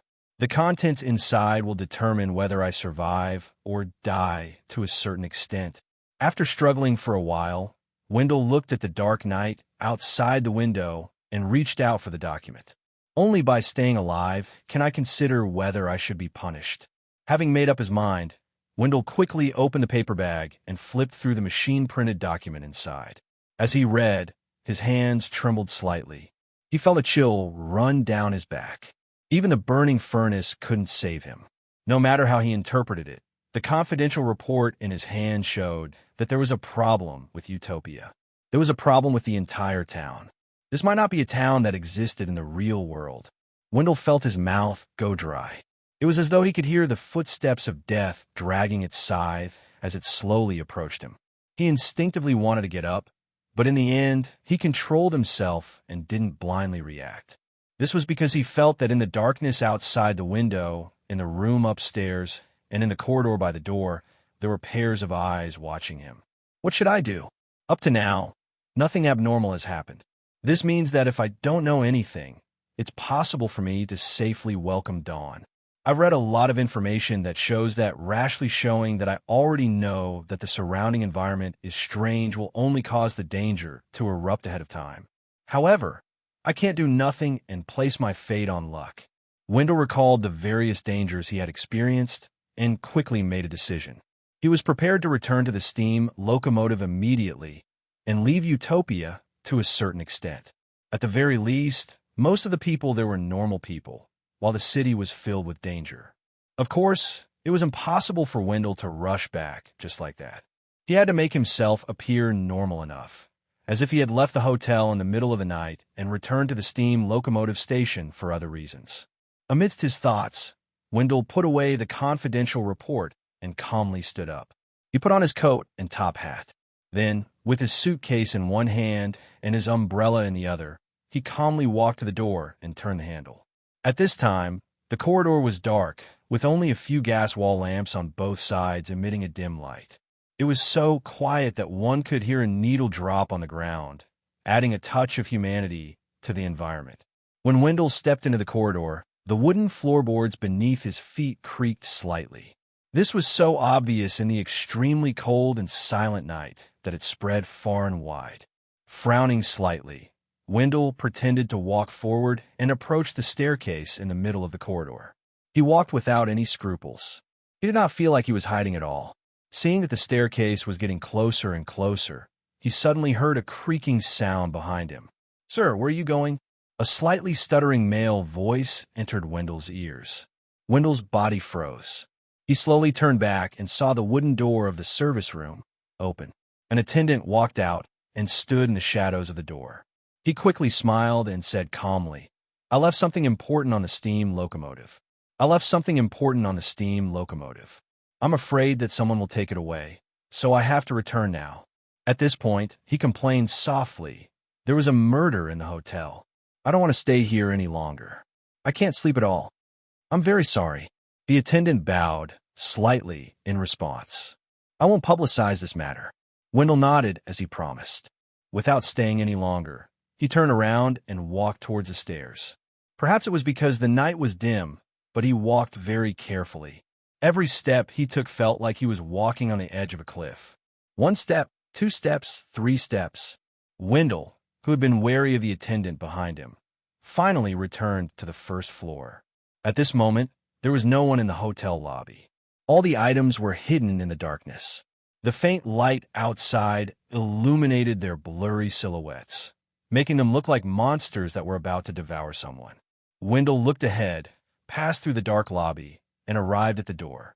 Just as he pushed open the door and walked out, he suddenly heard a rustling sound behind him. It sounded like a mouse was moving, but it also sounded like someone was approaching him with light footsteps. The back of Wendell's head went numb, but he resisted the urge to run. He looked up at the sky, which had stopped raining, as if nothing had happened. Then, he took a deep breath of the cold and clear air, identified his direction, and walked towards the steam locomotive station. His pace gradually quickened. He looked like he was a little afraid of the night and couldn't wait to end this journey. As he walked, Wendell saw a signboard from the corner of his eye. Utopia Telegraph Office. Telegraph Office. Perhaps I could try to sneak in and send an emergency telegram to the headquarters in Bakeland and the Eskelson military base. That way, I can hope for the demigods to rescue me. If I'm really trapped here and can't leave, this is the only way to save myself. With a thought, Wendell took a few steps diagonally and arrived at the entrance of the Utopia Telegraph Office. He wasn't in a hurry to find a place to sneak in. Instead, he focused and listened to the movements inside. Then he heard intermittent, rather heavy breathing. This made Wendell sometimes feel that there was no one inside, and sometimes he felt that there was more than one person inside. Suddenly, the sound of breathing completely stopped. At that instant, all the hairs on Wendell's body stood on end. His intuition told him that there was a figure standing quietly behind the door of the telegraph office. Without any hesitation, Wendell immediately gave up on the idea of sending a telegram. He passed through the door and continued forward. For the rest of the journey, even a gust of wind made Wendell tremble in fear, afraid of encountering unknown dangers. Just like that, time passed bit by bit in Wendell's torment. Finally, he returned to the steam locomotive station and saw that the door was tightly shut, preventing him from entering. This didn't pose a problem for Wendell. He first handed the umbrella to his left hand, which was carrying his luggage. Then, he circled to the side and found a wall. With a press of his palm, he leaped into the air and easily flipped over. After landing firmly on the ground, Wendell heaved a sigh of relief and walked towards the platform at a moderate pace. At this moment, an almost inaudible sound of footsteps came from behind him. "What are you doing here?" A deep and hoarse voice sounded. Wendell's toes tightened as cold sweat broke out on his back. He didn't hesitate. As he prepared to attack at any moment, he turned his body stiffly to the back. The first thing he saw was a classical glass lantern, followed by the staff member at the platform. Wendell heaved a sigh of relief and grumbled, "That's right. As a gentleman, I have to try my best to avoid scaring others." "I'm not a gentleman," the staff member replied in an unfriendly manner. "I'm not a gentleman," the staff member replied in an unfriendly manner. Wendell casually pointed to a corner of the platform. "I'm going to the washroom." He had long observed the environment and layout of the platform. Then, "Why are you here?" the staff member pressed. "I'm lost," Wendell answered succinctly. Then, he ignored the other party and walked towards the washroom on the platform. Behind him, the staff member watched silently and did not speak.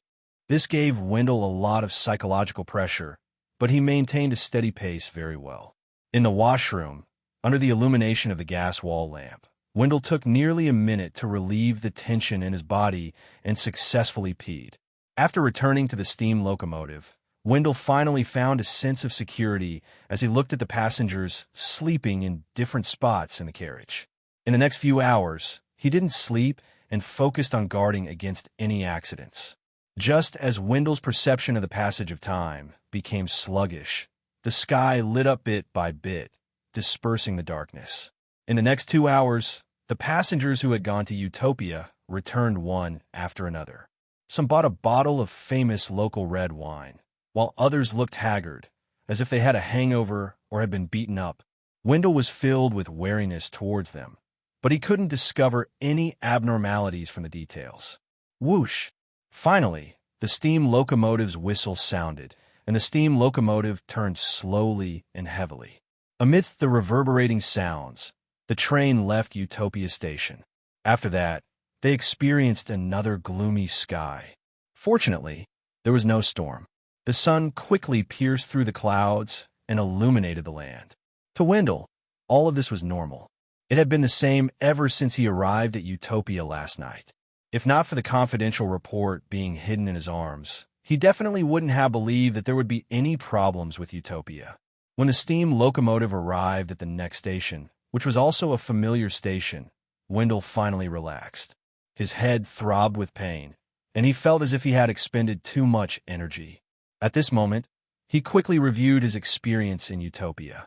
As he recalled, Wendell suddenly sat up straight. When he had used the excuse of going to the washroom last night, he had been carrying a suitcase and umbrella. He didn't look like a passenger who had temporarily disembarked from the steam locomotive. As for the staff member at the platform, he didn't notice this. Or rather, he had already discovered it, but he didn't expose it for some unknown reason. Chapter 1369. All of a sudden, the muscles on Wendell's back tensed up as though he was about to explode. He was alarmed and suspicious. A few guesses flashed through his mind uncontrollably. The residents of Utopia are all monsters in human skin. They usually look very normal, but as long as they encounter a logical blind spot, they will show a side that's different from ordinary people and ignore the obvious problems. Or could it be that the station staff had already discovered that I was lying, but they weren't willing to deal with me, so they deliberately pretended not to see it and let me go? Why is that so? Yes, carrying my suitcase to the washroom can be explained as me being afraid of losing my luggage. However, the entire platform is sheltered, so there's no need to take out an umbrella in advance. Besides, the rain has long stopped. Wendell subconsciously looked out the window and saw the sun shining brightly on the platform. One passenger after another was waiting behind the police line in an orderly manner. It was completely different from the gloomy feeling that Utopia gave off. Phew! He exhaled, and his body suddenly relaxed a little. This isn't Utopia. I've already left. Wendell muttered to himself as he wiped the cold sweat off his forehead.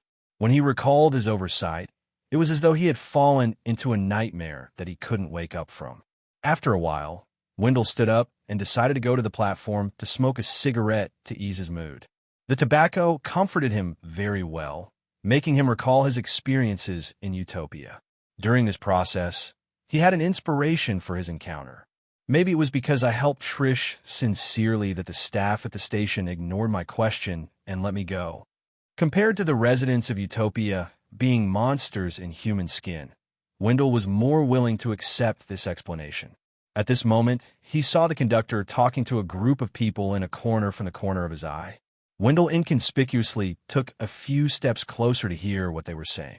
With his extraordinary hearing, he vaguely heard a conversation from a distance that wouldn't arouse suspicion. Last night platform, Utopia, the kingdom doesn't have it. Please keep it a secret. Wendell's eyebrows twitched slightly. Combined with the description of the documents in his arms, he roughly understood what the group of people were saying to the conductor. They were saying that there was no Utopia station in the kingdom, and the steam locomotive status last night was missing. At that moment, Wendell felt a strong sense of lingering fear. He felt that being able to leave Utopia alive was his greatest fortune. It took Alfred nearly a week to return to Bakeland from Port Escalante. This was because he had visited the families of his fallen comrades, his former friends, his elders who had returned to their fiefdoms for vacation, and some of his family's business partners. This is more tiring than participating in a battle, Alfred complained to his father, Earl of Hall. Earl of Hall smiled and pointed to the staircase. Let's go back to the room and rest for a while. We'll talk in the study later. He was quite satisfied with his second son's mental state and growth progress.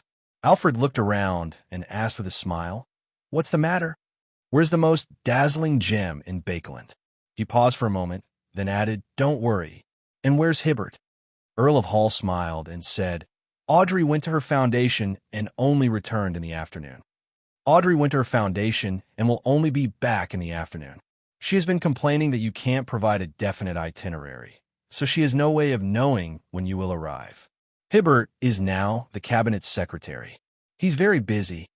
Alfred nodded and didn't say anything else. He returned to his room to take a shower and changed into a shirt, vest, and formal suit. "I prefer East Balam's casualness," he said to his adjutant with a smile as he looked in the mirror. "This makes you look more like a noble," his adjutant said as he handed over the document in his hand. "General, this is from a Mi-9. Mi-9? Alfred thoughtfully destroyed the seal on the document bag. "There's the results of the Utopia investigation. So soon?" Before he could finish his sentence, he had already taken out the document and flipped through it. During this process, Alfred's flipping of the pages became slower and slower. In the end, he went back to the beginning and read it again. The main content of the investigation report was divided into two parts.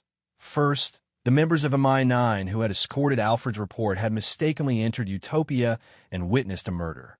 They had forcefully escaped in the middle of the night and returned to the steam locomotive. Second, there wasn't a Utopia station on any of the train routes from Desi Bay to Bakeland. There was also no Utopia port in the Berserk Sea. Subsequent investigations didn't find any traces. Neither of these two situations was beyond Alfred's tolerance. What surprised and stunned him was the culprit in the murder case. Her name was Trish, the owner of a hotel. She had received secondary education and graduated from a grammar school. Later, she became the mistress of a businessman and had recently been trying to escape this identity. This was rather consistent with the owner of the hotel, Trish, whom Alfred had met. Every detail matched. Therefore, Alfred determined that the murderer was Trish, the beauty who had received a certain level of education and who played melancholic music at night. Is this the story behind her? Alfred muttered to himself. This made the residents of that utopia seem abnormally real, and not just an illusion as Alfred had imagined. In other words, after the outsiders left, the residents of Utopia still had their own lives. They had their own love, hatred, pain, and sorrow, as well as all kinds of experiences. Apart from Utopia, which didn't seem to exist in the real world, it was similar to an ordinary town in the kingdom of Rouen. Perhaps Utopia really exists, and everyone there is real. However, if I want to enter it, I have to be at the right place at the right time. Alfred nodded indiscernibly and sighed as he put away the investigation report from a Mi-9. As far as he was concerned, this matter was over. He had no intention of delving deeper into the investigation. After all, there were countless strange things and phenomena in the southern continent. If he was too curious, it would only bring him unimaginable danger. After tidying up his clothes and emotions, Alfred came to his father's study and knocked on the embossed door. "Please come in." Earl of Hall's voice sounded. Alfred combed his blonde hair, pushed the door open, and found a seat. Earl of Hall smiled at him. "I'm a man now. No one would say such a thing to a man." Alfred replied without the slightest reservation. "In my heart, you're still that rebellious youth." Earl Hall smiled and said, "You're already a sequence 5 beyonder?" Alfred replied with a double meaning. "Yes, I am already a true knight." Earl of Hall nodded and suddenly sighed. "You must have experienced a lot of pain. As far as I know, no matter if it's magic potions or war, they will bring serious harm to people, both physically and mentally." "Everyone has a lot of pain in their life," Alfred said with a sigh. He used Rouen euphemism. After a pause, he added, "Compared to when I left Bakeland, I'm in a better state now. As long as I grasp the method, I don't need to worry too much about crazy breakthroughs at my level." Earl of Hall didn't mention this matter again. He said, "Your sister has also become a Beyonder." Oh, Alfred was first alarmed before he recalled something. He said with some annoyance, "I thought it was really just a simple change in her hobbies." From the looks of it, Audrey's adventure has received your help. Earl of Hall said in enlightenment. "I hope you can talk to her and tell her how dangerous, crazy, and painful the path of sequence potions is. Let her stay at her current level." Alfred replied without hesitation, "I'll do it." In the evening, in Audrey's private study. "Alfred, why are you looking for me?" Audrey, who had changed into casual clothes, led Susie and opened the door for her brother. She had been waiting for her brother for a few minutes. "There's something I want to remind you of." Alfred walked into the study and casually pulled a chair to sit down. Audrey smiled faintly and pointed at the huge golden retriever. "Do you need me to let Susie out?" Looking at the golden retriever that was obediently squatting by the side, with eyes filled with humanity, Alfred couldn't help but laugh. "There's no need. I don't think it will eavesdrop on our conversation." "Her," Audrey casually corrected him. When the noblewoman sat opposite him, Alfred sincerely sighed in his heart. "You're right. After not seeing her for a few years, his sister was no longer immature. Be it her looks or bearing, they had reached a level that left him in awe. She was no longer the little girl of the past." Alfred retracted his gaze and asked casually, "I heard that you become a Beyonder?" "Yes." Audrey nodded calmly. Alfred had originally planned on asking what sequence she was at, but after some thought, he felt that it would be too direct and could easily lead to a backlash. Alfred originally planned on asking what his sequence was, but after some thought, he felt that it would be too direct and could easily cause a backlash. Hence, he deliberated over his words. "You should be a Beyonder from the spectator pathway, right? The rainbow salamander was a gift from Alfred to his sister, right?" The rainbow salamander was a gift from Alfred to his sister. After waiting for Audrey to give him an affirmative answer, Alfred asked in a joking tone, "Can you do therapy in the psychological field now? Most Beyonders, including me, need help in this area." "Oh, I forgot to tell you. I'm already a Sequence 5 disciplinary paladin of the Arbiter pathway." Audrey pursed her lips and smiled. "I'm a qualified psychiatrist. I received professional training. You can verify this with Daddy and Mommy. Already a Sequence 7. Alfred's expression gradually turned solemn. "Audrey, there's something I need to remind you of. The potion doesn't just bring you power." Having said that, he paused and observed his sister's reaction. He realized that Audrey wasn't impatient at all. She was listening very seriously. "Every potion contains madness that can lead to loss of control. I've seen similar situations before, more than once. It happens to my enemies, and it also happens to my friends. No group is immune." Alfred combined his experiences in East Balam and explained the dangers of the potion in detail. During this process, he realized that not only was his sister, Audrey, listening attentively, but Susie was also very quiet. Chapter 1370. MI9's office building was located on Bellotto Street in Westboro. It was an inconspicuous 3-story building. There wasn't any sign at the door that indicated its identity. There was only a simple sign hanging on the door. 9. The core of this office building was underground, and the upper floors were mainly filled with civilian staff. Of course, most of the Beyonders belonging to MI9 wouldn't go underground for no reason. The environment there wasn't good, and the atmosphere was oppressive. It was possible for an accident to happen at any time due to improper supervision of a sealed artifact. Zio was currently the deputy team leader of the domestic security and counter-espionage team. She was directly in charge of a sizable team of Beyonders and was responsible for handling espionage cases related to Intis and Bakeland. "There's a mission here." Her superior, the deputy director of MI9 and the leader of the domestic security and counter-espionage team, Lieutenant General Pantek, picked up a document and handed it across the desk. "Is it urgent?" Zio reached out to take it and asked cautiously. Lieutenant General Pantek was a typical old Ruan man with a rather receding hairline. He picked up a white porcelain coffee cup and took a sip. "It's not urgent. Low danger level. In fact, this mission will be issued to all members, hoping that someone will be lucky enough to complete it.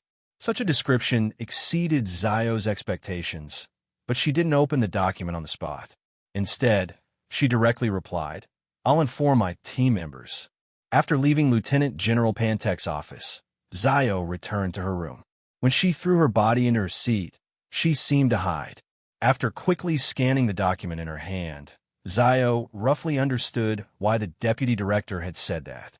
The utopia that needed to be investigated didn't seem to be anywhere in the northern and southern continents, nor was it on any of the known islands in the 5 seas.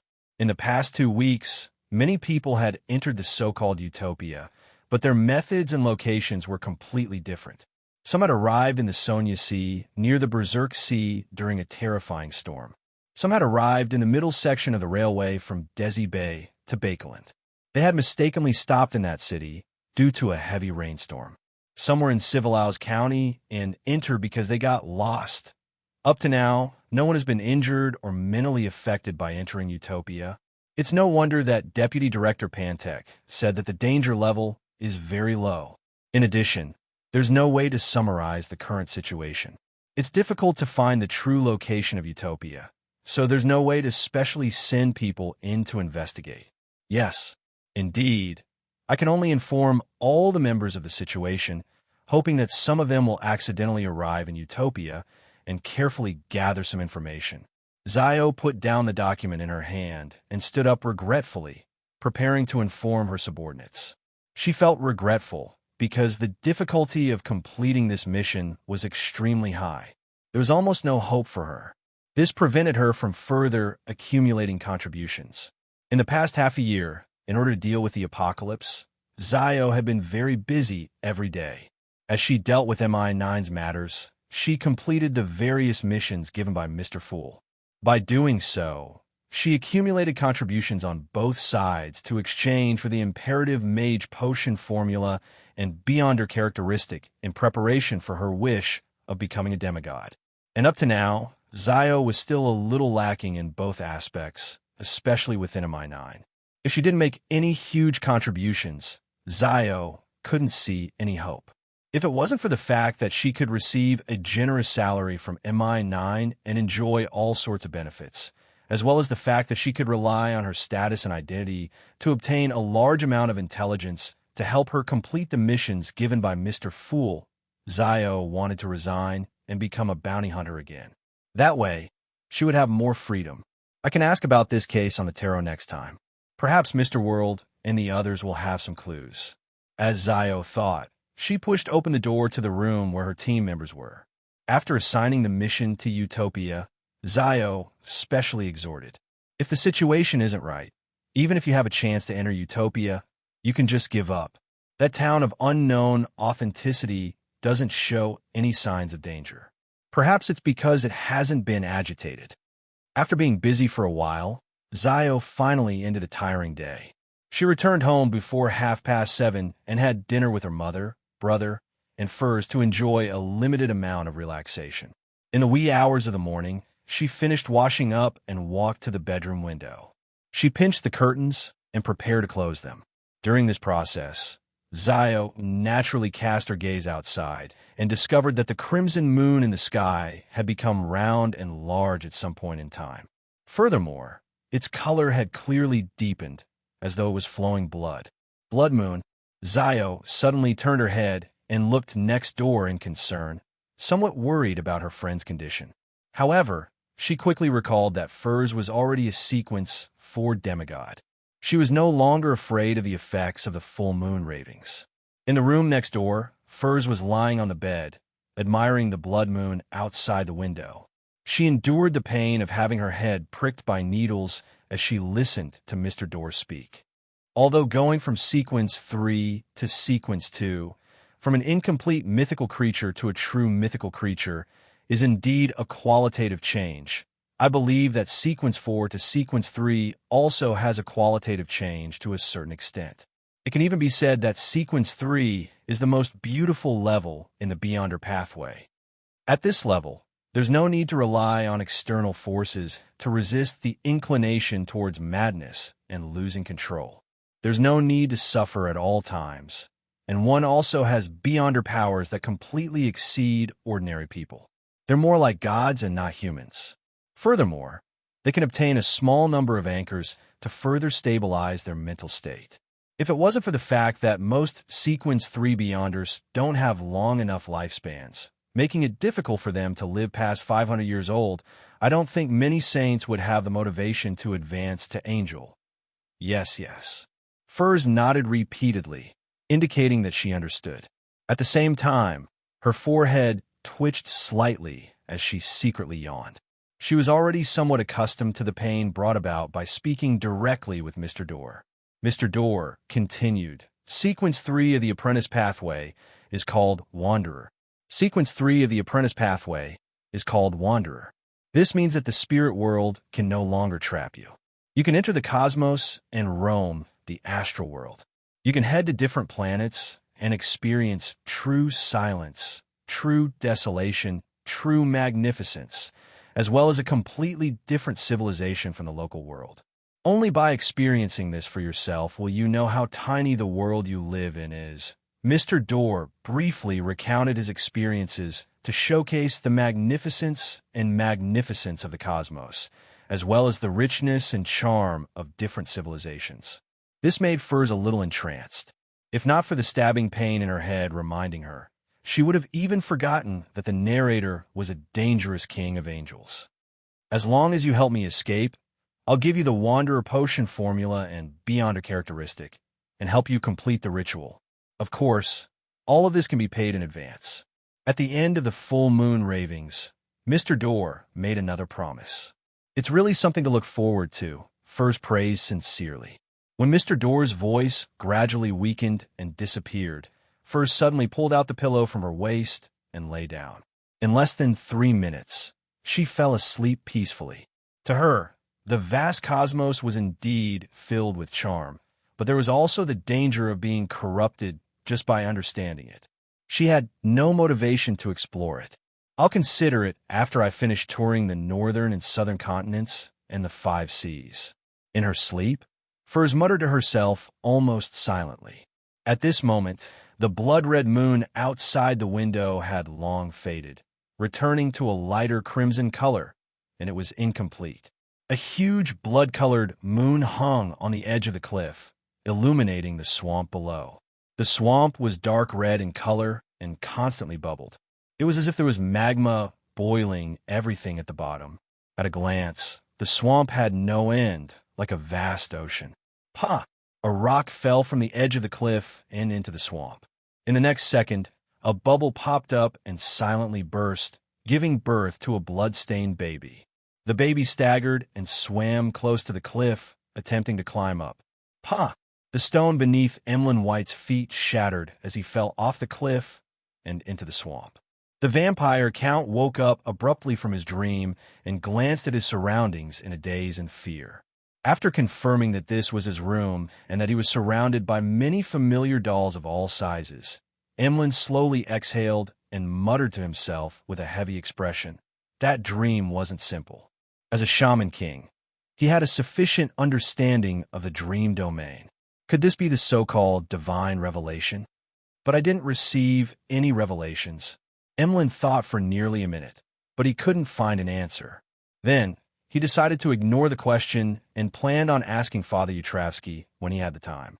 The moon, which had lost its blood-red color and was no longer full, illuminated the garden of the Cathedral of Waves. Alger reached out to catch the note delivered by Gale and unfurled it. Verdu is searching for a pirate ship or smuggler ship that goes to Bansi. Bansi Harbor had yet to be rebuilt, and there were no liners that headed there. Verdu, who cherished the opportunity to teleport, could only rely on unconventional methods. To Bansi? Alger immediately frowned. He knew very well what Bansi meant, but he didn't understand why Verdu wanted to go to Bansi. There shouldn't be anything there. No, even if the church had raised Bansi, there would still be some abnormalities left there. Furthermore, the church hadn't investigated what problems were hidden in Bansi back then. As a cardinal, Alger had the right to access some confidential documents, including the records of the Church of the Storm's actions against Bansi. In addition, He had learned more from Mr. Fool and the world, German Sparrow. After some thought, Alger quickly made a decision. He planned on getting his shadow guard to arrange a pirate ship for Verdun. In this regard, Alger knew that many key figures didn't need to appear personally or use their names. Of course, in the Rorstad archipelago, a smuggler ship was often equivalent to a pirate ship. P.S. I discovered that there's no update. So the timing was wrong. Chapter 1371. I sat on the chair in the police station and looked at the two men in black and white checkered uniforms. Their mouths were opening and closing as if they were saying something. The one on the left had a cold expression as if he had seen too much misfortune. The one on the right was still young and inexperienced with a hint of pity in his eyes. I didn't feel any pain, nor did I regret stabbing myself. At that moment, I even felt like I had been liberated. The warm blood that sprayed on my body was like redemption from God. I only regretted chasing after money when I was young and sacrificing my dignity, body, and freedom.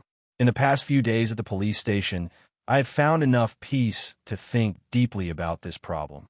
I had thought about it more thoroughly than I had in many years. My weak will and immature mind were the root cause of my mistake, but it didn't mean that they were the whole reason.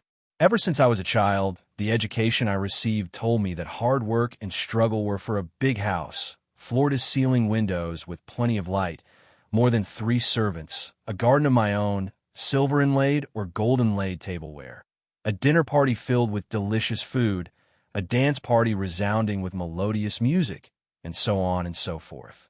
The newspapers and magazines I read told me over and over again that only those with enough dignity could be called middle class, that they were the pillars of the kingdom, that they were refined, excellent, not vulgar, had character, and had compassion and knowledge at the same time. At the same time, they also told me what it meant to be presentable. Presentable meant wearing a beautiful dress, matching clothes for different occasions, expensive skincare products, makeup, exquisite and fashionable women's handbags, a concert, afternoon tea, and a party filled with style. And all of this was converted into gold pounds, and gold pounds. I have to admit that the pursuit of a better life is everyone's instinct, but when a girl is told that by every aspect she comes into contact with, when a mainstream of society is dignity, refinement, and elegance, it's hard for her not to be affected. I don't know what this phenomenon is called, but I know that if all of this doesn't change, tragedies like mine will continue to appear, and there will be more and more. And at that time, there will definitely be people cursing, "Look, these gold-digging girls, they sold their souls." Subconsciously, I turned to look outside the window and saw the beautiful and prosperous world. I saw the red blood flowing in this world. "Miss Tracy, are you listening to us?" A voice pulled me back from my thoughts. It was the slightly immature police officer. I smiled at him, not telling him that I had been thinking about something philosophical. It was ridiculous that a gold digger who sold her soul would actually think about such a boring thing when being questioned by a police officer. The policeman nodded and said to me, "Miss Trish, you'll be going to court next. We'll arrange a lawyer for you." "I'm sorry, we didn't keep that witness. Only his confession, which is quite disadvantageous to you." "It's okay," I told him calmly. "I will try my best to defend myself and repent for the crimes I have committed. I only hope that I can have a new life in the future." I thought for a moment and smirked. I said to the 2 police officers, "Yes, sir. While I'm waiting for the trial, can you help me borrow a few books from the library?" Phenomena of social thought and education. At that moment, I saw that the 2 police officers were a little dazed and a little surprised. Sitting at the bottom of the long, model table, I heard Miss Judgment talking about utopia. After she finished, I looked around and said in a hoarse voice, "I'm sorry. This is a ritual." As expected, I saw Miss Judgment's gaze freeze. I felt Mr. the Hanging Man and Miss Justice look over with a hint of speculation. At that moment, I seemed to be able to guess what they were thinking. They would definitely suspect that this was the world's German Sparrow's Sequence 1 ritual, and they had long used the tarot's internal communications to know that with a Sequence 0 true God, it was impossible for a Sequence 1 to exist. I had already prepared an explanation for this matter, which was to have them think about the ancient God of the sun and his 8 archangel kings. Unfortunately, No one raised any questions. Perhaps they had already made the connection to the kings of angels, or perhaps they believed that the ritual involving Utopia was mainly to help Mr. Fool further recover. I looked at the beautiful lady who was in a daze and deliberated for a moment. I asked, "Miss Tracy, where do your parents live?" "They've already passed away." The beautiful lady whose soul no longer belonged here replied in an ethereal voice. I lower my head to record it. "Do you have any other relatives?" The lady turned her head to look out the window and casually replied, "No." I exchanged looks with my colleague and raised my voice. "Miss Tracy, are you listening to us?" The lady opposite me retracted her gaze and smiled at me. I didn't know what she was thinking, but she was as quiet as a flower blooming alone at night. This analogy came from a book of poems. My brother told me that reading poems made me more charming. Of course, up to now, that book of poems had only brought me mockery. My colleagues at the police station thought that it was worthless. After telling the lady opposite me about the matter of the court, I saw her reveal a faint smile and ask us to help her borrow a few books from the library that I found difficult to understand from the names.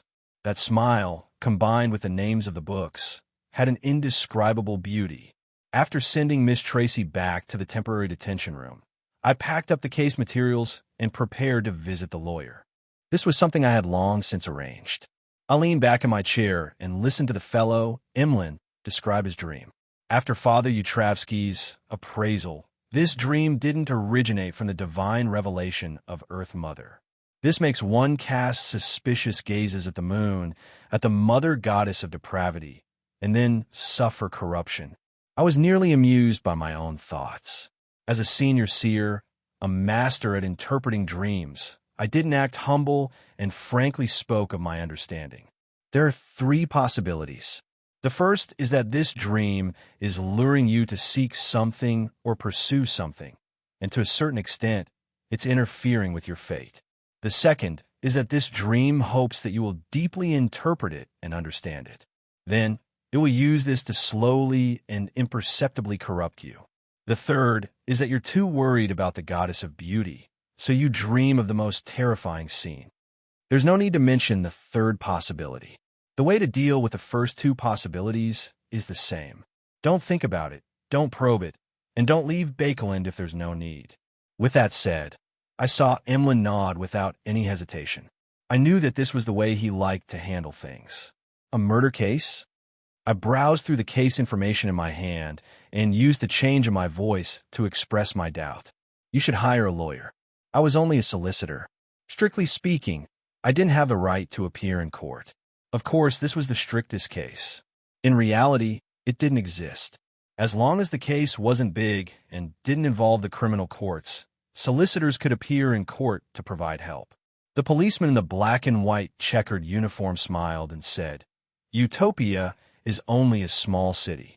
There's no lawyer in Utopia, so we have to hire one elsewhere. Besides, this case is being prosecuted for excessive self-defense.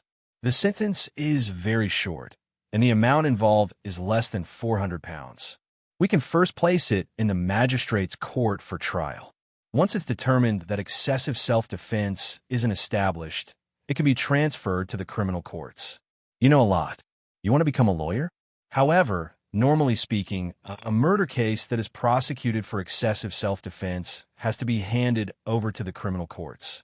Haha, this is the benefit of a small city. Many things aren't that strict." I thought for a moment and tersely acknowledged. "Then I'll try to plead not guilty. Also, please arrange a time for me to meet Miss Tracy as soon as possible."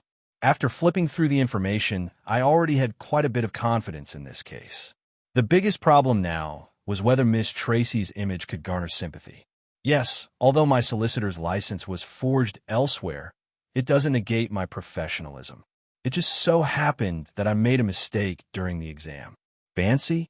Verdu wants to go to Bancy? I sat at the bottom of the long, mottled table and looked at the hanging man, who was reporting to Mr. Fool. I was somewhat puzzled by the development of the matter. Verdu, who is obsessed with mysticism and wants to use this to save Mr. Dorr, does have a certain reason to explore the abandoned Bancy harbor. Furthermore, he has lived in Byam for about half a year, so it's normal for him to come into contact with Bansi's information. The main problem is that the surveillance footage of the hanging man didn't provide any corresponding signs, making Verdu's actions appear a little abrupt. I have to raise the attention on this matter.